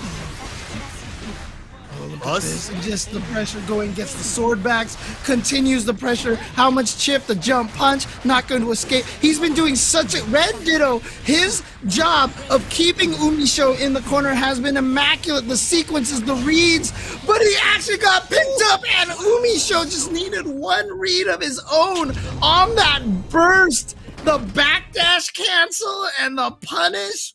Wow, and Umisho, after all that time stuck in the corner, manages to take it. This is why I don't want to ever hear y'all booing Happy Chaos in the crowds anymore. I'll talk to your moms and your dads about that one, because at high level, you probably won't even see that many Happy Chaos at mid-level anymore, because it takes a lot more to work with this character. High level, reads like that are necessary. Reads like that on defense are necessary. Backdashes, bait bursts, things like that. All those things have to come into tandem for the offense to happen, right? That has to be there. And Umisho is definitely aware of the tendencies of Red Ditto. And we see the side switch 2D, whips out the gun. Time for some fun. Yeah, you know how like when you see other games, like when you run into a Fang online in Street Fighter V, you can assume they're good because not a lot of people, but Happy Chaos is that way, except unlike Fang, Happy Chaos is like the best character in the game. So, you know. Yeah. A little different, it's a slight bit different. Yeah. Okay, nice throw on the second hit of the of the block string of the Rekka, because we saw Red Ditto going for Rekka dash cancels, and he got away with one, and Umisho was caught, you know, with the deer in headlights, but I think Red Ditto tried a second one, and Umisho was able to check that. Got that burst thirst. We get Nick Witch. Oh man, thirsty for that win. And this is a terrible situation for Red Ditto. Up off in this corner. A lot of bar in terms of resources all at the ready. And you know Umisho gonna stay steady. FD is not going to save you, my friend. Like that jump out situation, trying to rotate some defensive options. But too far out for some offense. 2K2D whips out the gun. Always got the strap. Has the super. That should do it. Umisho going up 2-0. Oh, no, not yet. Yeah, it is 2-0 over Red Ditto. It's 2-0. There you go. Yes. I do. Why are people saying that Happy Chaos is like boring to play against? You get to actually interact with this character. If you hit him, the curse is off. You can't just sit long range and shoot at you. If you have paid attention to any sort of strive at all in the past couple of weeks, there's a big difference between Happy Chaos and how he plays now and how he used to play. Used to be long range gameplay, bop, bop, bop, you know, all that stuff like that with the gap like that. But now you see mid range to close range play. You see dash up decisions. You see a lot more interactivity. It's just that Umi's reads on defense and offense have been so good. Red Ditto has been barely able to play. Yeah, honestly, you know, as strong as Happy Chaos is, we shouldn't downplay, you know, the decision making that Umisho makes and the reads and the skill that he has to be able to play this character. But as you can see, Red Ditto, oh my, see, like after the wall splat, what did Umisho do? He just ran in. And he almost was probably able to take that round too, but nice check from Red Ditto. But we've seen what Umisho can do once he gets in and starts that aggression going. Am I the lawyer and PR team leader? Yes, I am. I'm getting paid. I get 5 cents every time I downplay Happy Chaos. No, I'm just giving y'all the real deal out here and show you why Umisho is so sick with it and what Red Ditto has to do to get the win in the end. Jump situation, gets the counter hit again. With the Glock and Marori, the super to seal it, and puts himself on set point. Yeah, again, this character, very, very strong. And you know, it was interesting at Combo Breaker, in one of the winner side matches and loser side matches, I think Umisho and Lost Soul. I almost call him Lost Chaos, and that's what's messing me up. Lost Soul played each other twice, I believe, and honestly, I really felt like whoever won that match was going to take the tournament. Now, of course, Tempest had other things in mind, and Tempest did defeat Umisho in loser's bracket, but again, there's a reason why Lost Soul and Umisho are like two of the main Happy Chaos players, and you don't see a giant plethora of Happy Chaos players. Not an easy character to use.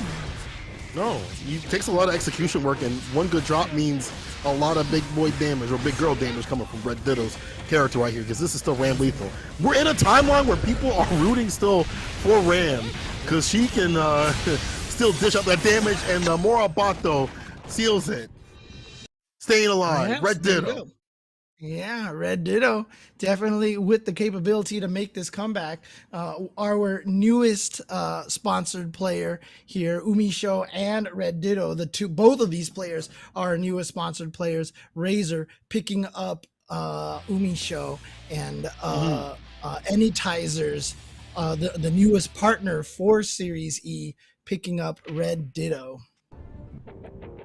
Love seeing these players that have been putting in a lot of work online and offline all the damn time get their just rewards. I like that just reward right there with the whip punish, but not a lot of them have the bar to go far.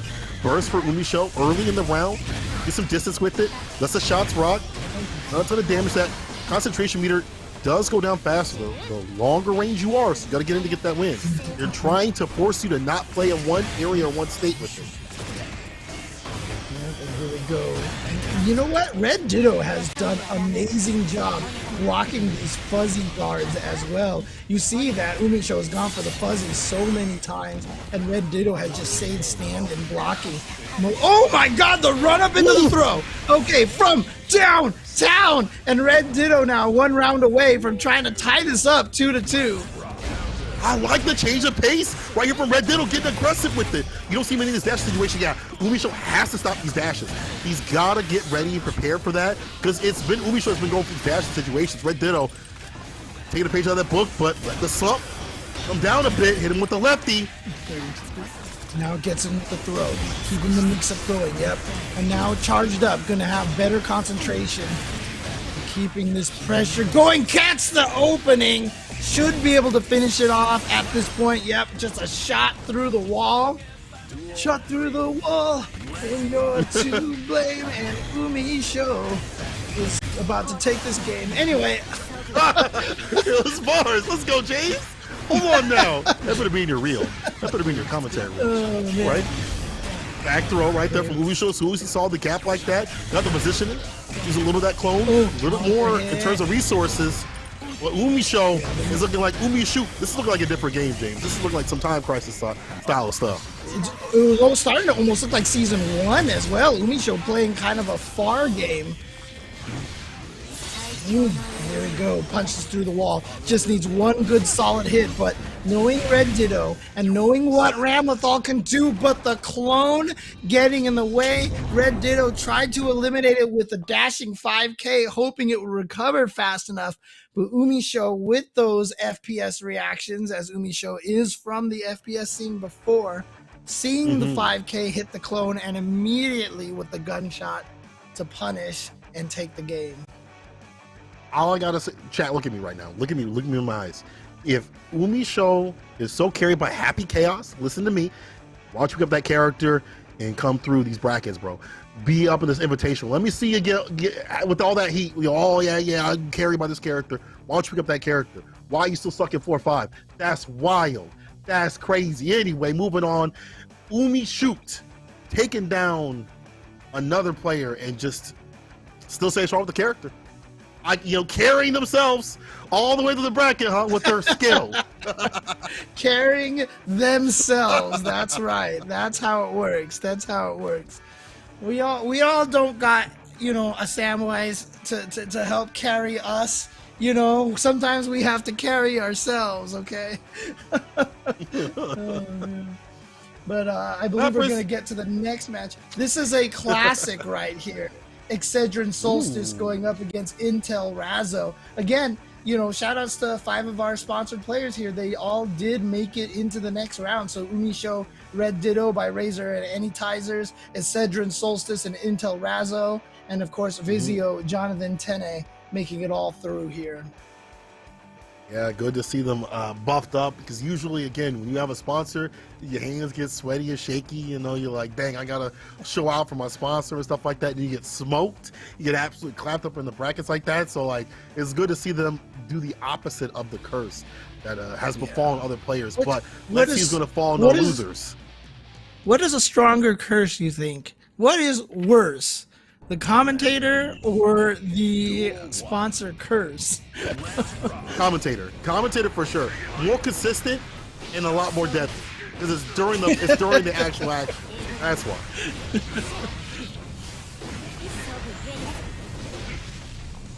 Right.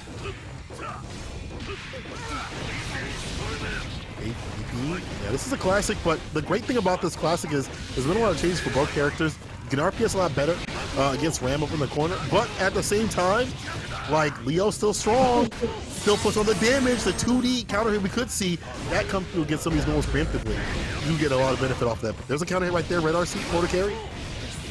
Wall splat, yeah, like that. There, yeah. Yep, Razzo taking round number 1 over Solstice. As I mentioned, these two players were sponsored by our same partners last season, and these two ran into each other a lot during the course of the season number 1. And Solstice started off a little bit slowly, but really picked it up towards the end and started placing super high and got a bunch of points, was even in the running for the top 2, I believe, by the end of the season.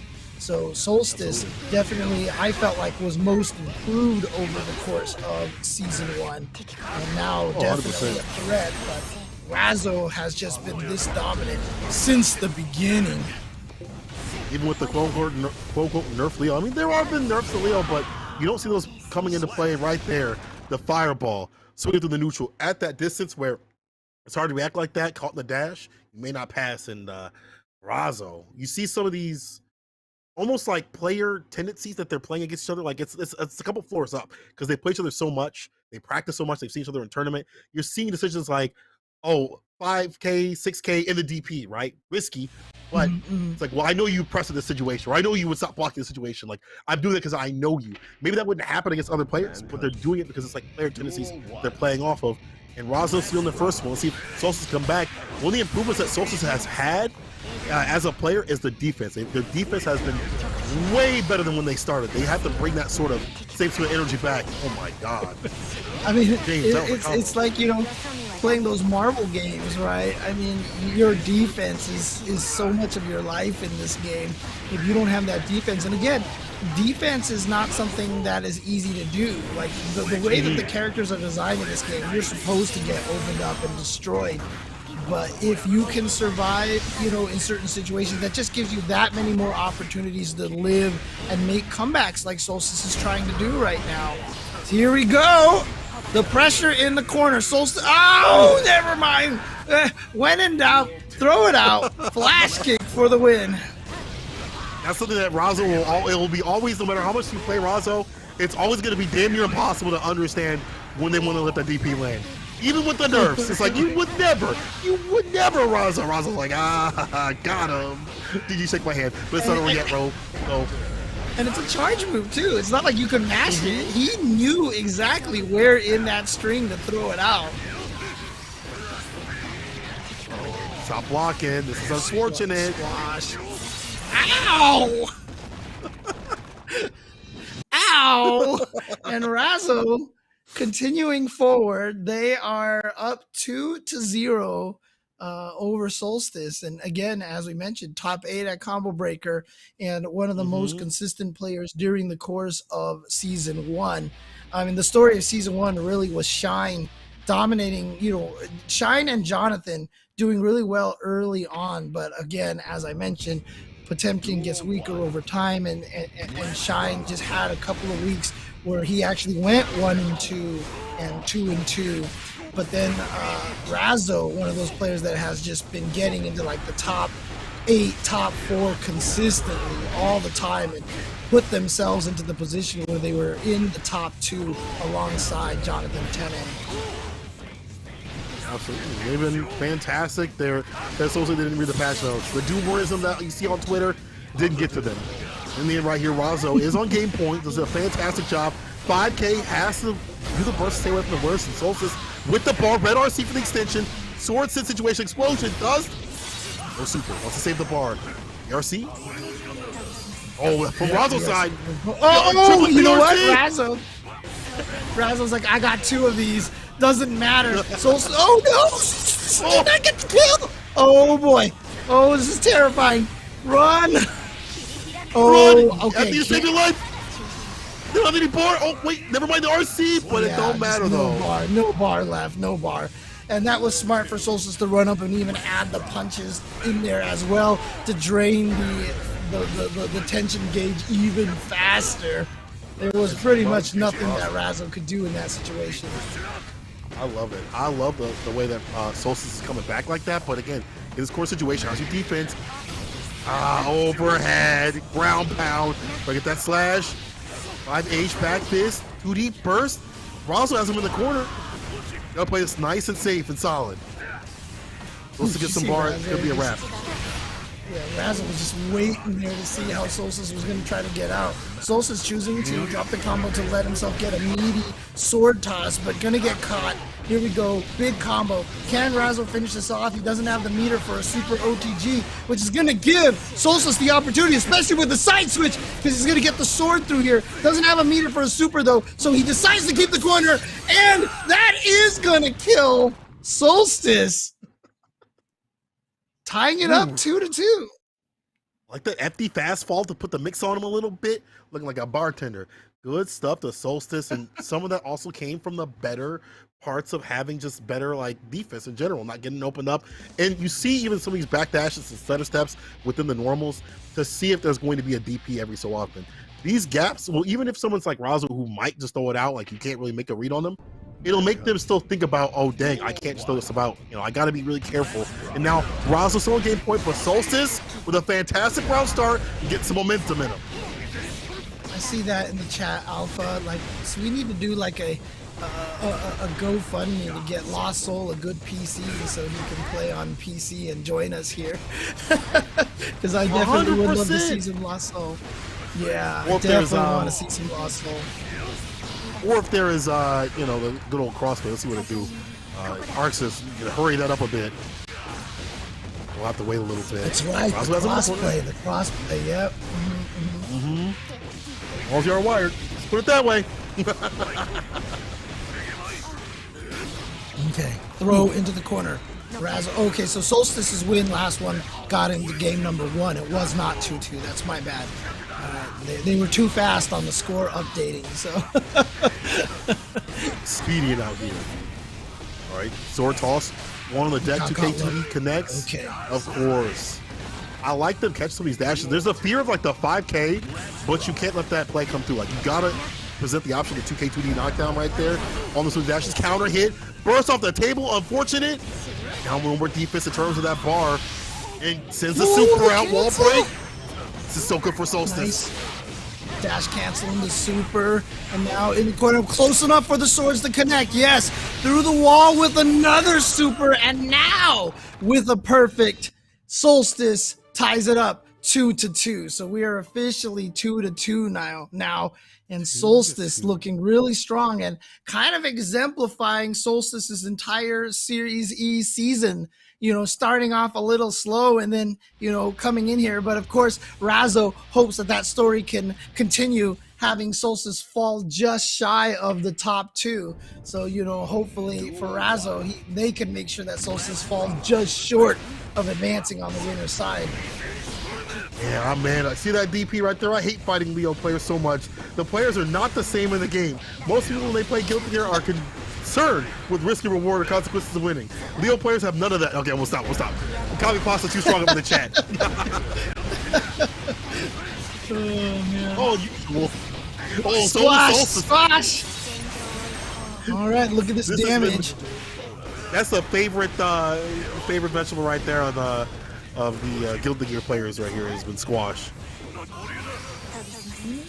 PRC to try to get the air throw, but a beautiful counter RC by Solstice, and gets the full confirm on this as well. Nicely done. Doesn't have the meter. BRC from Razo, yes, to get in there and start the pressure. Oh, but I'm not sure what happened. Just ran into that Daru, and we saw Solstice try to bait out the burst. Didn't come, and Solstice is gonna take this round. Razo keeping the burst meter for the last 2 rounds, and there it is. It's gone. So hopefully gonna be able to build it up by a round 3, if there is a round 3 for Razo. All right, you got it, Nitro. If Razo wins, you get the Kami Pasta situation. Now Razo getting the wall break, the bar pack, waits a little bit to let it settle, but Solstice goes in with the aggression. Rekka, just jump H, swords in situation. Where you going? Far side. He ain't gonna pass. Justin ain't gonna save you, my friend. Red RC with some extensions and caught him not blocking. Oh no, you touched the button, you got counter hit. It wasn't just an overhead. Oh, but look at this, Solstice getting away. Was hoping it was close enough to the corner so that Razo had to, you know, respect the sword explosion, but it wasn't. Solstice finally getting his 2 swords back, but a nice hit from downtown. No, he wasn't able to combo from the RC. RC right back, attack, jump slash, back fist, check my wrist. Careful now. Good. Oh, the guard point again. The guard points. Okay. Oh, got. Is that enough? Throws the sword, James. That's one of the things that I've always said about Solstice, is he's so willing to throw the swords mid-screen. And there you saw after he tossed it, he definitely lost one of his buttons. But here we go. He's doing well at the start of this round. Absolutely. 5K. Is it with the DP? Hard knockdown. Side switch with it. Good defense from Solstice, but for how long? Puts in the backdash, runs the records with the Red RC, keeping it safe and solid, and clips Razo pressing something. Was able to get that combo even on the first hit of the whip Rekka, thanks to the counter hit. good. Whoa, that was just a whiff. I'm not sure, but you know what? Solstice gets the throw. Combo, no. Sword too far. Not going to be able to combo with the explosion. Here comes Razo. Okay, puts the jump D on him once again. 5K situation. Back in the corner. We saw this before. Whips the throw the back door. Oh no, James. Not like this. Not like this. Razo with the defense and the offense. It's going to be able to seal it with the super OTG. Is it enough? It is Razo. This one's for you, Morph. God. All right. Damn, Razo. Cola, you promised Nitro, right? You promised Nitro, right? So we get 3, 2, 1. I hate fighting Leo players so much. The players are not playing the same game. Most people, when they play Guilty Gear, are concerned with risk, reward, or consequences, or winning. Leo players have none of that. All Leo players want to do is DP. To the Leo, DP is win-win. If they guess right, they get to DP more. If they guess wrong, they go to the next round and DP more. Trying to condition or interact is pointless because they have no thoughts. It's just a slot machine in their heads.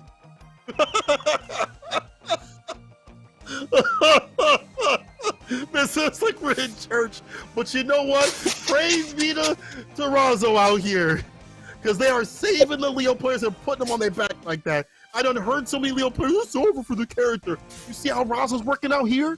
If y'all ain't playing like Razo, I don't want to hear it. I don't want to hear it. Cult leader. I mean, honestly, again, you know, similar situations to what we've talked about Umisho. Obviously, a lot of people do really legit fighting Leo. I'm sure that Leo rant came from somewhere. That copy pasta came from somewhere. Legit. But again, Razo, obviously a very, very, very smart player, along with other people like Tempest and such, you know. Definitely Leo players can definitely go a little more Unga than Happy Chaos players. But again, to play at this level where you could defeat someone like a Solstice, definitely takes someone of Razo's skill to be able to take it. One of the great things I really liked about the fact that, you know, Razo is like 5K has been nerfed, 2D has been nerfed. Didn't take those tools away. When you have things that are nerfed with your character, you don't take it off the table completely. What you do is you put it in ever so often, like just sprinkle in a little bit of season with the 5K every so often. 2D, we saw that 2D counter combo that was sick with it, and it didn't work all the time. And the one time it didn't work, you saw Razo just take it off a bit. You know, it's not trying to get counter hit or whiff punished or whatever. It's those things that make a strong player and bring out the strengths of a character, because you still get good reward. That's the thing about Guilty Gear. Like, some things are nerfed, but your reward is still there. They just want you to be a little bit less goofy. Now, for some things, that's not the case. But for some other things that we saw right here for Leo, it is similar with this. So the toolkit, the 5K, 2D, all those things are similar. It's just to be able to use it right. That's the point. Everyone keeps joking about the way we read that. Like, I feel like I should have finished it by just like doing this and just going, Un forastero, you know. Like, I'm part of a cult here. Oh my god. But we the are next match, doctoring people. Talk to me. Dude, the next match that's coming up here is going to be Hotashi and Adventure. Now, this is confusing me a little bit. I mean, I know we're in winners round 2. I don't remember seeing Hotashi play at all. Yeah. Like, did he play in first round? I'm not sure. I think I saw a splash of peppery goodness, but just for like a brief second. But it was just a flash. But I don't know what happened. Well, I guess he's here though. Well, anyways, maybe they didn't show the match. I'm not sure, but Hotashi versus Adventure. I'm really curious to see this because Hotashi's always been very good. You saw right there how he's already checking minions. He's always been one of the best at that. And look at this. If he hits one time, he's just gonna go nuts. Yeah, here we go. Just spend all the blood gauge and just go. Oof. Yo, play spin situation. Still gets a bite. My God, he is hungry. The beast will feast Hotashi. Does Nago seem faster to you? with this season 2 patch, James, like this James character seems faster. It's a Fukio dash cancel and a super sit. I thought they nerfed it with the character. They said, you know what, you don't have to spend blood bar for it, but Hotashi's been so good about that. That's one of his best points, and right now, we'll hit him with the super. The wave check with the freshest of breeze. If you please, gonna be some Oki after this. Not enough to die, not enough to kill just yet, but Hotashi just needs one more hits, and I swear, has any of his rounds gone over like 30 seconds? I feel like he's just been taking everybody out so quickly, and it's just terrifying. Like, Hotashi was always terrifying, but now he just, I don't know if this is him doing another one of experimental things, or he's just like, this tournament, I'm just going to go ham, because he's definitely had the tournaments where he's like, I'm just going to let myself blood burst all the time. I'm going to just sit back a lot more. I'm just going to try this a lot more. But this time it just feels like he says, I'm going to be as aggressive as possible to see how this works out. I feel like you almost have to play Nago that way. You do have to take some risks with the Fukios and stuff like that in terms of like the blood meter, but again, Hotashi is able to utilize that factor of the character to get in, and that's a stronger point, being able to Fukio in with a quickness cancel off the Fukios to get that speedy, see the super denied damage of with that bloody spin situation, but Adventure has the lead. Right, and a lot of people thought in season 1 that when his blood gauge was 2 bars or higher, oh no, he's going to be able to kill off of this. No, he missed it. Oh, because he was going to blood burn. No, not like that. Not like that. Not like that. Negative. Not like that. Negative. Negative. But it's so much mental stack. Adventure was like, bro, I don't want to get hit, explode, but you still gonna have to quit because Hotashi will find some way to get through. And the extension on those normals when the blood bar is boosted up is deadly. Oh, he's staying steady. He's staying sturdy. Yeah, with it. I'm not sure. I'm not sure if the explosion hit meaty. If the explosion hit meaty, he might have been plus. It is normally -7 if I'm not mistaken. -6 or -7 normally. But if it hits meaty enough, it can actually get to a situation where it is safe. I'm not 100% sure. I'd have to go back and watch the tapes, but also another thing too, you know, what I was saying was that before in season 1, people thought that when his blood gauge got above 2, that his 2S and his far S were better moves. They actually were the same if I'm not mistaken, but now in this season, they are actually improved when the blood gauge gets up there, so that might be one of the reasons why it looks like Hotashi is just that much faster all of a sudden. The normals are better. 2H is not as good as it was in previous seasons of the whiff, especially when the blood gauge is lower, but Hotashi, again, has been playing in level 2, level 3 blood bar with it. He knows what to do. Like, I think weaker Nagos are going to suffer, but strong ones like this are going to benefit. Just get the 6H, but he just needs one hit to make Adventure quit, put himself on set point. All right, so shout-outs to Baker. Baker probably noticed it. Definitely was holding on to the faultless defense. So if you hold on to the faultless defense, you can stave off the blood rage. And so he was holding it to make sure that you let go to make it hit meaty. So in fact, it probably was safe that time. Man, oh man, this is a character. Yeah. Oh no, the back throw just go nuts. Oh. Boy, here we go. Blood rage you can see building up, but the command throw would have drained it all down. Doesn't matter, it's a kill. And again, Hotashi, his screen time in this tournament, even though we've seen both of his winner side matches, has been shorter than some games I feel like we've watched. Hotashi is definitely applying for SGDQ. And is just speed running through this tournament. Wow. Man, just watching him play, it's like, oh, I guess I'm a Nago player now. That's crazy. I'm a Nago player now. Like, honestly though, I have played the character, and it's funny because like with the Fukio changes, like when you get used to them, you do feel a lot faster. You are having to play around that blood bar.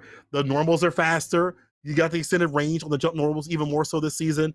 So for good reason, it doesn't look like he is like a lot faster in terms of his button usage and stuff like that, because like he literally is faster. There's a little more range and stuff like that.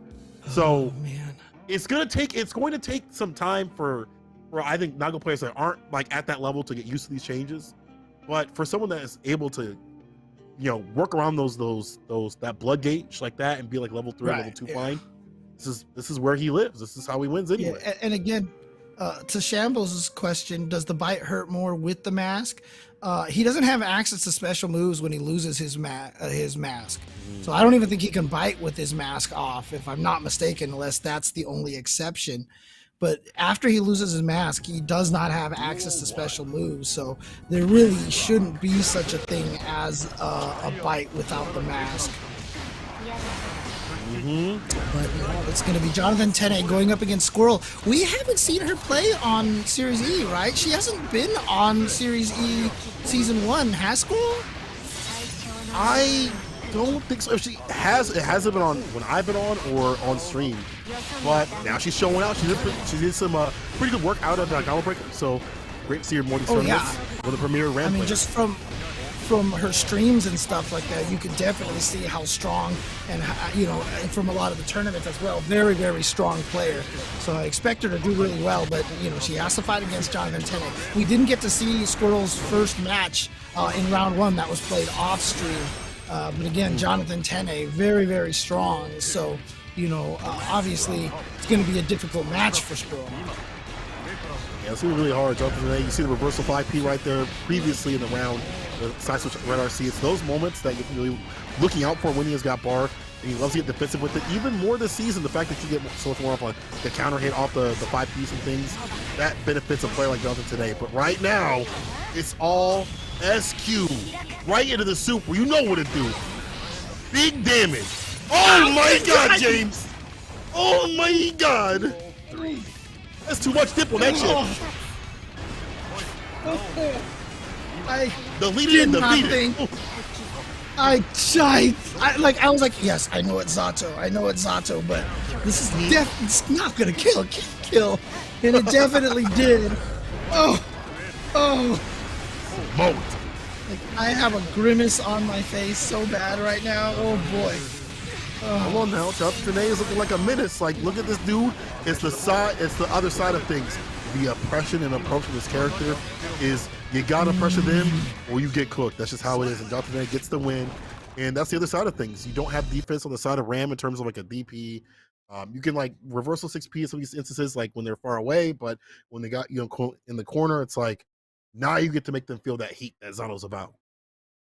Yeah, and Zato obviously still a strong character. And again, the Season 2 patch, as far as we know, it's less than a week into the patch, right? I think it's been 6 days total. Obviously, we don't know a lot, right, with this. There's going to be there's system changes that affect the way the characters play. We're going to find new tech, etc., etc. I mean, I hope we find a pot player come in here and start doing damage again. Because I know Shine has mostly been playing Giovanna, but like I definitely want to see if a Potemkin can make stuff work right now. Honestly, I think we will. Even Aji players have been finding the benefits of the character. They found ways. Yeah. It's not copium and copium. They found some sauce with the character. So I'm sure there's some in the fridge for you pop players too as well. I mean, the stuff that I've been finding myself, just experimenting in shameless plug. If you are a Potemkin player, please go to my Twitter and find all of my Potemkin threads. I've been finding all sorts of crazy tech with this character.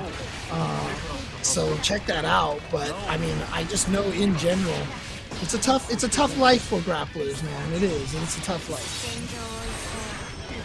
You ain't lying, but I'll tell you who's a good grappler. Both these characters in some ways. There's a command grab you have to worry about when they have you in the corner. That's something you have to worry about. And she can dash her to get her like strike throw situation going forward. But Jonathan Tene hasn't had to put the grip on him, just all hands on this character. Look at that oppose. Don't press a dang button. Backs off to get that Eddie gauge back, and as soon as Jonathan got it, just immediately went in with the piercing afterwards. Now, nice PRC, but actually no counter hit on that 6P, so wasn't going to be able to get anything off of that anymore. Backs away for a bit, and the pierce went out. No more Eddie meter, but Jonathan Tene, one of those that can play with the normals of this character, even when the Eddie bar is gone. Get Squirrel. Looking for one good counter hit. It's going to come from side Jonathan Tene.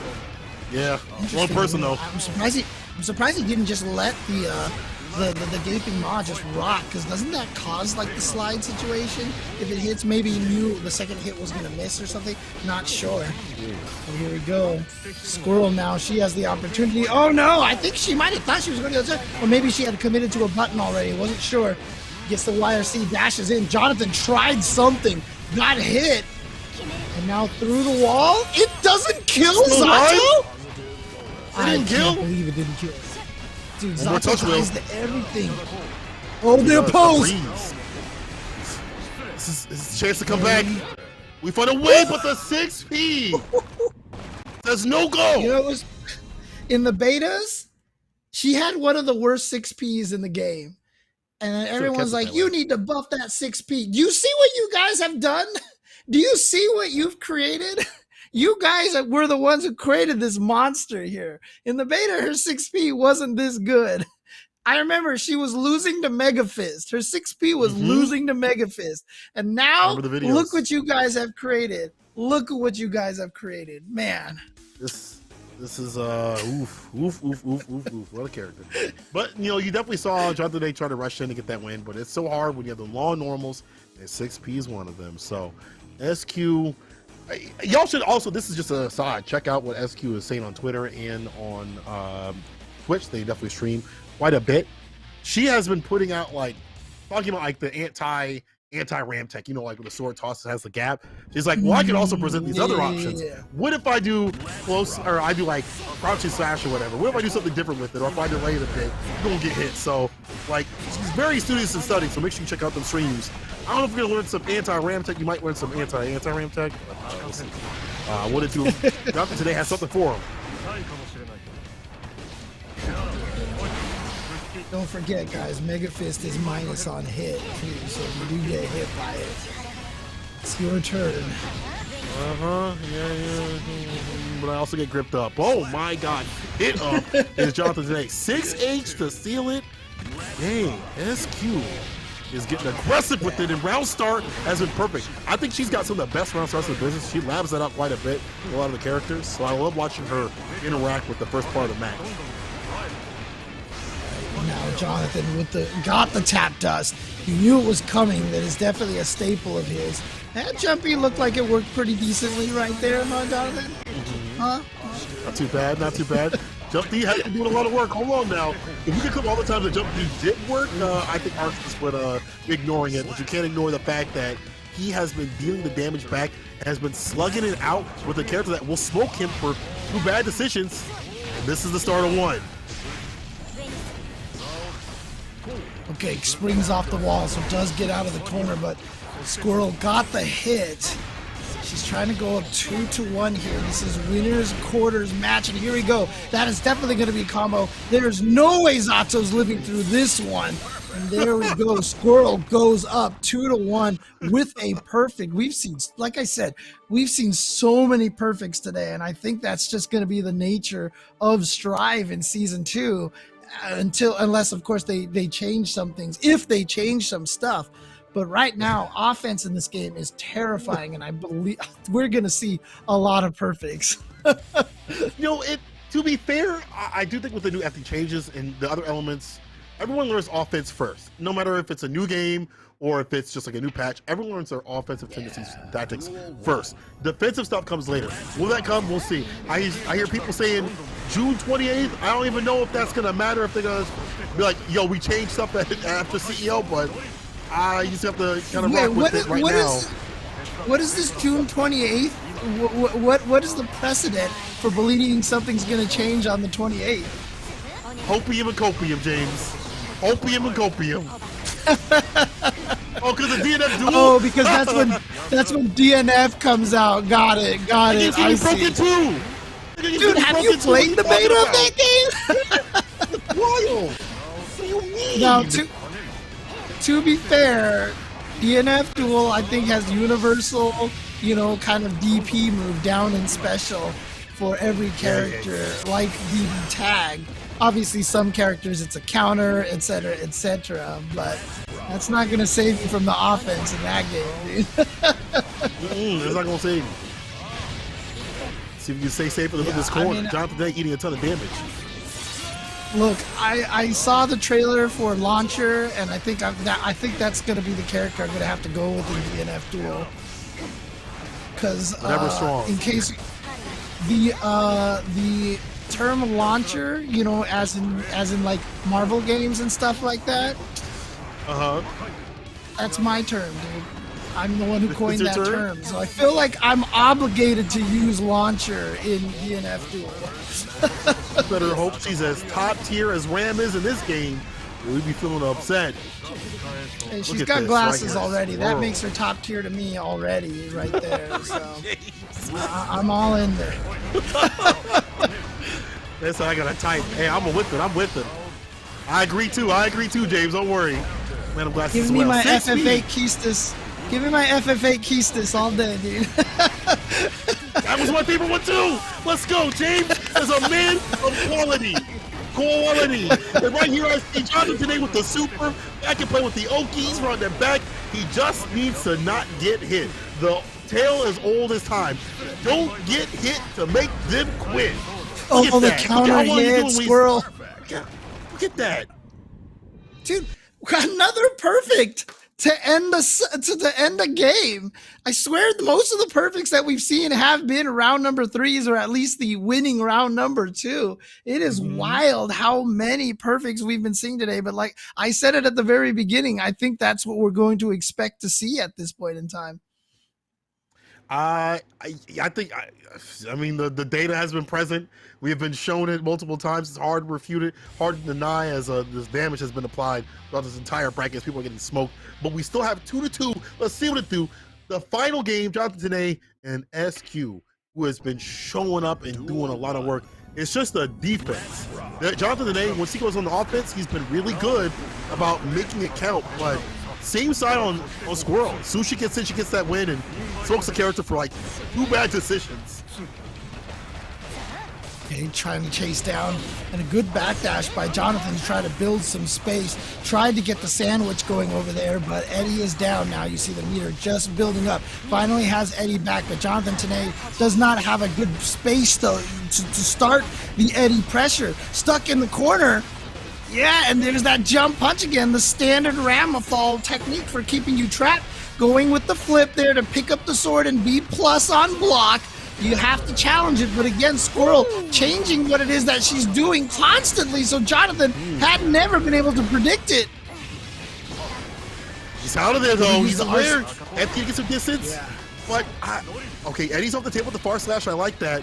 Jonathan, they having to back off, not having a way to really put that pressure and coach on this character. But can he find the finish? Can he give that same sort of pressure that we just saw for, it felt like 5 minutes, James? Here we go now. Knocked down with the Drunken Shade, and now the PRC to keep in this pressure. Squirrel does have a burst available to her. Jump D looked just fine to me.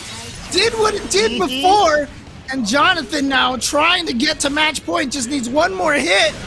But this is Ramathal, but a fortunate trade for Jonathan from downtown is going to give him match point. What a risk, but look at the reward. He's willing to put out these buttons.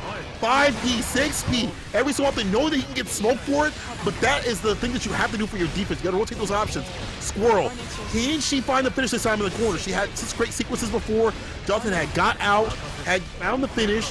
Look at that. Backs away, trying to find an opening, but this gives Jonathan today just that little bit of a gap. That's all he needs. Back at him, though, 2K gets the records down. To the ground you go. All right. Big hit. Oh no. Dead. Guaranteed. We're not gonna be wrong on this one this time, Cola. We're like dead for sure. He's done. Okay.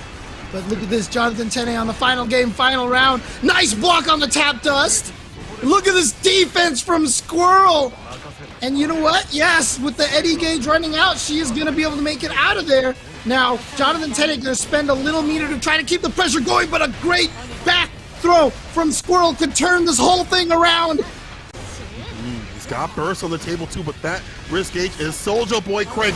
You should not get open up the burst. It's a golden dish. He's got so much power. Lucky boy 6P. Puts him back in the corner.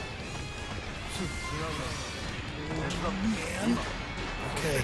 back to full screen Eddie use here. No meter to go for the sword super to keep it up, and you see Jonathan Tene not trying to only run away to build that Eddie gauge back. He's got the Eddie gauge ready to go. Here we go into the corner. Again, great block. Twice in a row, the tap dust. Not gonna be able to block it. Goes for the sword super. Didn't believe the shark would kill. So he's gonna go for the sword. Positive meter bonus. Meaty piercing. And just gonna try to chip for victory. But a great burst by Squirrel. You can still make the match happen. Or it's going down. Negative, and that's negative in terms of rounds going down, James. Jonathan Tene taking it with the break, bro. Again, the 5P, 6P, risking it all. He could have got counter hit with that far slash. He could have got smoked for that decision. But in the end, he gets the win. Jonathan Tene, that button of 5P is hella broken. I know it is. I know it's cracked and cratered. Damn. Man, what a good match. All the way down to that final round there. Very, very close. But Jonathan Tene showing that he has the experience here in Series E to be able to clutch it out. Jonathan Tene moves on in the winner's side of the bracket, and he will go on to face against someone he's fought a couple of times in Hotashi. And on the other side is Umisho versus Razzo. I believe they fought each other at Combo Breaker as well. Yeah, no, that's right. Umisho and Razzo was the match that had that ridiculous double KO from like across the screen, dude. Yes. So that's why I remember they played each other. You guys hadn't seen that double KO. Probably the craziest double KO I might have ever seen in my life, because it was a double KO with Happy Chaos's H gunshot from across the screen, dude. It was crazy. It was hella sick. And like that's why I love the Series E, you know, putting it on for the community, putting on for the best in the US. The fact that we get to see these rematches, especially right after the patch has been dropped on the people, right? And there hasn't been a lot of time, so everyone's just exploded. Everyone is just melting, and it's been so much fun. It's been a lot of fun. I really appreciate everybody, you know, sticking through it with it. You know, all the sports that we have and all the players coming through again to give us this fantastic good gear action. I think in this rematch, things are obviously gonna be different. You know, the way that you have to play with Happy Chaos has to be primarily close range to mid range, but that's fine for Umi. At the same time, that's cool for Leo. It's like, I don't have to chase you down, make you look like a clown. I don't have to like FD break and, you know, block out the shots. Like, so we're gonna see a lot of slugging going on in this match. Yeah, for sure. Just some updates on the loser side of the bracket. I know we mentioned in the first round, Yurikov defeated Stealthy, Daze defeated Apology Man, Peppery Slash defeated Shine, and Flash defeated Diaphone. In losers round 2, Flash has gone on to defeat Red Ditto 3-2. Peppery Splash continues their run 3-0 over Solstice, and Daze with the 3-2 over Adventure. And so Yurikov and SQ have to fight each other. Also, we got to losers round 3, Peppery Splash defeating Flash 3-0. And that's not even it. There's still more. We still got more in store. With all the analysts real quick, check with them and come back to you in a second. Stick with it. Not only is it a run back of Combo Breaker, it's actually a run back of last night too. Razzo, Umisho. So Razzo in the winner's side was actually able to take it over Umisho, send them into losers, and then it was a 6-1 grand finals reset. And Razzo's one request about it against Happy Chaos was wishing that the matchup was a little bit more consistent. And you know, as Razzo continues to play and show us how like high caliber of a player they are, I think that consistency is going to come just by how they adapt to now the new changes for Chaos. But again, Happy Chaos is in a place where you know, Chaos thrives. So that match can go either way, but as history says, it could go either way.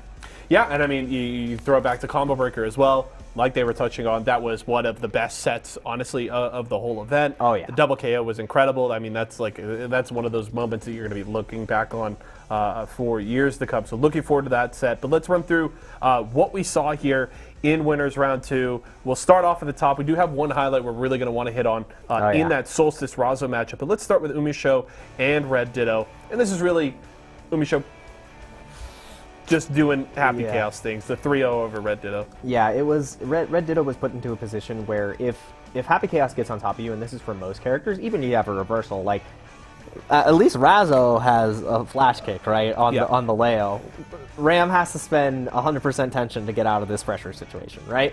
And with Umisho already flaunting the ability to go for a FDIB proof block string, like once you're in pressure from this character, it's a nightmare. So Red Ditto really didn't get the opportunity to play, and Umisho piloting Happy Chaos really made the difference. It was very convincing. Yeah, and I mean it's funny because I spoke with Umisho for draft day, and this was pre-patch, so he still wasn't even sure what was coming. But Umisho talked a lot about how they were looking forward to the changes and was hoping that they were going to be able to bring out a lot of these different things that they felt like Happy Chaos can do. But it was just like that current state of Happy Chaos at the time. It was just like I'm just playing the optimal way to play Happy Chaos, but I know there's so much more I can do with this character. So I hope that the patch enables that, and it seems like to a certain extent, it has done so, and Umisho looking really good in that set. Let's jump to the second set here, and let's just jump right into this replay. This set went the distance to a full 5 games, and here's how it ended. Jake, break this down for me, because I know you had a pretty quick reaction to this. So this final situation right here, everything is looking in Solstice's favor. The sword gets set up, but the throw comes out a little too early, and that's when Razzo sees the opportunity and just strikes. And the moment you make this mistake, builds the tension at the last moment, and Razzo picks it up with the super. If Solstice would have waited just an extra moment on the sword explosion, that back throw incident would have never occurred. Shoutouts to Jonathan and all the other Guilty Gearheads in that Discord, because the back throw incident was definitely a meme, and that was a back throw incident and a half. That's like when all the jokes that are going on Twitter right now, where you see a character get their win condition and the win string comes up. I just see Leo, he just puffs up his shirt and it's over. That's what I saw. I was like, oh no, it's happening. Just like Umisho getting you in the corner. It's just like, that's a wrap. The car pops down, up. It doesn't matter. Like it's done. It's done. Oh man, that was a hell of a set. And I mean, this is a matchup that, like, when you look back to early Season 1 of Series E, Razzo dominating it, honestly, for the most part. But we saw that growth from Solstice, and now it feels like every time these two players match up, I'm like, it's closer and closer. I don't know who's going to win this. It's so tight. They're so competitive, both of these players, and they're super fun to watch. So that's one I'm just looking forward to getting to watch this two matchup as the season goes on. But this one goes in favor of Razzo. And then we got some fun on the bottom side of the bracket. Let's talk about Hotashi. What is there to say about Hotashi? Those Nago nerfs are that we really... haven't already said. There's not much. There's what are you going to do about those Nago nerfs, man? Like, I just really feel for Hotashi's working extra hard right now to just secure these 3-0s. I've never seen, like, he's just that much better. Yeah. He's just, like, the fact that he's able to continually show the strength of this character, even though, like, he got nerfed. This character didn't get nerfed. Like, and finishing in his patented way of, letting the blood pop, getting into a throw, and just playing the way he wants to play. And I really like watching that about Hotashi. So Hotashi continuing to show us why he's one of the best players in the world, not only just the US, and slashing his way through the bracket. Yeah, it definitely feels like watching like a Hotashi Nago looks very unique and different from almost any other Nago player you're going to watch, and that's part of, I agree, what is so much fun about watching him play Guilty Gear. So Hotashi moves on. The last set that we saw in that last block, Jonathan versus SQ, and this was an incredibly tight matchup that went the distance, a full 5 games.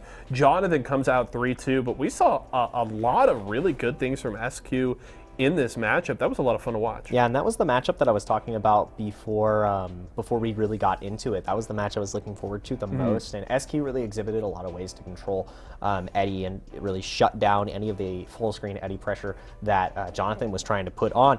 But Jonathan, I think the main defining factor of why he was able to win was his committal to defense and his ability to hold on to his burst. He bursted in the most safe opportunities. Even though his risk gauge was cranked beyond belief, he just continued to believe in the school of thought that is down back and defense. And that's what made him a strong fighting game player before. And it's showing once again, able to weather the storm that is Ram pressure. And there was a lot of pressure. And Jonathan was unshaken. So I want to see that happy dog picture on Twitter. No sad puppies. We are here just for yet. it. Yeah, I need it. I need it, all right? Before we go back to our casters, let's set the stage here. Umisho and Razo, Hotashi and Jonathan. Those are our 2 winners semifinals. I'm going to put you on the spot here, Jake. I need some predictions here for these 2 sets. All right. And I will meet you halfway and do the same, but Cool. what do you got? So I think Razo is going to win 3-2 over Umisho. Okay. Learning from yesterday, obviously there's got to be that fire inside because you won in winners yesterday for WNF and then lost 6-1. Like, you want to make that comeback and take Umisho out, especially in this debut week at Series E. Be like, you might be the new kid on the block, but I'm the king of this tournament, right? Okay. You don't mess with me. And then on the other side, Jonathan versus Hotashi. With how Hotashi's been playing today, I'm sorry, Jonathan. I'm sorry. 3-1 in Hotashi's favor. That's my prediction. Okay. I'm going to actually go reverse on you. I'm going to say 3-2 Umisho and Razo. I'm actually taking Umisho there, though. Okay. I think that we have a very good chance of a rematch later on in the bracket, though, because I think Razo's looked really, really good today, but I'm taking Umisho there. I'm with you on the Hotashi train, but I think Jonathan has looked really solid tonight, and just historically, I think has matched up well against Hotashi, at least like going deep in sets. Yeah. I'm saying 3-2 Hotashi in that one. So I think it's going to be tight. I think it's going to be fun. Winner semifinals going to be super sick. I can't wait for it. I know Kola and James Chen can't. Though before we get into that, we're going to a quick break. When we come back, though, we'll keep it rolling here with our first week of Season 2 here at Series E Guilty Gear Strive.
And we are back with some of the best Guilty Gear Strive that you will see not only on Thursday, but all weekend. Again, I'll put that on my moms and people. We are not even close to being done.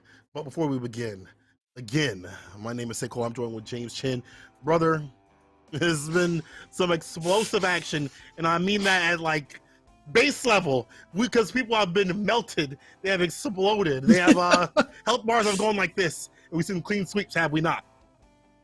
Oh yeah, it's been pretty crazy. I mean, I was expecting to see a lot of chaos. I mean, I said that's the theme of the season, right? Is the happy chaos. And we've definitely been seeing a lot of that, especially here on the winner side of the bracket. Like if I go to the loser side of the bracket here, I see 3-2, 3-1, 3-2, 3-0, 3-2, 3-0, 3-2.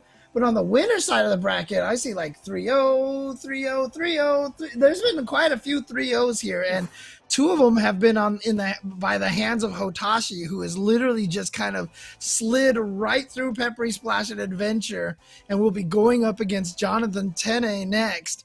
But before we get to that, it will be the rematch between Umisho and Razo. And as I said, they had one of the craziest double KOs that I think I've ever seen in a fighting game.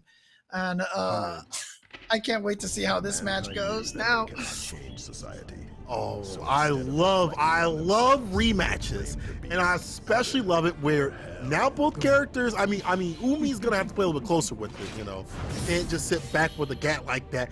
But Razo does have a nerf character, quote unquote. But then again, the way that Razo's been playing, do they even know the character's been nerfed? Do they even look at the patch notes?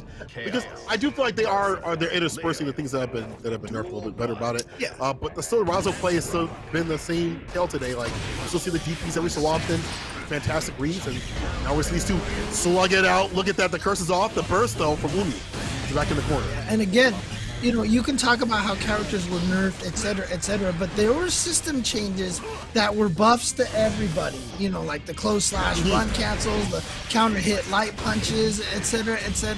That knows, you know, regardless if your character's been nerfed, your character got some buffs through the system, unless you're Potemkin, because then you can't dash cancel anything because you're Potemkin. Absolutely, you know, you don't need all that. Let's be real. You don't need all that. Not bitter or anything. He's fine. I'm not bitter at all. I'm not bitter. He's fine. He's got that new super and super sick with it. Well, hopefully Sean will be able to use that later. Yo, the counter hit 2D, full conversion corner carry.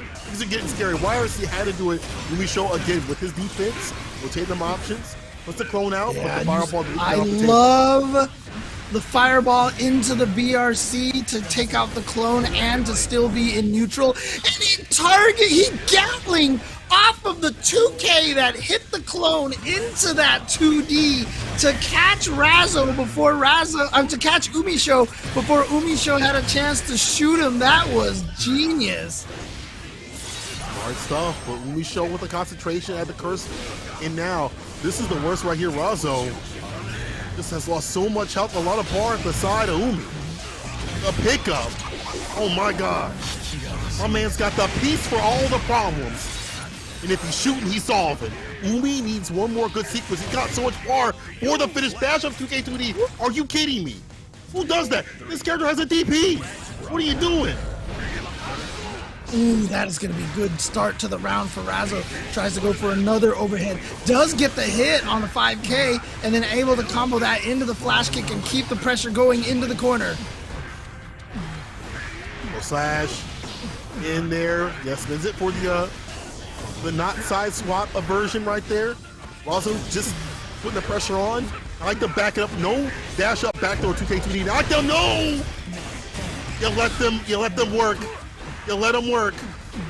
Yeah, now Razo found the opening, even though, actually no, I'm sorry, it was Umisho who had the caution on the rage sign. Yeah, look at this, and so he's terrified to take a hit. That's why you see Umisho trying not to get hit, but finally got picked up, and there it goes, Razo with game number 1 over Umisho. Oh, I love to pick up my puppy, but he is 130 pounds. So. Of absolute, he's stacked. He's a stacked boy. Yeah, it's not. He's unless, right of course, here, you know, unless you've been doing the Rob TV, hitting the gym, you know, you can flex by picking up the dogs. I don't know if there's enough gym work that can help out because he is a solid brick. But you know, it's been he's a lot. He's a lot. It's also a lot of work right here for Umi. I feel like Razo has been really good about just keeping on Umi and then reading these defensive tactics and habits that Umi's got. Well, I mean, clearly Razo knows that if they're gonna start winning tournaments, that they've got to study this character and they've got to study Umisho. And if they were defeated by Umisho at Combo Breaker, as they were, you know, they are definitely putting in that research. So they're going to find the gaps. They're going to study this character. And, you know, I'm sure these two are playing matches, you know, practice matches against each other as well between tournaments, helping each other out. Absolutely. These are people that are friends, but when it comes to the sticks, they foes. Oh, puts a toe in it. 6K into the super. Dang, that's a lot of damage. Oh, dang, okay, no wall break. Close enough. It's old school right here. Oh man, yeah, Back in the Razo day. trying not to take a lot of chip, but got the Sonic Boom through. So went into the RC right away to be able to get that pressure, and that's exactly what gave Razo the opportunity for that throw. Razo's playing this match so smart right now. So here comes Umisho with a great start. Yeah, I really he's like the like, fact that we you saw got that a gap? Well, burst. you know what? You've also got gaps, dude, so there you go. Hey, yo, James, hold on. James got bars, let's go. That was bars. That was bars. Oh, you ever the see wall, like yeah, that? That's a wrap. Oh my god. Umi, shoot. Well, not done yet. Umisho needs another round. And look at this, Razo's in, but nice escape by Umisho out of the corner. Gets the water balloon on him, but no, got hit. Now back to this corner. The super. It's not enough. Kill though. Not enough. Still alive. Just shy. This is so good for Razo. This is where they want them to air throw down to the ground. You go, Razo. Yo, you know, Razo. we have to preface a little bit though, James, because people don't know this. Both these two cats, when you meet them in person, are the sweetest, nicest people. Dude. But the way they play it feels like it's personal when you play them. They are mean as hell when they play. That's how you get your aggressions out, man. That's how you get your aggressions out. You're the nicest person in the world, but then, you know, when you pick up the joysticks, all kindness disappears, and it's just, that is where you let out your aggressions. That is how it works. Yeah, that's right. Yes, the 1 HP clone basically comes out, is always crouching, so you can jump over it easily, and it disappears almost instantaneously. So definitely does not have the same power as it used to be. But yes, two characters here. I mean, it's crazy because, you know, when Tempest and Umisho were going up against each other in grand finals, like, people were joking, like, man, you can tell how much people dislike Umisho because everyone's rooting for Leo. They're such a nice person. I met Umi in person. They're so great. Both of them are. Like, I wish y'all would meet them because he wouldn't have the same sort of hate. But, you know, we online. Let's see who's going to stay fine. As Razo is a game up a game point. I was really glad I was able to introduce myself to Umisho at Combo Breaker and you know, congratulate them because it was their first major and they got second place. First major? You know, so yeah, so I just wanted to, you know, congratulate him on that run and just, you know, hope that he had a good time. And yeah, he said he had an absolute blast. So really happy to hear that. But he's not having a blast here because Razo just overheaded him and is gonna shoot him through the wall. Can fall, gets the Oki. You gotta be careful this next situation right here. YRC for the gap like that with the close slash side switch. The DP can't roll through for free. Gotta put some butter on it.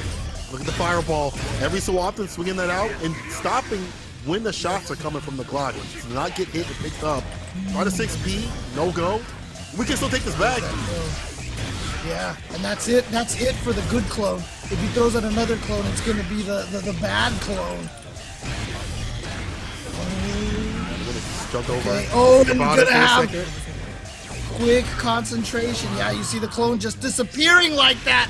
Not gonna be able to stop Razo as well.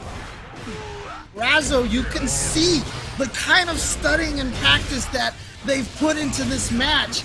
They are so patient when trying to get in on Happy Chaos. But I mean, honestly, as hard as it is to learn Happy Chaos and play Happy Chaos, it takes that much and maybe more mentality to be able to learn to fight against this character like Razo has. Right. A lot of work. You see the efforts, the reward store, PRC. And of course, the guard break situation for the maximum amount of damage. Careful now. They see one good conversion. Red RC, little wait and bait. RC back at it for the defense side switch. Look at the defense from Razo.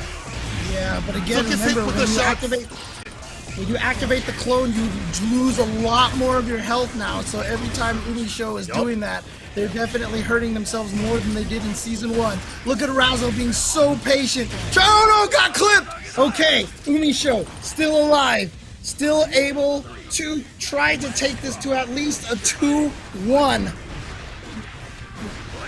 As now you see Razo every so often throw out the 2D right there in the throw. As soon as he saw the FD, goes for the throw, the opening, backdash. Haven't seen the option presented from a bit from Umi. So caught up in the corner, burst for some distance. It's not you, it's me. Throw. Oh, got to the other side. Umisho maybe didn't think that it was going to get to the other side. And here's this pressure again. And the thing is, Razo has a ton of meter for PRCs and BRCs to be able to keep the pressure going.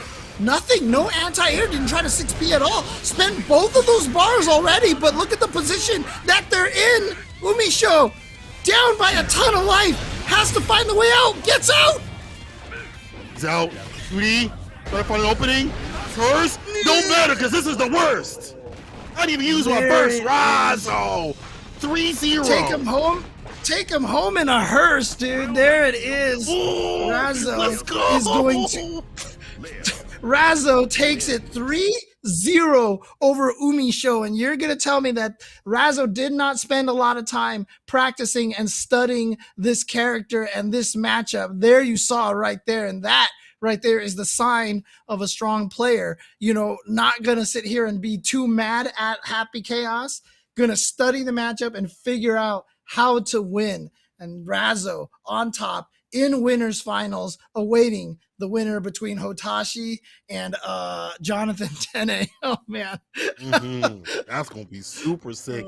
I can't wait to see that Sato versus Nago. But you know, back to the match we just watched. I know I just saw someone say, you know, Umi is washed up.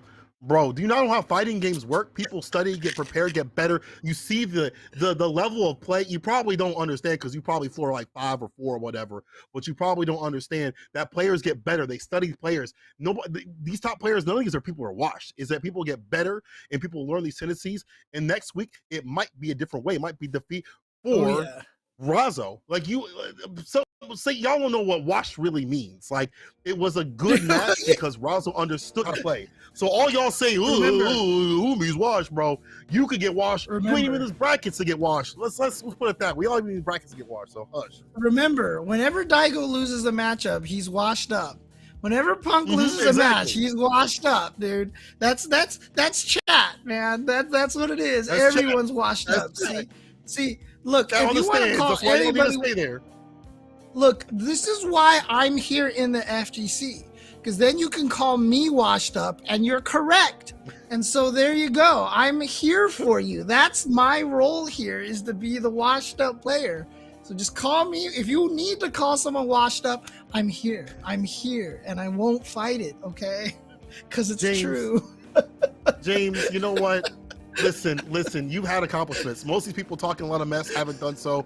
And if y'all think y'all so nice, how about this? Let me see you up in these brackets. Let me see these top 8s. Let me see you get invited to the series. Then I'll respect your opinions. Until then, you know what? I will say this. Come at me in some hyper fighting, dude. Ooh, James talking I will wash you in some hyper fighting, dude. I will wash you in some hyper fighting, dude. Come at me in some hyper fighting. Yeah, James is good in some hyper fighting. James is good. Any Street Fighter 2, don't matter what edition, he's pretty good with it. But we've had some pretty good matches. This has been fantastic. I don't want to cap with it and stuff like that. You know, people are getting a little bit weird up in the chat, but you gotta give respect to the level of the players because they're taking these characters. Oh no, I love the chat. Honestly, I love the chat, dude. Yeah, we giving you guff because y'all are being weird and stuff like that, but y'all gotta give love to the players. They're taking these characters to the limit, and they're actually taking this stuff wild with it. So, oh no, I heard a crash. Are we good? Yeah, Nathan's just knocking things down. Cat is being cat right now. That's all. So it's all good. He saw something. He said, "Bow." He was angry too. He said, "Happy Chaos." Yeah. How dare you? He was like, "Nobody calls my dad washed up. Nobody." So yeah, there you go. I got pause for you. Let's see what our next match is. So the next one we're gonna have is Jonathan today versus Hotashi. So Hotashi, one of those that he said, "I'll never lose to a Zato player," and stuff like that. You've been putting in a lot of work. We saw today that he is refusing to lose to those Zato players, especially that run back with Peppery Splash. He said, "Never again."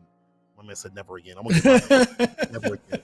Dude, I mean 3-0 in, like I said, GDQ fashion over Peppery Splash. And you know, when I talked about how Jonathan Tene might be the best Zato player, the only reason why Jonathan has that might tag on there is because Peppery Splash is out there and clearly in the running for best Zato in NA as well. But man, the way that Hotashi went through Peppery Splash, Jonathan can't be very, you know, he's got to be a little worried coming into this match, unless Jonathan feels like he can do something vastly different. I have to wonder how because we see like the defensive jabs and things like that from Hotashi. I have to wonder how it's going to interact with somebody that is very offensive with their jabs too as well. You know, when it comes from someone like Jonathan Tene, we see the defensive 5Ps to try to switch the situation a bit. Obviously, you get a lot more of the counter hit. I have to wonder how that's going to interact with someone like Hotashi. Like, but just the way that he's playing has been. I hate to say it, to Jonathan, who's been so consistent. Today just looks like Hotashi's day. Like it really does. And I hate to kind of prophesize the demise, but. Show me something, John. I want to see. I don't want to see Hotashi just watch everybody. I want to see a close match. I want to see sweaty games. I want these pits to be just sweaty as hell. Oh man! I mean, honestly, these two have a lot of history with each other, especially here. I mean, not even especially here. They fought each other in like every tournament that they run into because that's just how good they are. They're always running into each other over and over again.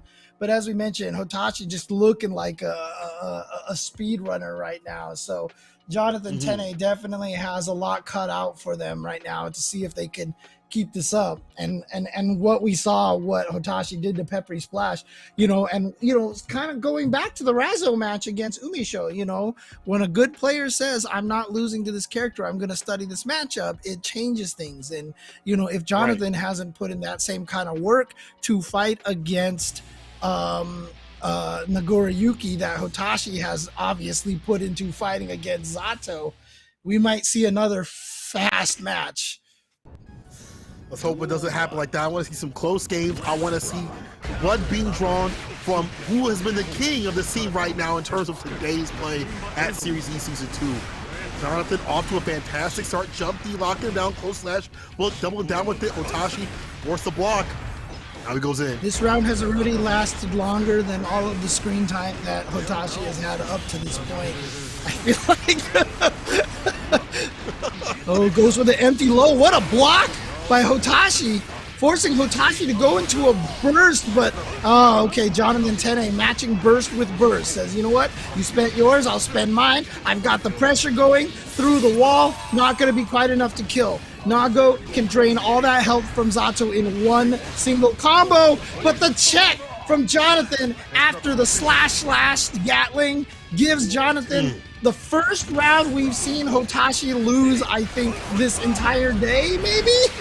I like it. I like it. Make this man bleed. That's what I love to see. I want to see some close action and the opposed to stop the neutral. No Beyblade. Jump H. Doesn't get a full conversion, but we'll get the close slash. Caught up in the corner. You see the cancel right there off the recta. 6H. Yes, sir. Hotashi's going to spin that bar in a second, though. BRC? No. Keep it for a bit. Yeah, it's going to stay. So much damage. You're right. The Jonathan Tene specialty jump straight up, BRC down to punish with. Oh, he threw out the. Wow. Oh. And he was in the middle of something. Going to be hit, but from far away. Yeah. Get that they the season. Changed the way that works there. They changed the way that works. He recovers a little bit slower, but I think they bounce higher. So yes, I think it's still everything still works. Yeah, that's really good that you get a combo for that, because before you didn't really get much off of that, but now you get conversion that helped him seal the deal. And right now, Hotashi, right momentum, careful of the Pierce, and staying Pierce with the dust, corner carry, US. Jonathan Tene wait for that bar to come back a little bit. Yeah. The challenges again. Slash. Yeah. You're gonna have to watch out now because Hotashi might try to do slash into DP and try to frame trap. But there again, the Jonathan Tene special. And did he catch him, or is it gonna hit Eddie?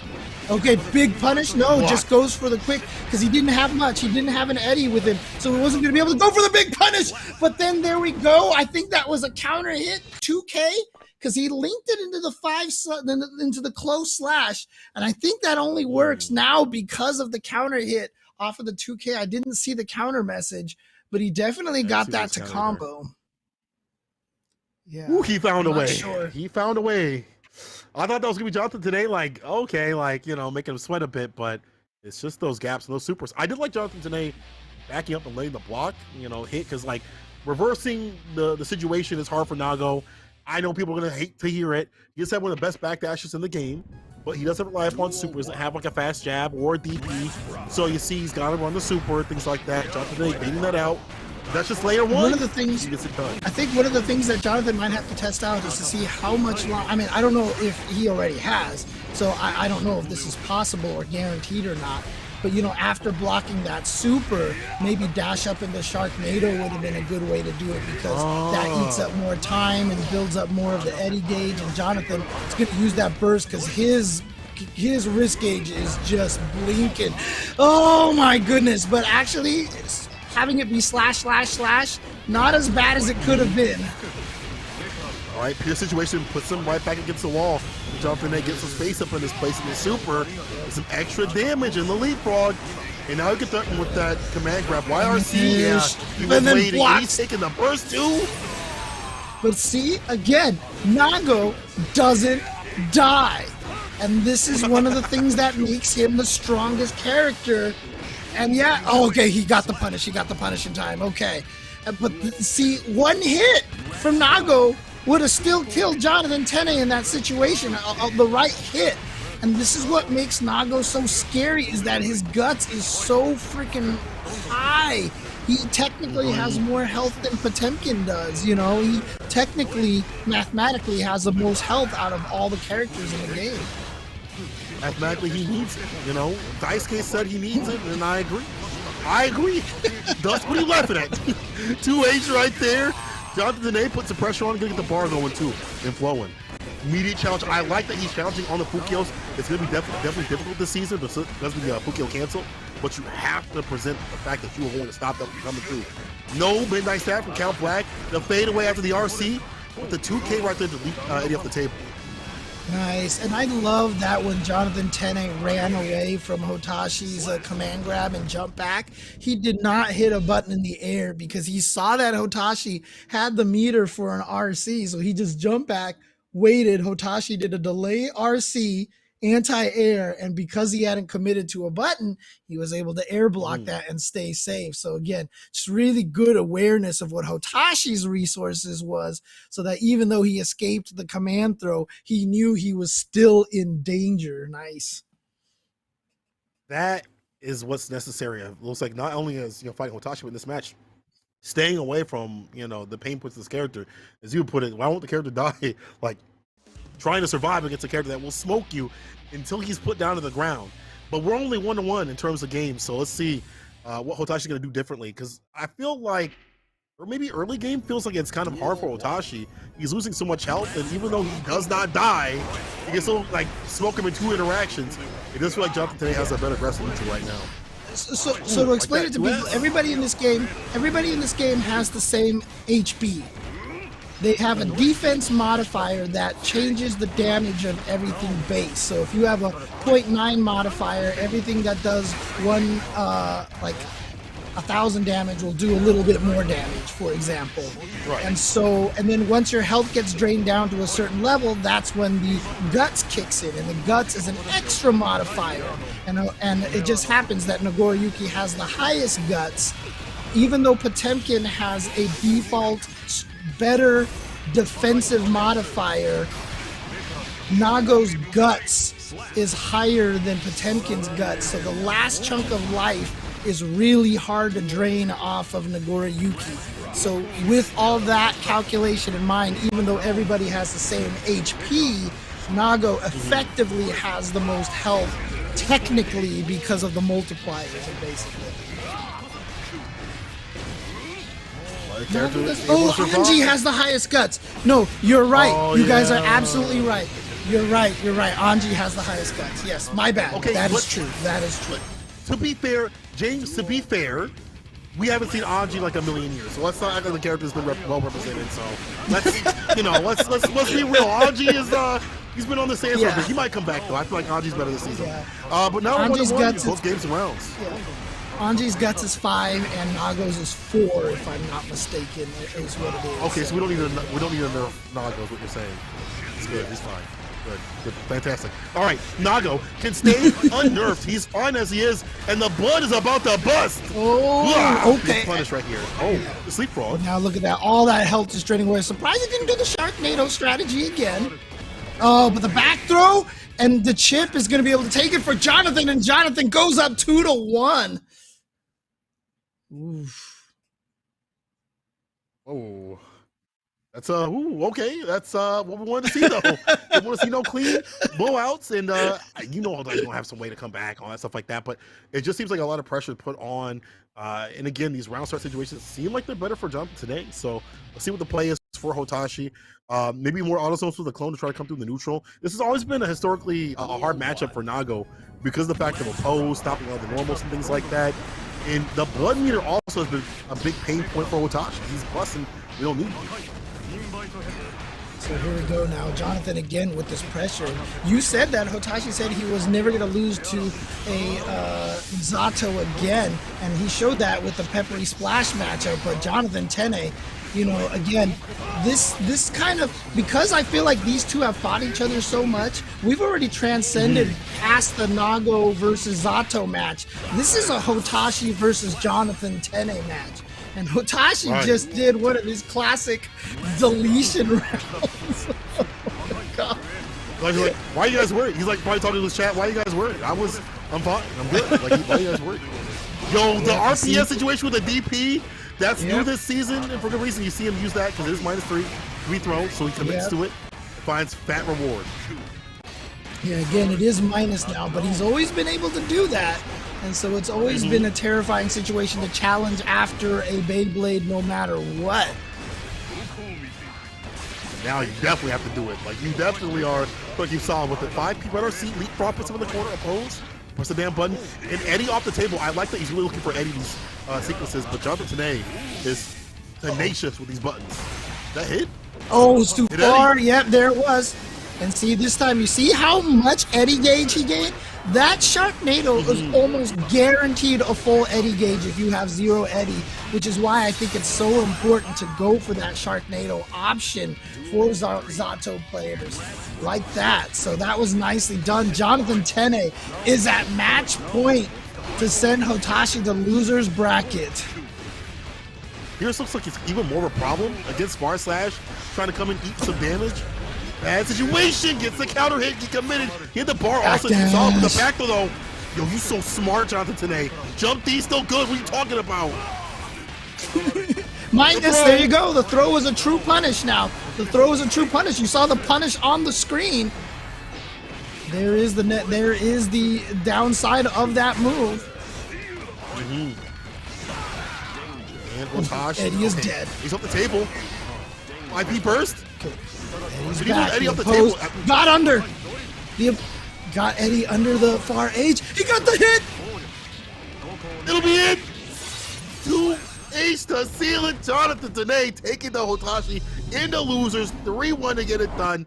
We were talking about how we wanted to see some closer matches, but man, Jonathan today just kept layering and layering on the offense, just putting too much on Hotashi, and it felt like he just had to lead in a lot of these portions of the neutral. The narrative neutral really felt like Pierce would stop Far Slash, oppose obviously stopping those, and there you go. Like, we see Jonathan today taking down the beast, and Hotashi was looking so clean, the Peppery Splash match, but the challenging 5P, 6Ps and things that came from Jonathan today, Zato, I think that also helped out a lot. I felt like Peppery Splash didn't do it as much. It took it off the table when the clash had happened. Yeah, again, Peppery Splash, obviously, I'm not going to say is not as good of a Zato player. Obviously, just has less experience against Hotashi themselves.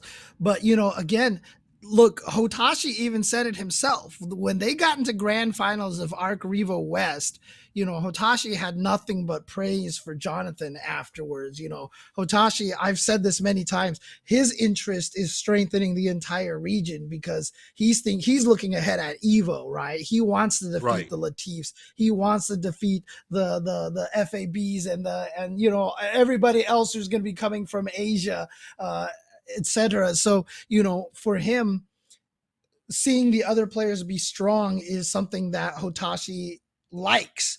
And, he had nothing but good things to say about Jonathan Tene, and you can see why right now.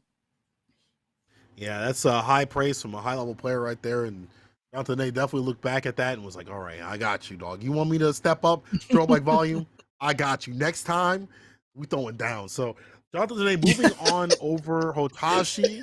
Quiet, Trout. I knew someone was going to call me out on that.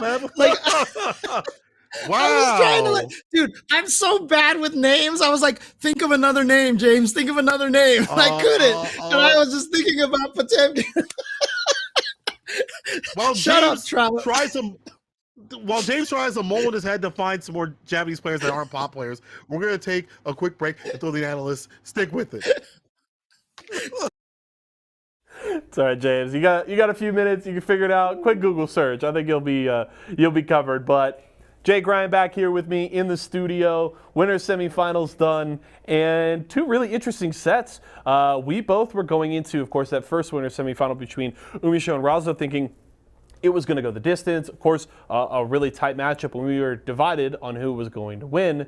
Jake gets the correct prediction on the player, but we are both wrong on the set scores. Razo takes the 3-0 over the Happy Chaos King and moves on to winners finals, I should say. What a performance from Razo today. Yeah, Razo really turned it around from yesterday, showing that same kind of dominating performance that they were able to show in the winners side of Wednesday Night Fights bracket yesterday against Umisho, but even taking it a step further and getting that 3-0 finish. Everything was coming up Razo. And that's definitely the determination of a top player like Razo. And this is just from my perception of reading the chat from last time. I think your mic might be off. Oh, my mic is off. Jake Ryan's mic is off. My mic is off. Oh, no. I was talking this entire time. Can you hear me now? Oh, are we there? Let's talk about Razo again. And as you were saying, the repeat performance of the win from winner's side last night in Wednesday Night Fights, but even a stronger showing, though. Yeah, exactly. All right, everybody can hear me now, right? Yeah. All right, good check. James was making me laugh earlier. I must have laughed so hard to turn my mic off. However, Razo came back determined, and from I commentated the matches last night, and looking at chat afterwards, Razo was not happy about how the Happy Chaos Leo matchup went, and talked about the consistency of the match. And I'm very happy to see how Razo returned and fought back in this matchup now with this 3-0 resounding victory, because the best way to improve is to have somebody at that same level as you, maybe a little bit stronger, maybe a little bit weaker, because then you get pushed to that next level. Any Happy Chaos that is not at the level of Umisho, I don't think they'll be able to touch Razo. And that's what I like to see, because Razo overcame and is now sitting in winners finals pretty comfortably. Yeah, guaranteed top 3 for Razo. Got to be feeling really good about that. That's kind of the way you want to start the season. And of course, especially when you're coming into a season where, I think rightfully so, a lot of people have these very high expectations of Umisho. They're looking like, this is possibly Umisho's championship to lose, with not only how strong they are as a player, but how strong Happy Chaos is as a character. And to come into the first week, get a matchup with Umisho in winter semifinals and take the win in that convincing of a fashion, that's got to feel really good. Of course, still the possibility of a rematch later on. Who knows how that it goes that time around if we do get there, but still Razo got to feel good about that. Our other winner semifinal, a lot to talk about there. Hotashi has been dominating so far in the bracket, but runs into Jonathan Tene in winner semifinals, and Jonathan, looking really good, takes the 3-1 win. And we've seen those two duke it out, honestly, a ton of times just over the last 4 to 6 months. They're always really entertaining, and Jonathan looking really, really good today. Yeah, we definitely can call that matchup El Clasico at this point. And Jonathan coming out on top this time. I know Hotashi had his number for just a little bit there, especially now with the Nago changes. But Again, Jonathan staying consistent, really, really great and dominant with the utilization of his Eddy meter. I think, no, it was a previous set where he actually got this cheeky little gold burst and was able to fight back. But happy dog pictures all around as Jonathan continues to overcome the top tiers with his honest character that is Zato 1. Don't roast me for that, chat. But yeah, I'm excited to see Jonathan versus Razo in the winner's side, which is, again, is another El Clasico match. They fight all the time. Leo versus Zato is always an exciting match as well. And with less set play options on the side of Leo, I feel like Jonathan has some of the best chances to get that top 1 performance again this first week. Very, very good. So that kind of sets up the winner side, of course, with Razo and Jonathan matching up. Do have an update for everybody on the loser side. Losers quarterfinals is set now to be Hotashi and Peppery Splash, which of course rematch. Not go Peppery Splash's way in winners round 1. And then the other side is SQ versus Umisho. SQ taking the wins against Yurikov, and Daze will face off against the Happy Chaos player. So that is our top 6 at this stage, and things are only going to get better as we continue. Before we get back to the action, though, I want to tell you one more time about PvE. Now, you like esports? I you love like competing? esports. You like cash? I do love cash. Too? All of those things. Benjamin and I are good friends. That's very good, because I may have 5 Benjamins. You can have a whole Benjamin club if you go compete in PvE. Go to your local esports arena today. You can compete in multiple different leaderboards across a bunch of different games, just like my good friend Connie. Each leaderboard has its own individual $500 prize pool, and it doesn't cost you 3 or 4 hours of your night. Just go in, purchase some tokens, put up your best score, and you can win cash and prizes. Competition runs from Wednesday through Sunday every single week at your local esports arena. We do all kinds of games as well. You can do Smash Bros. Ultimate Home Run Derby. We got Mario Kart, Valorant, and a ton of other games. And things change every single week, so we're always keeping things fresh. So make sure you go out and compete in PvE today. Connie maxed out earlier today with a score of, I think, 169 was the score before. 169 was the percentage. 133 this time around. Not nearly. No, he got 317, but he's still happy about it. You know, one more time. Okay, he said one more. All right, let's see what Connie has to deliver. You know, as much as things change, they also stay the same. And Connie's performances have been a little bit underwhelming in this second delivery here. Not able to continue the damage onto this punching bag, looking like a punching bag himself with these scores. Oh, pops off just a little bit. Let's see. I don't see that kilometer meter going up. He's rocking the low-tier God shirt, though. It is pretty good. He even went half the distance that time, too. And you know what? You should love yourself. And Connie sure does love themselves, as we do love the opportunity to be a part of PvE. So make sure you go to your local esports arena location to get in on the action. Multiple titles and a lot of money on the line as well. $2,000 a week between all of those leaderboards, so make sure to go out and compete today. We do have a little bit of time before we head back over for our sets, so let's look at what we're looking forward to here. Winners finals in both of those losers quarters. Is there any that you really want to dig into right now? I would say the Umisho SQ match. Okay. That one is going to be exciting because we already saw, we've seen that Umisho has had excellent performances against Rams before, but SQ is one of the best in the business.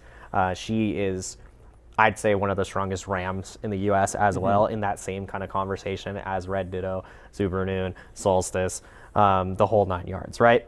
So it's going to be exciting to see how SQ shapes up against Umisho, because just like Rams, like just how Rams struggles once they're put into the corner against, say, Happy Chaos. I like to call him Battle Chaos now, because he is just constantly in playing that mid-range, close range. Yeah. Ram gets to do the same thing.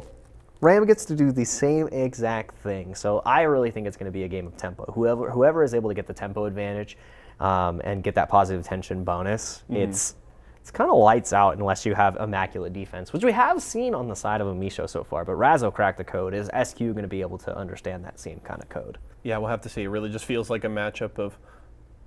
What? Okay, that's a quick update. Oh, actually, we just we actually got updated in the bracket now. SQ lost to Umisho in a 3-1 fashion, so I was getting really excited about that, but the tape won't tell us, but I will tell you exactly what happened. Umisho definitely played Battle Chaos in a splendid fashion. Umisho just got to play gun game. It's Call of Duty.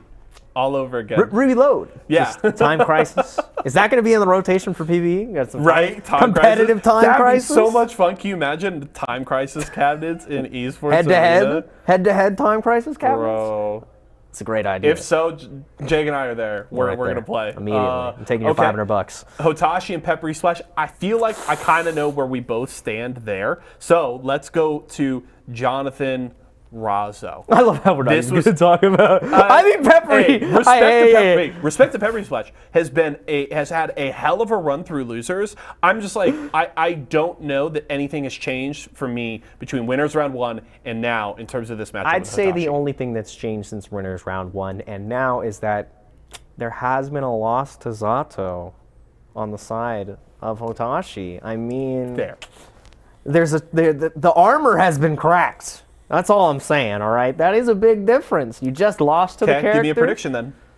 I mean, unless Connie whispers in my ear once again and tells me that I'm wrong, I think it might be a 3-2 in the side of Peppery. It could happen. I'm just saying. Okay. How about winners finals? Winners finals, Jonathan. I'm never betting against him again. Only happy puppy pictures for the rest of Twitter.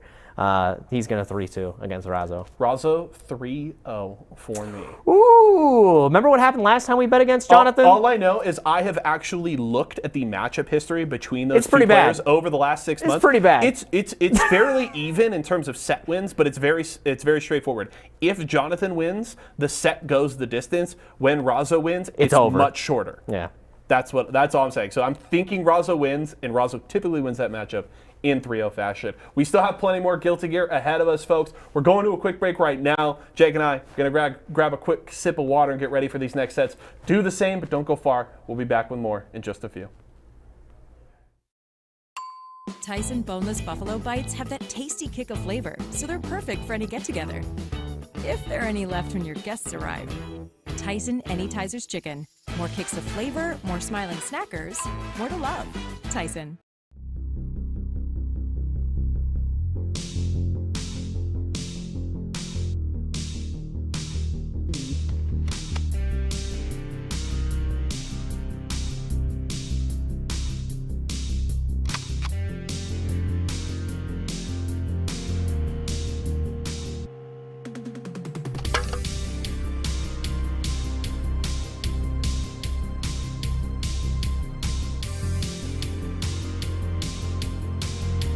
For nothing, baby.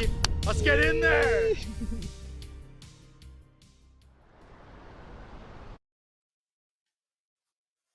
Hello, everybody. Welcome back to Series E, presenting Guilty Gear Strive, and this is Season 2 action. And action is a good word to describe what we've seen so far.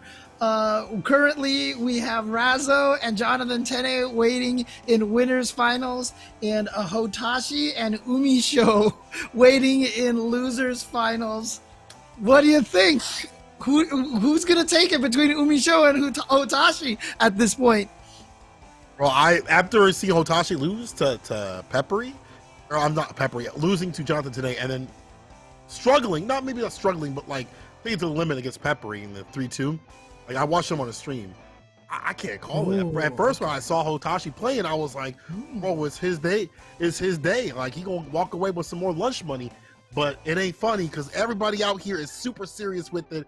I really don't know. Everyone's looking clean today, but I'm starting to see the cracks in all the players. Like, everyone's skill has gotten so high, but at the same time, it's like, even the gods may bleed. Even the gods may bleed. I mean, Hotashi obviously blew up Peppery Splash 3-0 in winners bracket. You said you were watching their match in loser side and it was 3-2. What was the difference? I mean, did you notice anything specifically different that maybe Peppery Splash was doing different, or did Hotashi just look like he had some more cracks in the armor? You know, what was your take on it?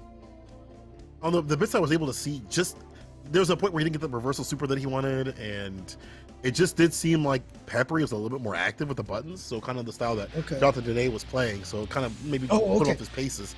But we're going to go to We're winner's actually side going right to the now. winners. Yeah, we're going to winners. Let's It makes go. sense. We're supposed to play winners finals before we do loser semis. That is correct. Yes. So my bad on that. But here we go. It is going to be Razzo and Jonathan Tene.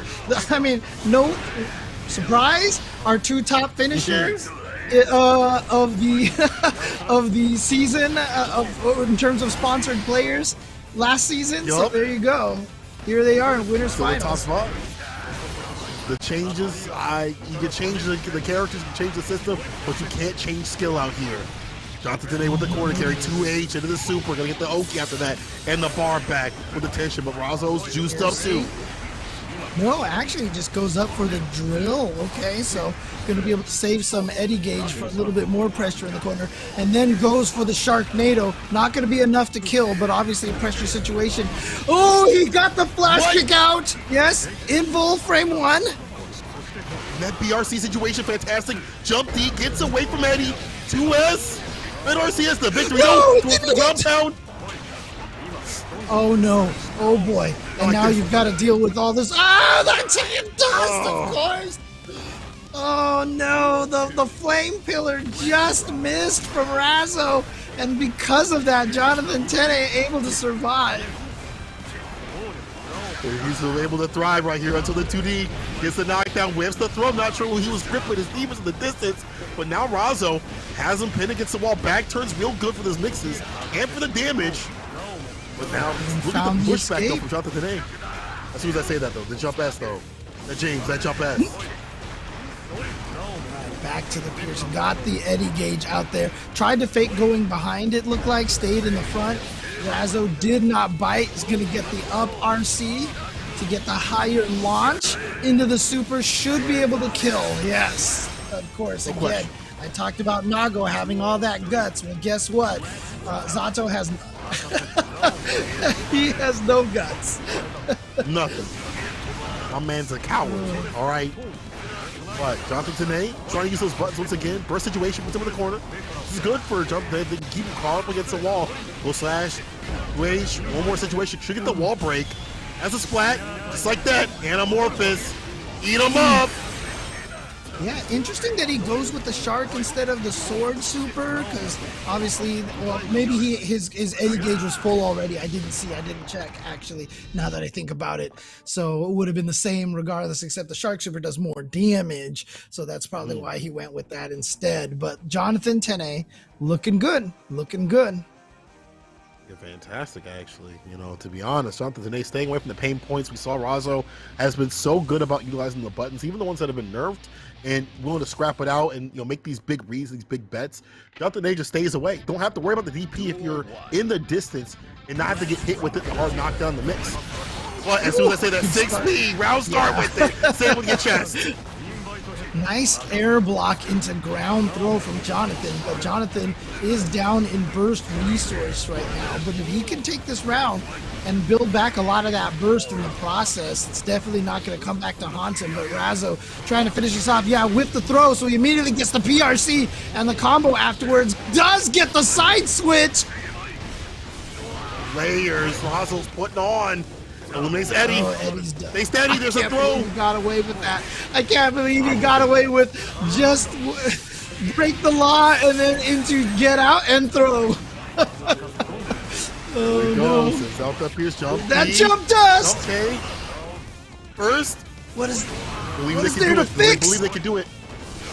What is there to fix? Oh, the fireball got to them before Eddie did. Oh boy, what a shot from Razzo.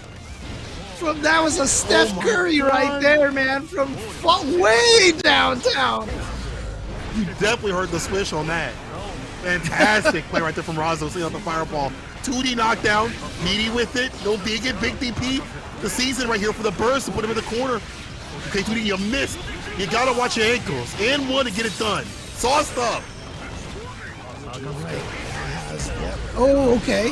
Flash kick to kill Eddie. And so Jonathan Tene is going to spend one of those bars to try to make it as painful of a punish as possible, and it pays off. So again, Razzo trying to use the strategy of killing Eddie and just assuming the punish can't do much damage, But Jonathan Tene going with the RC to make sure that he made the punish as painful as possible. They definitely proven that they know how to use the buttons of the character. It's not just about the Eddie. It's also about the Zato. Back throw in the corner you go. First sent out from Razo, but still caught up in the corner. 2D knockdown. Meaty with it with the fireball. Careful. Sends it right back. And I like Jonathan today backing up, looking for these gaps, and then smelling blood. Just outside of that range, just throwing out that far H. You see, oh, good spacing from Razo. Beautiful spacing, because he gets in there and he's gonna get the dribbling off the wall, the handball combos here. And Razo, look at that damage he did. Traveling all the way to a different section of the screen. So I switch for the FD, get some distance, anything but the command grab. So smart to see the FD and go for the grip to do it. Needs one more good sequence to seal it. Same with Razo. Can Razo finish this off? The opposers there, and actually the Drunkard Shade sending the fireball back up, and again leading to the tap dust. Jonathan is too clutch today. He is so clutch. Oh, it's wild. It's wild, and a lot of it is like people see like Eddie and oppressing people and stuff like that. And Zato pushing long range buttons. It's the timing, the rhythm that he does to put out the buttons at the right areas and things like that. The pace and place where he puts the buttons, like the far slash and stuff, because those are whip punishable. 5K can deal with that, and also how he manages his Eddie bar has been fantastic too. Again, it's one of the powerful things about that Sharknado. That last round when he got the Sharknado in there, he had just run out of Eddie gauge and he got it all entirely back by using that command throw. A lot of little subtle things about Zato play that you don't realize unless you're paying attention to that Eddie gauge. And I would say that this looks like Razo's round, but the things that Jonathan have been doing, look at this. Half of that life is gone already, and he's gonna get the hard knockdown, a full Eddie gauge, a piercing Meaty, and here we go, tap dust again! Oh my god! And he has another sword through the wall. Another wall break? How about you meet your neighbors right here? The super, down to the ground you go. Look at him. Let that Eddie bar come back a bit. One more touch, one more hit. Empty fast fall, it will save you, dog. Told you, I can't say that was Razo's round, even though he had that huge lead. Jonathan has been playing so strong today, and he steals another round from Razo. Absolutely. First, though I feel like Razo's been on the back foot so much, as you pointed out, just even when Jonathan Tene has lost so much health, it doesn't matter. The play has been so good in terms of pressure. 2E, PRC, no run through just yet. We'll go back to mid-screen. There we go, Drunken Shade, yeah, and sending back the heavy fireball. You gotta block all those. It's like grabbing Faust's trumpet, man. It's like turns your own weapon against you. And look at this, the opposed to absorb the jump attack. Gets the full combo into the air reset. Guess what? More Eddie gauge. You got to deal with the mix-up. Nice blocks! Oh, until one more touch. Yeah, would have loved to finish it, but didn't want to get hit with the DP. But there you see Jonathan today with a 3-0 over Razo. Big John T. You could only block for so long in Guilty Gear games, man. You can sit there and have the best defense in the world, but you're going to get opened up. If you rely on blocking to survive, you will lose. You have to find your way out of situations. In older Guilty Gear games, it required the instant blocking to change the frame data of moves. It doesn't work that way in this game. This game, you have definitely less defensive resources. No slashback, no blitz attacks, etc., etc. Right. This is it's probably one of the hardest Guilty Gears on defense to this date. And so, yeah, 100. If you're trying to rely on your defense to keep you alive, it could only keep you alive for so long, and that is exactly what we saw at the end of that match there. Ooh. Yeah, you got to give credit, though, to the innate defense of Jonathan today. You saw him immediately back up because he knew he was like, if a DP comes through, I'm smoked. It's those minute decisions in the matchups, not only just for Razo and the other ones that we saw with Hotashi and stuff like that, that have gotten him out of pain points, preventative health. An apple a day keeps a Nago and the Leo away, and now we are seeing Jonathan Tene in winner's side of grand finals of the first Series E Season 2. And we'll see what it do. We're not done yet. We're going down the dungeon, the loser side of things, and we gotta keep sending some people home till we get to that final spot on the dot. Yeah, and we talked about that. You know, we thought that match was coming up, but now we're getting to it. Hotashi versus Umisho. These two did not play each other at Combo Breaker. And it was one of the well, actually, did they play each other at Combo Breaker? Did Umisho beat Hotashi? So. I think it was. No, it was Peppery. I think it was. It was Peppery that sent Hotashi down to losers. Right, then who did Hotashi I remember watching lose to Hotashi. in the losers bracket? Who did wait, Hotashi maybe lose to in the top losers 8. bracket? Yeah, who was in top 8? Actually, it was Lost Soul that he lost to. Okay, there you go. Thank you. Lobsters aren't immortal. Lobster. Oh no, actually it was Anima who told me that. But Anima?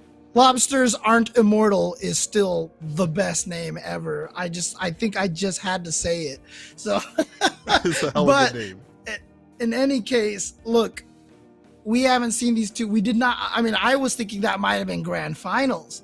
And so I'm really curious to see now Hotashi versus Umisho here at this point, especially in this new season where both of these players are kind of going crazy. Both these players, the characters are kind of going wild. But like, I was sitting on Hotashi's stream and he was like, well, you know, it's hard because you have to kind of dismantle how you think about this game from how it was in season 1 to season 2. Like you're playing a different game, you know, with the way the patches, and I actually kind of agree with it. I think about like the defensive things that have been used lately, how bar is spent. There's so many drastic changes that while there are some pretty obvious aspects that do carry in some parts of the matchups that do carry, a lot of things have changed, and the play styles of the players are still, I feel like, feeling formulated. I feel like even with Hotashi, he's still trying to figure out how to use this new Nago, even though he looked really clean until he met Jonathan today. It still feels like he's trying to understand the new routes and things like that. Same with Umisho. Yeah, I said Umisho because he still be shooting people from across the screen. But to get in to get that win, there's still some defensive habits. He has to be even better because he can't rely upon, I can just back up and I can let the shots rock down the street with it, you know, the cul-de-sac like that. He's like, I have to get in. And when I have these moments, like, I got to feel comfortable with him. I don't think that he is I think his mid-range and close range is strong, but not as strong as somebody who has legacy like Lost Soul, who is used to that with their Elf-Out play. Yeah, and it's really interesting here too because, you know, the game is definitely more meter. You have a lot more meter in this game because the RCs don't drain the meter necessarily all the way. Like it drains it slower, and if you do stuff fast enough, like it doesn't necessarily drain and then, you know, faultless defense doesn't drain all of the, you know, chunks that it used to. So there's definitely something to be said about, you know, having a lot more meter in matches overall. And again, it's not like you're getting twice as much meter as before, but it adds up. It definitely adds up. It does. I saw them Twitter clips, you know, and people getting them dang near infinite. So we haven't seen it in some matches. We're gonna see this match right here: Umisho versus Hotashi. I keep wanting to say Umisho, just to me he'll always be that 5H versus me to stay away from some damage. Yeah, Griff, one of these days, lobsters will rule the world, and we will be in tanks with giant claws coming after us and cooking us, you know? Lobsters are I can definitely... eat some lobster. I'll eat some lobster up. Don't worry about that, James. They come after us, I'll cook them up in response. I love me some lobster. I also love Hotashi is so strong up in the match. Look how confident he is walking to get that throw situation at the end. Oh, I missed one. All right. Don't even know how many people will get that reference there. Okay. Here we go. Towards the corner. Oof. Oh, wow, that comboed! Yeah, you saw how much faster. Yeah, you saw how much faster that 2S was. Holy crap. The super wall break. But that's not a bad thing to take if you're Hotashi. We'll get the burst back real soon. Ooh. But maybe the next game if you're lucky, because Umisho got the counter hit situation. Now Hotashi has a burst in this last round going down. Again, if people are wondering how players like Umisho are running forward and blocking at the last second so consistently, use the dash button and hold down back, man. That's hold forward, hit run, and then hold down back. Ooh, the PRC, a nice tech, but he's still going to die. And Hotashi takes game number 1.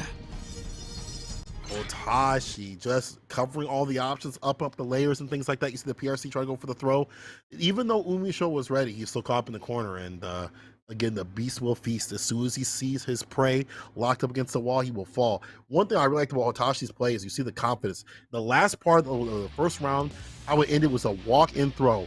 That confidence shows me that Hotashi might be back on his game. You know, it's Return of the Mag, man. Let's see. I don't want to prophesize no demise. Umisho could find a way, but that close range game is one of those things that's gonna be hard when you fight someone like Nago that does so much damage.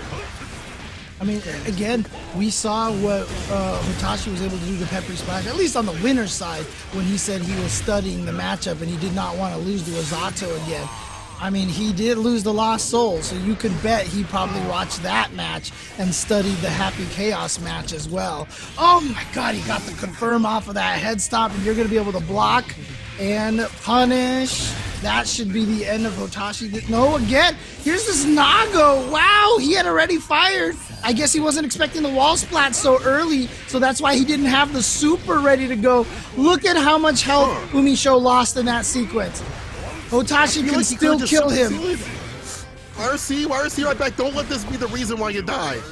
I feel like he had the bar, did he not? I'm not sure why he didn't spin it, but now... Oh, okay. I think what it was is that I don't think he thought the gunshot was going to... I don't think he thought the move before the gunshot was going to wall splat. So I think what he was trying to do was do something in the gunshot in the super, but then he canceled into the gunshot and the move before that wall splat, so it meant like that. Almost exactly like that. And so it was too late for him to get the super. Yeah. But he still gets the win. Not bad for him. Good situation to continue. As soon as saying that Hotashi breaking the wall on his side of things, he immediately canceled. Knew he had that follow-up still possible too. Good awareness. I totally forgot about that. I would have gotten clipped so bad.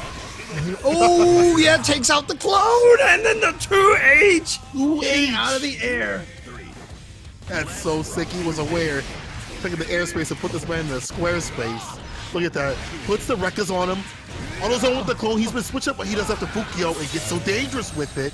Either it's like Fukio with the auto zone with the clone, or he'll do something like the DPO close slash. He's in danger of popping, but it's not even gonna matter. Gets the throw, and that round, just 86 seconds left on the clock. What even just happened? Nago happened, but also the reads on the defense and things like backdash and stuff like that. Like, you see Hotashi keeping it as median or vegan with it as possible. Using the plus frames or the auto zone with the clone, kind of lock him down a bit after the Fukio situation and switching up what he does after that. Like when he puts Umi in the corner, you don't get to see that really good rotation defensive options we typically see from Umi, because a lot of those just kind of get blown up with that clone. That clone plus as hell. You Fukio in right after, or you wait and bait and you waste your burst. It's just, this is the worst. Like, Umi is getting smoked, and it's because of how Hotashi is reading what Umi wants to do on defense. It's interesting. So Griff's theory about that is that he didn't want to shoot Hotashi with the super to give him a lot of burst. I'll have to look at that situation again. But regardless of what's happening, Umisho is down 0-2. So Umisho is definitely in a dangerous spot, back against the wall here. But again, his opponent is Hotashi, one of the strongest, if not the strongest, in NA regions. Absolutely. We off to a fantastic start. Saw the FD, go for the dash and throw. Off the backboard, splat like that this time. He'll definitely spin it for the super. Deus Ex Machina. Definitely with this kind of character. Tell you, man, Nago doesn't die. This character doesn't die. But it was still a perfect, dude. These two are getting perfects back and forth. You can just see how this matchup kind of works. You know, it's a very momentum-based matchup. Once one of them, if Umisho can get his game going. It's hard for Hotashi, but if Hotashi gets in, Happy Chaos melts almost instantaneously. Work situation right here from Hotashi, fantastic. He does have the extension, nice interruption off the 2D. Stops it. And now the 2H again. Don't be jumping, my friend. Don't get froggy with it. Just wait. I wish you would. I wish you would. Oh, Umi gets the hit, the pickup. Put him against the wall to make him fall. Yes, sir, the super. Okay, he actually died. He actually died. I thought he was gonna live. But there we go. Umisho taking his first game. It is 1-2. Yeah. And again, Umi, I get it. I get why there's a lot of hatred for Happy Chaos. Because yes, he is a very difficult character to fight. One of the most mentally draining characters to fight. And, you know, I could see a lot of people still try to downplay Umisho's skill. And please do not get it twisted, man. Umisho is an amazing player at this game. Absolutely. Absolutely. I mean, listen, if it was so easy to play Happy Chaos, why don't y'all carry your ass off the stands? How about that? Why don't y'all do something like that? Because right now, Umisho's putting the work. Done put in work with Biken. We'll put in work with other characters you put in front of their face. This is the one that fits him and is about to get the win with the super situation. Get closer, won't kill, but we'll put him in over. And back to neutral, which is fantastic for Happy Chaos. All right, and look at this, Umisho. Suddenly, things have turned around. Well, suddenly, it looks like Umisho is the one with all of the momentum. If he can win this one, he's gonna tie it up 2-2, just like that. He's mixing up the ranges. It's not just close range and mid range. We saw the long range to start off the oppression, the approach. Think about it for a second. Doesn't want to spin the bar just yet. Has the RC to keep him wary and scary. Of course, a throw, punish. Nice and easy up the back four. Here we go. You're dead. Umi! Just like that. Just like that. It is 2-2. So fast, dude. Okay. Can Hotashi make this adjustment for game number 5? It's 2-2. I'm so proud of Umi. Don't show him this, chat. Don't show him. He get a big head.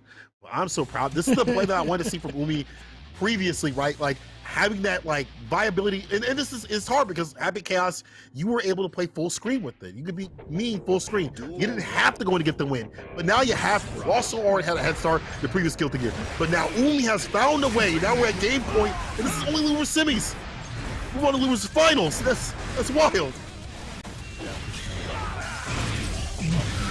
Trying to zone him out. Got the hit. Of course, like you said, the distance makes it so his concentration drains a little faster now, so he can't go as nuts from a screen away like that.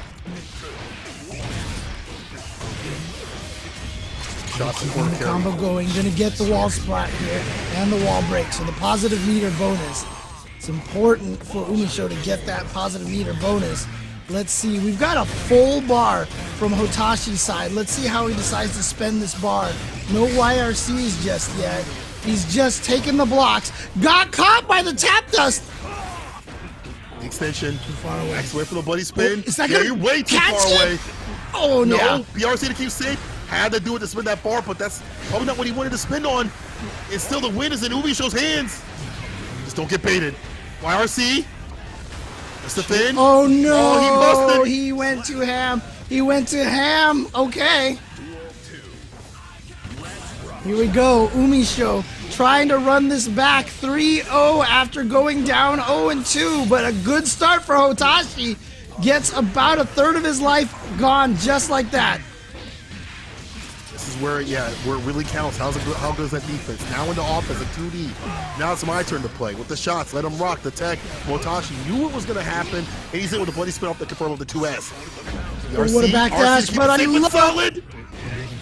Yeah, Hotashi with the smart reaction to the PRC with his own BRC to make sure he can take that. We're at final game. Final round. Final round. Let's go, James. Let's go. Who's going to take it? Hotashi's been on a hot streak, but Umi, he's working. He's working. He's using the normals at CQC. right, RC, yep. As soon as he went for that final hit, you knew that was coming. That's why Umisho didn't do anything. Nice conversion off of the hop kick. And he's going to get the crumple on the ground crumple. So he's going to let him slump to the floor. And here we go, Umisho trying to keep this cycle going. Every time he's going to crumple him, he wants to keep this corner. What a throw tech from Hotashi. But he's got the concentration built up. Clone it just in front. You gotta play this damn near perfect right here if you're Hotashi. How you gonna get in to get the win? Long range. There are gaps. There are ways to get through. Is he gonna use Onzo with the clone? Can he find a way to curse the pickup? This is so bad. Yeah, bloody split, but too far out. Run! But Umisho has lost a lot of health. He got him! He got him! And Umisho is gonna complete the reverse 3-0 over Hotashi. And you know, it's more like I think how they intended it. You saw that Happy Chaos was losing as much health as Nago by throwing the clones out there, but it didn't matter. Hotashi did get in there, but he did not quite find the hit to take it. Umisho will move on to losers finals. Umi, shoot. Yo, putting the gat like that, fantastic work to defeat, you know, and when you talking about that, it's such a risk because you're losing so much health with the clone out like that, but you have to do it. You've got to stop the Beyblade. You've got to stop the long ass normals the characters got. You've got to put up a wall to make them fall, and that's what happened with Umi. And again, got comfortable. He got absolutely situated with the normals. I love the fact that his close range and mid range is, in my eyes now, feels like it's at the level of Lost Soul. Before, it feels like, you know, he's still learning. He's young. He ain't played Guilty Gear. I don't even know if were you even alive when Guilty Gear was even out? Probably not. But you are to that level of what Lost Soul has achieved with the character. You have to play that way with this character now. And I really feel like Umi is, he's found what he needs to do with this character, this patch in full. And that match proved it. Now, he still has 2 more to go. And let's see if we can even get through. This is going to be difficult because, like, you know, these are sharks, you know. This is you use Hotashi. That was sick, but it's not the end. Not even the credits.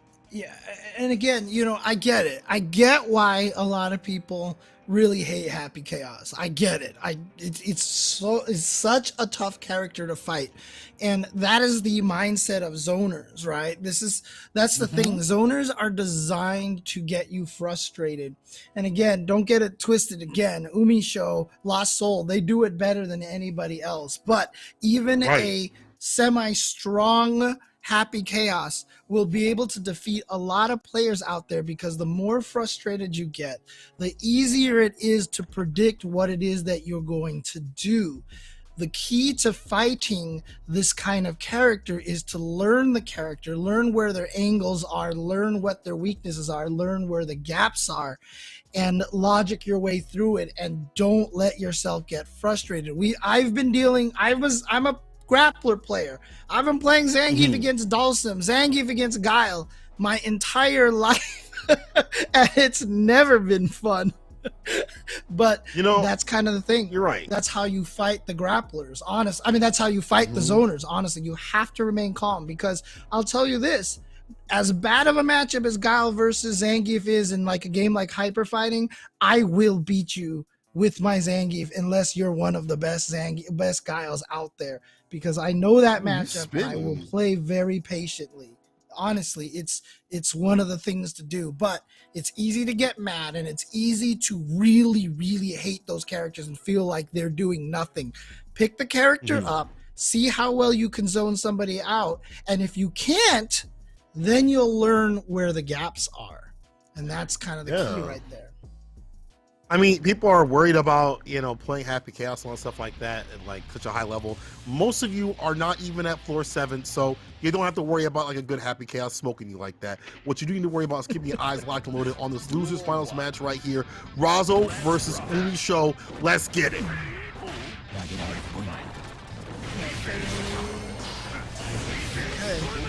And remember, Razo was the one that did defeat. No, Umisho beat Razo. But it was Tempest who won with Leo against Umisho in Grand Finals at Combo Breaker. Definitely different flavor right here. Razo has more Yeah, of these he's gonna get bursts this- and bust out moments. Oh, I see. He kept on the same side because he wanted to cross under to get the side switch instead. Ooh, counter hit. He's going to be able to combo off of that. Going to use the RC to try to kill. No, he dashed too far, which is going to give Umisho another chance, and he can definitely take this, but what a jump and throw from Razzo. And remember, if I'm not mistaken, it was Razzo who sent Umisho. Yeah, it was. He beat him 3-0. Because remember, Razzo, you could tell he studied the matchup, and he won that really solidly. Understand what to do, but this is definitely a different Umisho. One that is more about the buttons, willing to suck it out, and will go right to the super. Fantastic. You get the bar back, the tension like that, get the Oki, and you're in neutral, which is what this character wants to do. The dash in situation. You know, you can press buttons. If you feel depressed, when you're pressed against the wall, it's time to fall. Go meet your neighbors. There we go. Yeah. A perfect for Umisho. Umisho's showing right now that he's not going to go down without a fight. We saw the 3-0 Hotashi versus Peppery Splash, but in loser side, Peppery Splash was able to take it to the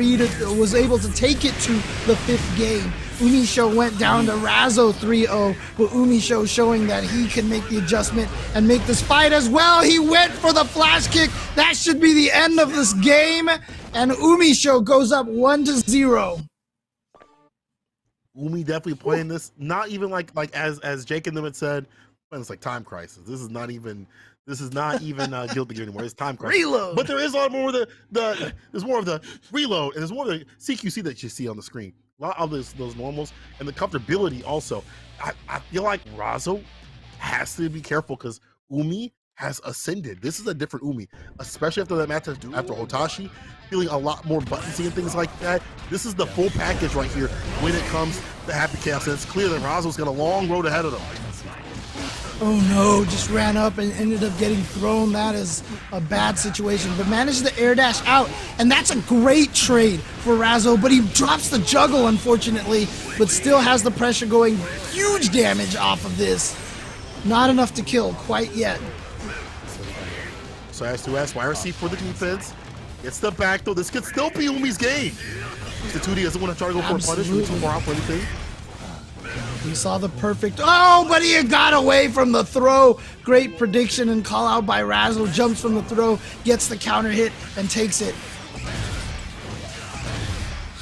Pick up. It's the wall. There you go. Get that bar back. Umi with some bar is real dangerous. We see the close range mix-ups. If you watch on their Twitter, they got a lot of good stuff. Whoa, with a backdash. Avoids the guard break situation. You so smart, Umi. That defense out in the offense. Hit him with the super. Like a drill song. But I mean, even just as we said that Umisho hasn't won just yet. Well, actually, no, there's no way Razzo's going to spend this burst. He's going to just chalk this round up to a loss, but for sure Leo has the ability to just erase life as well. But Umisho showing the adaptation, trying to go up 2-0. Again, Umi did not win a single game on the winner's side. Oh no, baits out the flash kick again. Big damage. That is what we wanted to see more about from Umi. It's just to read some of these flash kicks and defensive habits that Razzo would put on. Burst, not a big deal though. Umi has a distance and a big leap right here. Curse applied too. And all this damage denied because Razzo's blocking, but for how long? We get 2D knockdown, curse again.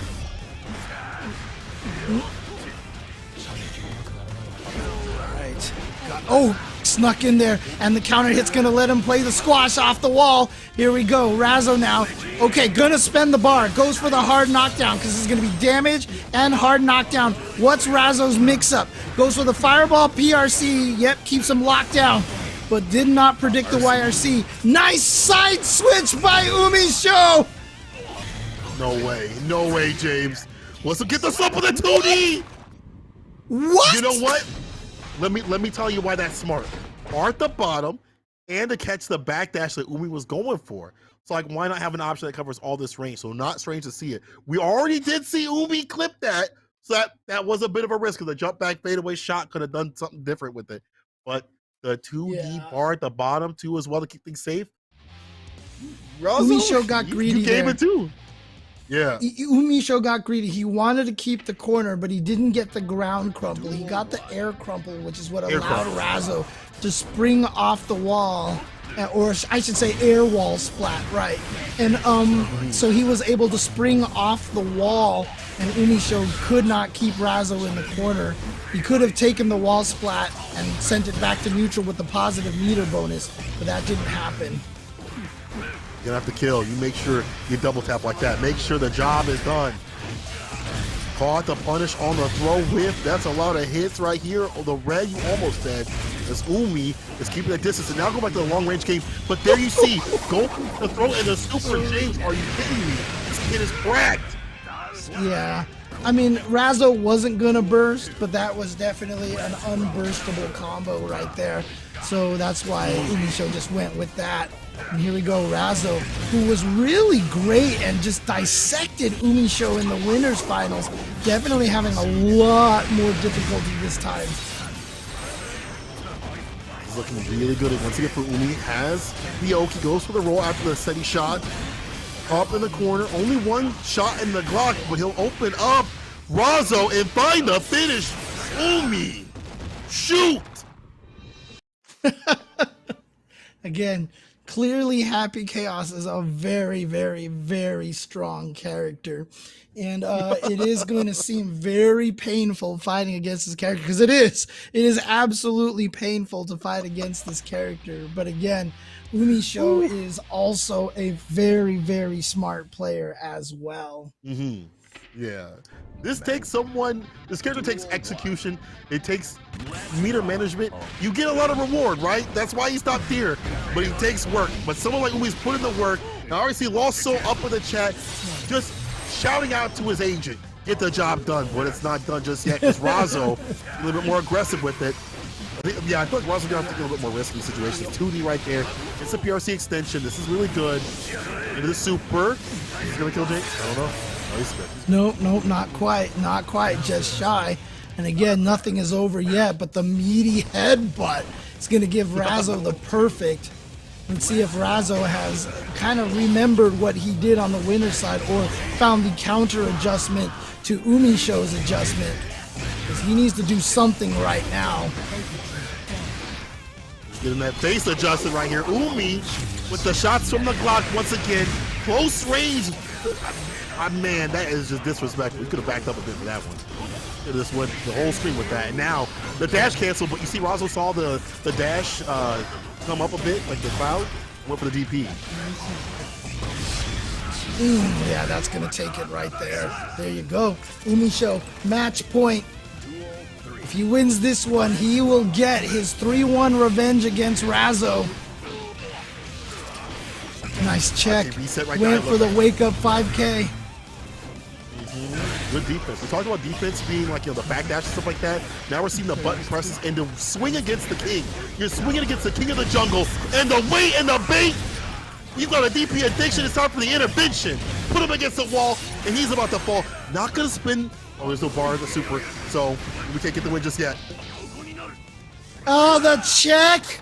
Great job once again from Umisho, knowing that Razo was going to try to go for a Zvite to cross up. Razo is going to go down, and Umisho stops him and gets the 3-1 revenge. And again, Razo completely dismantled him on the winner's side, like dissected him. And I'm not sure, I'm curious. I wish I could talk to Umisho and find out what kind of adjustment that he made. Like he was like, you know what? I was losing a lot to this. And he definitely made the right adjustment, was able to take it. Umisho is getting to grand finals, and he will be going up against Jonathan Tene. Oh my God, is that going to be a banger of a match? Y'all are so blessed out here to be impressed by this great Guilty Gear action put on by the people at Esports Arena. This has been fantastic. Even y'all getting wild in the chat saying this character is carried and all that stuff like that. We still appreciate y'all coming through. Tweet letting people know that we're in the grand final section. This is going to deliver. I promise you. This is definitely going to deliver, because I can't wait to see this newly buffed up agent of chaos right here himself, Umi shoot. And I do mean shoot. But before we do any of that, I'm going to shoot over the analysts to have them dissect a few more things when we come back for Guilty Gear Strive. Peace. We'll let Cola and James prepare themselves mentally, physically, emotionally for this grand final that is coming up. But I'm back here with Jake Ryan. We just finished losers finals. Umisho making the run, getting revenge there over Razo in losers finals. And now we get this Jonathan Tene Umisho matchup. The two young guns in the grand final should be a fun one. But as we kind of get ready to wrap this loser side, what are your thoughts? I'm happy that I did not bet against Jonathan on the winner's side. Yep. Never again. I'm sorry, Jonathan. Only happy dog picks from here on Yes. out. Jonathan really showing a resounding performance as always, getting that, overcoming Razo and the Hotashi beforehand as well, which is fantastic. And now Razo is not going to be the next opponent, which I think Jonathan wanted Razo to win against Umisho. Yeah. If I'm being honest, Yeah. because Happy Chaos sure does do some wonderful things against Zato. But Umisho definitely really showed why they're one of the strongest players in the bracket. I did consider them to be one of the top 3 to finish for today. I think I was pretty close on my predictions. I originally had Umisho as first, Jonathan as third, and then I think it was Razo as second. And I think that's pretty close for the top 3 that we have determined here. But you know, Umisho, again, showing that resilience. Even though Razo was able to get the win this time after falling yesterday, it's more of like a back and forth, and then this time it was Umisho's turn to take the set, is what it felt like. So Razo is going to go back to the drawing board, even though they were able to win in winners, losing in losers, now you're out of the tournament. So, gosh, this has been such a great bracket. It has. One thing I really want to say about Umisho that impresses me a lot is for someone who is so young and kind of fresh to competing in Guilty Gear, right? You know, the ton of talk at Combo Breaker was like, this is Umisho's first major LAN, right? Yep. Seems like Umisho responds to adversity really well. Like dropping to Razo, especially in the fashion that they did, and being able to bounce back and take out Hotashi, and then the revenge matchup against Razo there at the end of the losers bracket when like everything's on the line, the pressure is so high. I'm really impressed that Umisho seems to be really not fazed by this kind of pressure, and we'll have to see, you know, how that serves them in grand finals against Jonathan. It's going to be a tough matchup, but I think probably feeling comfortable at least from the character perspective of the matchup. But at the very least, Umisho impressing me in just a lot of different ways right now. Yeah, and Jonathan has also been impressive on the other end as well. There's a reason he's been sitting in winners, and you know that's what I come to expect from Umisho at this point. Like with the amount of practice that he's putting into the game, the amount of hours, and like the amount of tech that he's showing, like he's confident. Like, and that's something you need to do as well, because if you know your game plan, you can set up those situations consistently and like execute. You're going to have a great time. And that's what I see when I see Umisho play. He creates the same situations over and over again, plays them out in the way that he wants to. And then he's also really good at changing up his tempo as well, which, you know, it's very scary because even though, you know, okay, mid-range and close-range Chaos is stronger, he's going from that mid-range to long-range, back to close range, playing all these different zones, so you don't know what to expect. And he's playing all those different ranges excellently. So very good to Umisho. Jonathan has one hell of a fight coming to him because the last time he met against a Happy Chaos in the grand finals at Arc Revo, we know what happened there. Little rough. Little rough. Real fast, before we throw to casters, I know you're picking Jonathan. I know you're preaching for the Happy Oh, Dog 100%. picks. Give me a score. I think it's going to be 3-2 Jonathan. No Actually, reset. no, 3-1. 3-1 Jonathan, no reset. No, okay. 3-1 Jonathan, no reset. No reset. I'm taking the reset, but I'm taking Jonathan 3-1 in the second set. All right. Okay. So let's see what happens. Let's go back, though, to Cola and James Chen. One final set here to go on the day. Let's kick off grand finals. Man, oh man, have we had a journey to get here, but now we're going to see who's at the top spot. We are at grand finals. Jonathan Tene versus Umisho. And to take you to this action, it's your boy, Say Cola, joined with James Dog. How are you feeling about how things are about to go down and how they about to begin? Oh, they about to begin. Grand finals, let's get it. Talk to me. Call me James Cat here because I've got the cat over here, but you know, I'll take James Dog. I'll take it. But yes, here we go. Grand finals. Both of our analysts picking Jonathan Tene, obviously with different, you know, different sets, but let's see how Jonathan handles this. Again, you know, it's going to be a little bit harder, obviously, for Zato to, you know, run away and build Eddie Gauge, because that's kind of just playing into what Happy Chaos wants to do. But again, once Jonathan can get that corner position going, it's going to be hard for Umisho to break out, but Umisho's defense and his ability to get out of there has been really strong. So let's go. Great start for Jonathan already. Look at that, 7 seconds into a wall splat, into a wall break for positive bonus already. So quick with it, and so quick-witted. Jonathan A gets some bar back. YRC for some defense, and the dash-out command grab. Sharknado, it's time to feast. US immediately on the wake-up situation. Umi is getting opened up again. Goes to the win, and all Jonathan needs is just one touch. 2 wall breaks in 1 round already, and now this pressure goes for the YRC, but we've seen the kind of perfects that Umisho can get, and this is a good start right here. There's that crumple wall splat again. You can't bounce off if you get splatted from the ground. The BRC, the raw BRC from Jonathan Tene to be able to get the frame advantage on that 2D. Nicely done. So smart about just like saving that par for those moments. Like, he'll not only save the bar for, as we say, the YRC, but the BRC to make sure the punishes are nice and clean and crisp. Caught up in the corner, though. Umi with the shots from the Glock rock, the press with distance. Jonathan today is fine with this until Eddie is off the table and the fist to face put him in his place. What a back throw, though, James. Dash again. The back dash into the back throw. A staple of Jonathan Tene. But look at that. Umisho finding the gap to dashboard and get the hit to the wall splat for the super. No guts. Is this going to kill? No, it missed. So the magic happens. He's got all that bar. YRC for the defense. Offense in the 2S, but you see Umi block it for damn near life. No. Leapfrog, dash up, throw. K2E. Trying to chip him out. No, actually, he gets the hit. Okay. Oh, he was in the air? Did he make it? What? I have no idea what just happened there. It was like an invincible BRC in the punch. Oh my. Had the Superman, definitely with the invincibility on him. Stays alive, 2K2D. Curse him up, put the stake on him. Into the super. The backdash RC forward. Got hit the invincibility frames of the backdash through the 2P, so that the 2P ran out of active frames. Here's the sequence right there.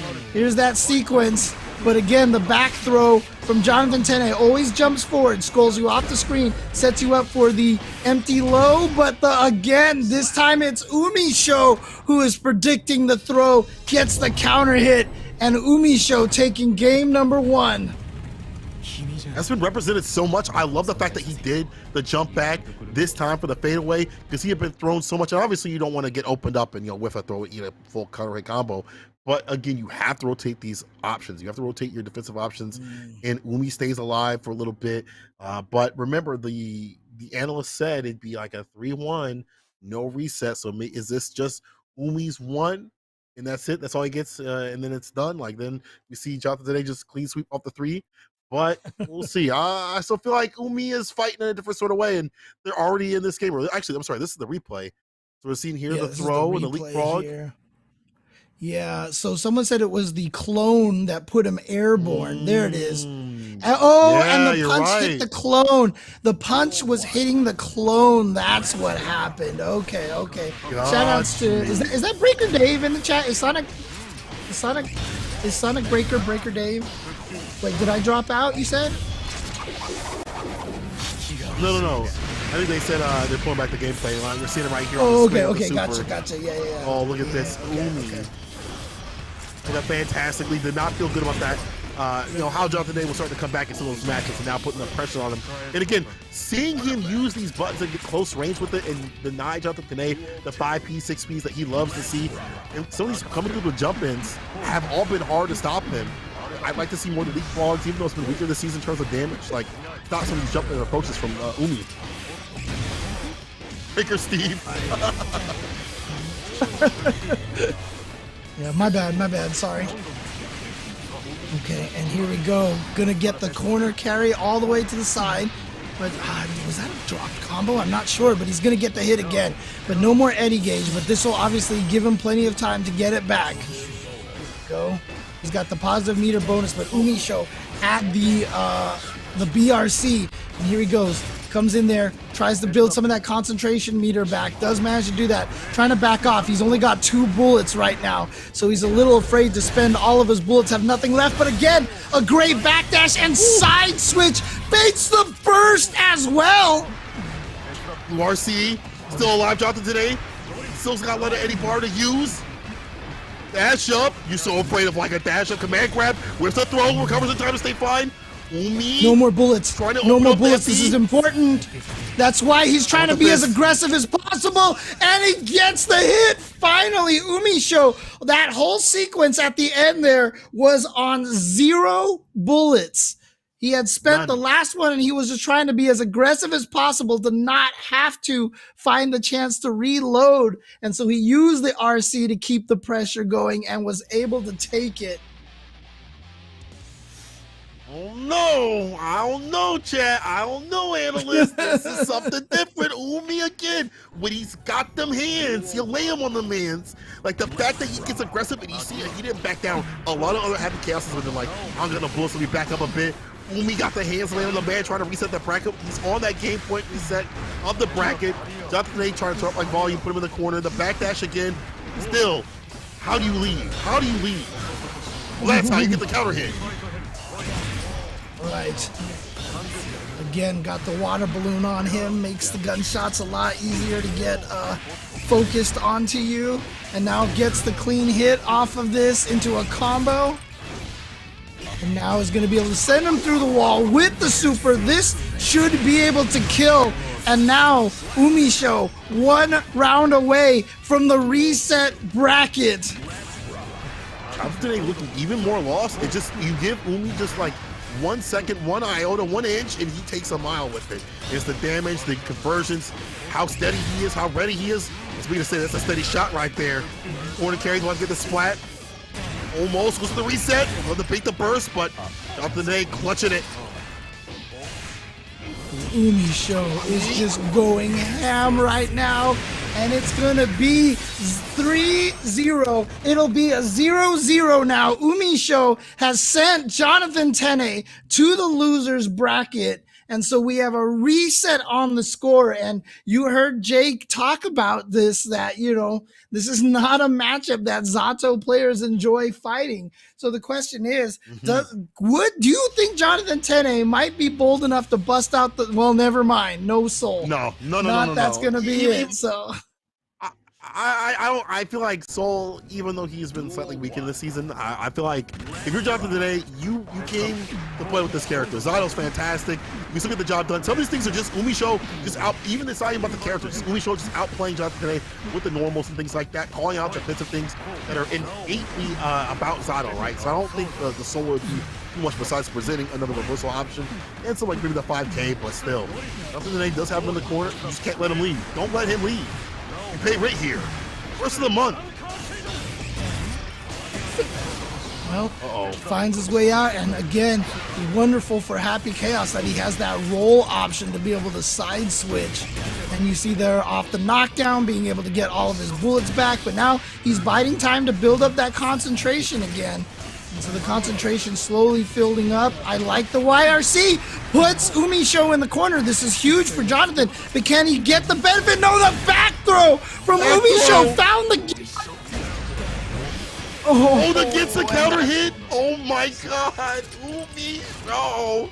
He's so smart. He's so good to be active, and it's such a dangerous situation. 2H would have smoked him. He's putting in more of these jumper situations, and Jonathan has got to represent the 6P. Put the skulls on him. Jump ass, counter hit, first puts it back in the corner. Offensive style. You're here for a while.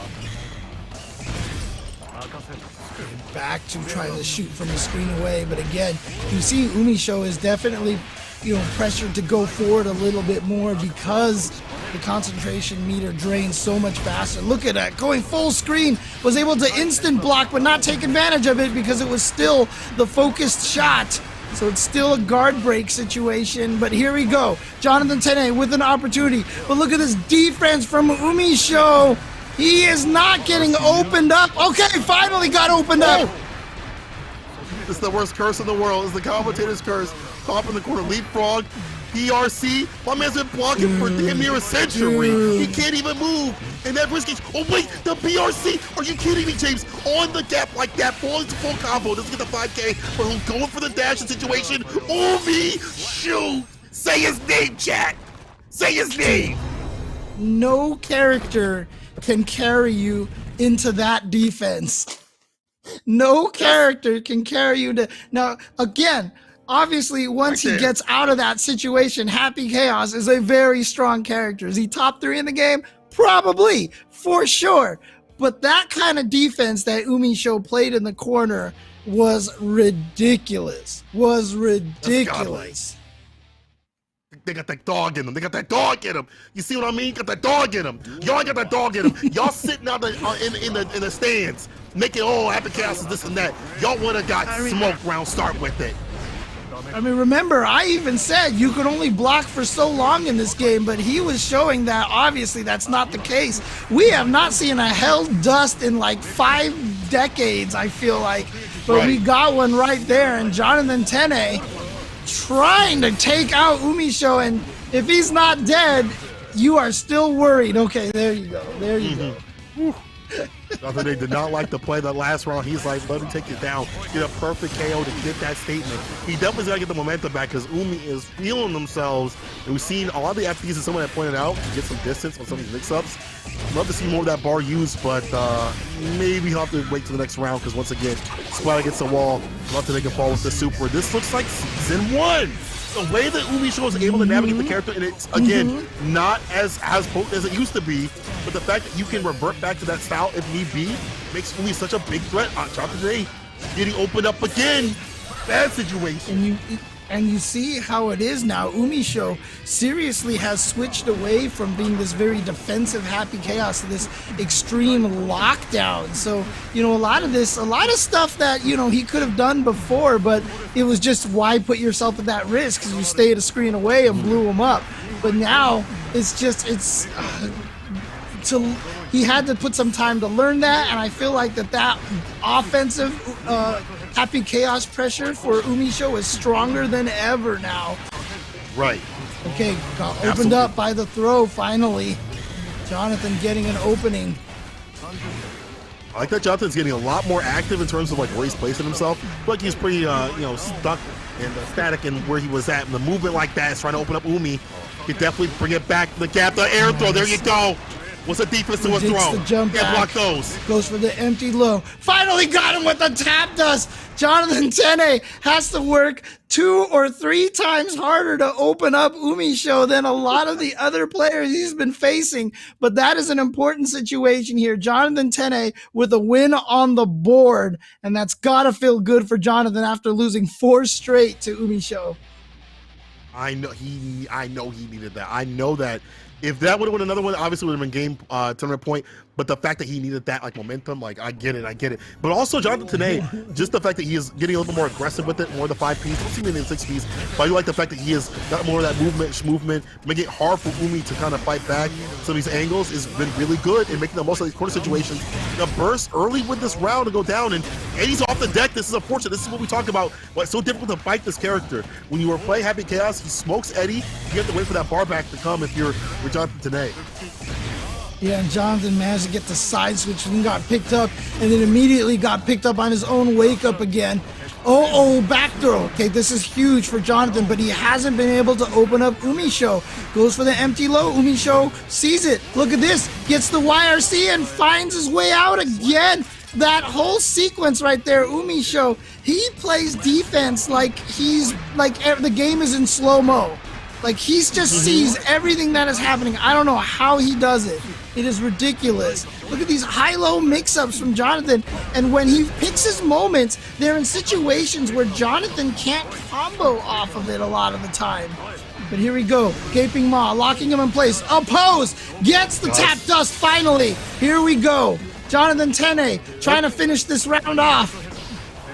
I like that Jonathan today is, if he's not getting a lot of damage, he's getting a lot of corner carry to make his pressure a lot more scary. But oh my god, the hit into the super, hit that wall spot to make sure the job is done. Okay, what's he going for? Dash up? The throw. Oh no! Okay. Oh, I love the BRC out of there, but the jump, he got in there, gets the burst out of Jonathan. What an air throw by Jonathan Tene. How did he see that and react that fast? Some of that has to be the fact that Omi has been going for a lot of these like jumping situations, and to stop the Goomba Stomp from coming through, it's ain't no Luigi, I'm Mario. Looking for the air throw, slump down to the ground. Looking like a meltdown. Oh no! Into the super. He's actually gonna take him through the wall, get the positive meter bonus and the damage. He's going for it. That steady shot. Caught the backdash. He may not pass right now. Umi on that perfect. Umi doing it different. The thing is though, Jonathan Tene, I like the options that they're presenting, not letting him come through and play with these jumping situations, knock him out of the skies. But it's not enough. It's not enough. And this is, I mean, obviously Jonathan Tene, very strong player, but this is going to test his mettle here. Like I said, fighting against Happy Chaos, probably the most mentally draining matchup you can play in this game. The amount of work you feel like you have to put in against Happy Chaos is immense, and it's tiring, and it's easy just to get to a point where you're gonna go for Hail Marys or like, I just can't block this, I'm tired, you know, kind of a situation. And so this is gonna show a lot of what Jonathan can do if he can survive this and still take this. He's down 1-2. Well, he's coming back from the brink, like the jump D, 5P, 5P. Sets him up shot. Yeah, he's trying to back up a bit to try to maybe get the air throw or like see and survey the land a bit. But Umi with the corner carry. The Glock let the rock dog once again. Glock in the Rory. And this is good. You get that bar back so quick.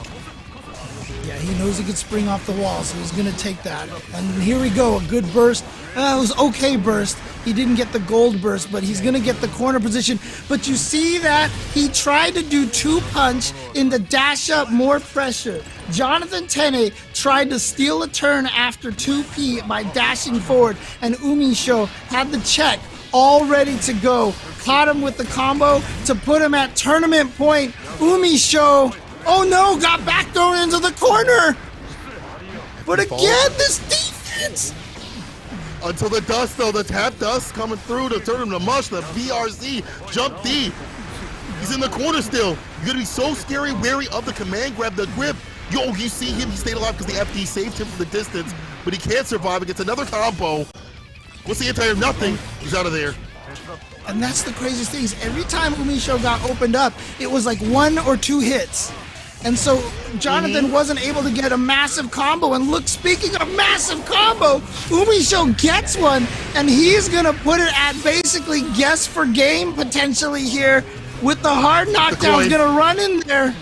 The YRC, nicely done, catches him low. What side is he on? Look at this defense from Umi. Can he find some offense? Yo, he can't get hit. I don't know how he blocked that. Yo, this young cat's out here. They can see everything. Got the gamer juice, the gamer fuel. Some shots on the clock. Don't get hit. Don't get picked up. Wasn't enough. He needs bullets. He needs bullets. He got the bullets back now. And now he's just going to try to go for the chip. Oh, the clone! The clone came in and whooped the Eddie! And Umisho is gonna take it! Fantastic, Umisho! Say his name, chat! Say his name! I don't care if you're salty. I don't care if you like Happy Chaos. Hold that forever. Hold that to your chest. He got that dog in him. That dog in him. Hold that. And it's something against Jonathan today, not getting play fantastic, but seeing the evolution of Umi today as a player has been really fun. And the fact that he had that great defense has made it super hype. Dang, that was sick. And again, yeah, that clone, you know, someone asked in the chat, why can you call the clone when you have no health? They've changed it. That clone comes out crouching and disappears almost instantaneously. He called it at just the right time to absorb the Eddie hit and get that shot off. Again, the window for that no health clone to be able to block something is very, very small now. And so again, just amazing timing by Umisho to throw that out. Because all Jonathan Tene was trying to do was snipe him with the piercing attack from downtown, because that chip damage would have killed him. But that clone was there for just enough frames to block it and to get the shot off. Man, and I think anybody else would have crumbled to Jonathan Tene's oppressive offense. Let's be real. Damn near everybody did, and it took Umi from loser side bringing it back from the brink to do so. So that's nothing to say nothing. I see people saying, oh, Jonathan didn't have bad defense or whatever, all stuff like that. Obviously not, and he obviously had fantastic offense. It's just that Umi was just innately good, and you saw the evolution. And I feel like if Umi did not get knocked down to losers and didn't have that run, we may not be seeing the same similar situation, but I feel like the evolution had happened through the bracket. So super 6 up to Umi, but super 6 up to everybody that's came through this bracket. This has been one of the best brackets already. Season 2 is explosive. People are melting.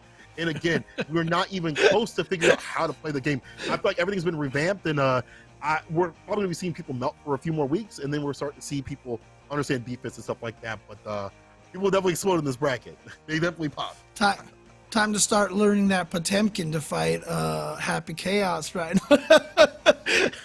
I mean, maybe.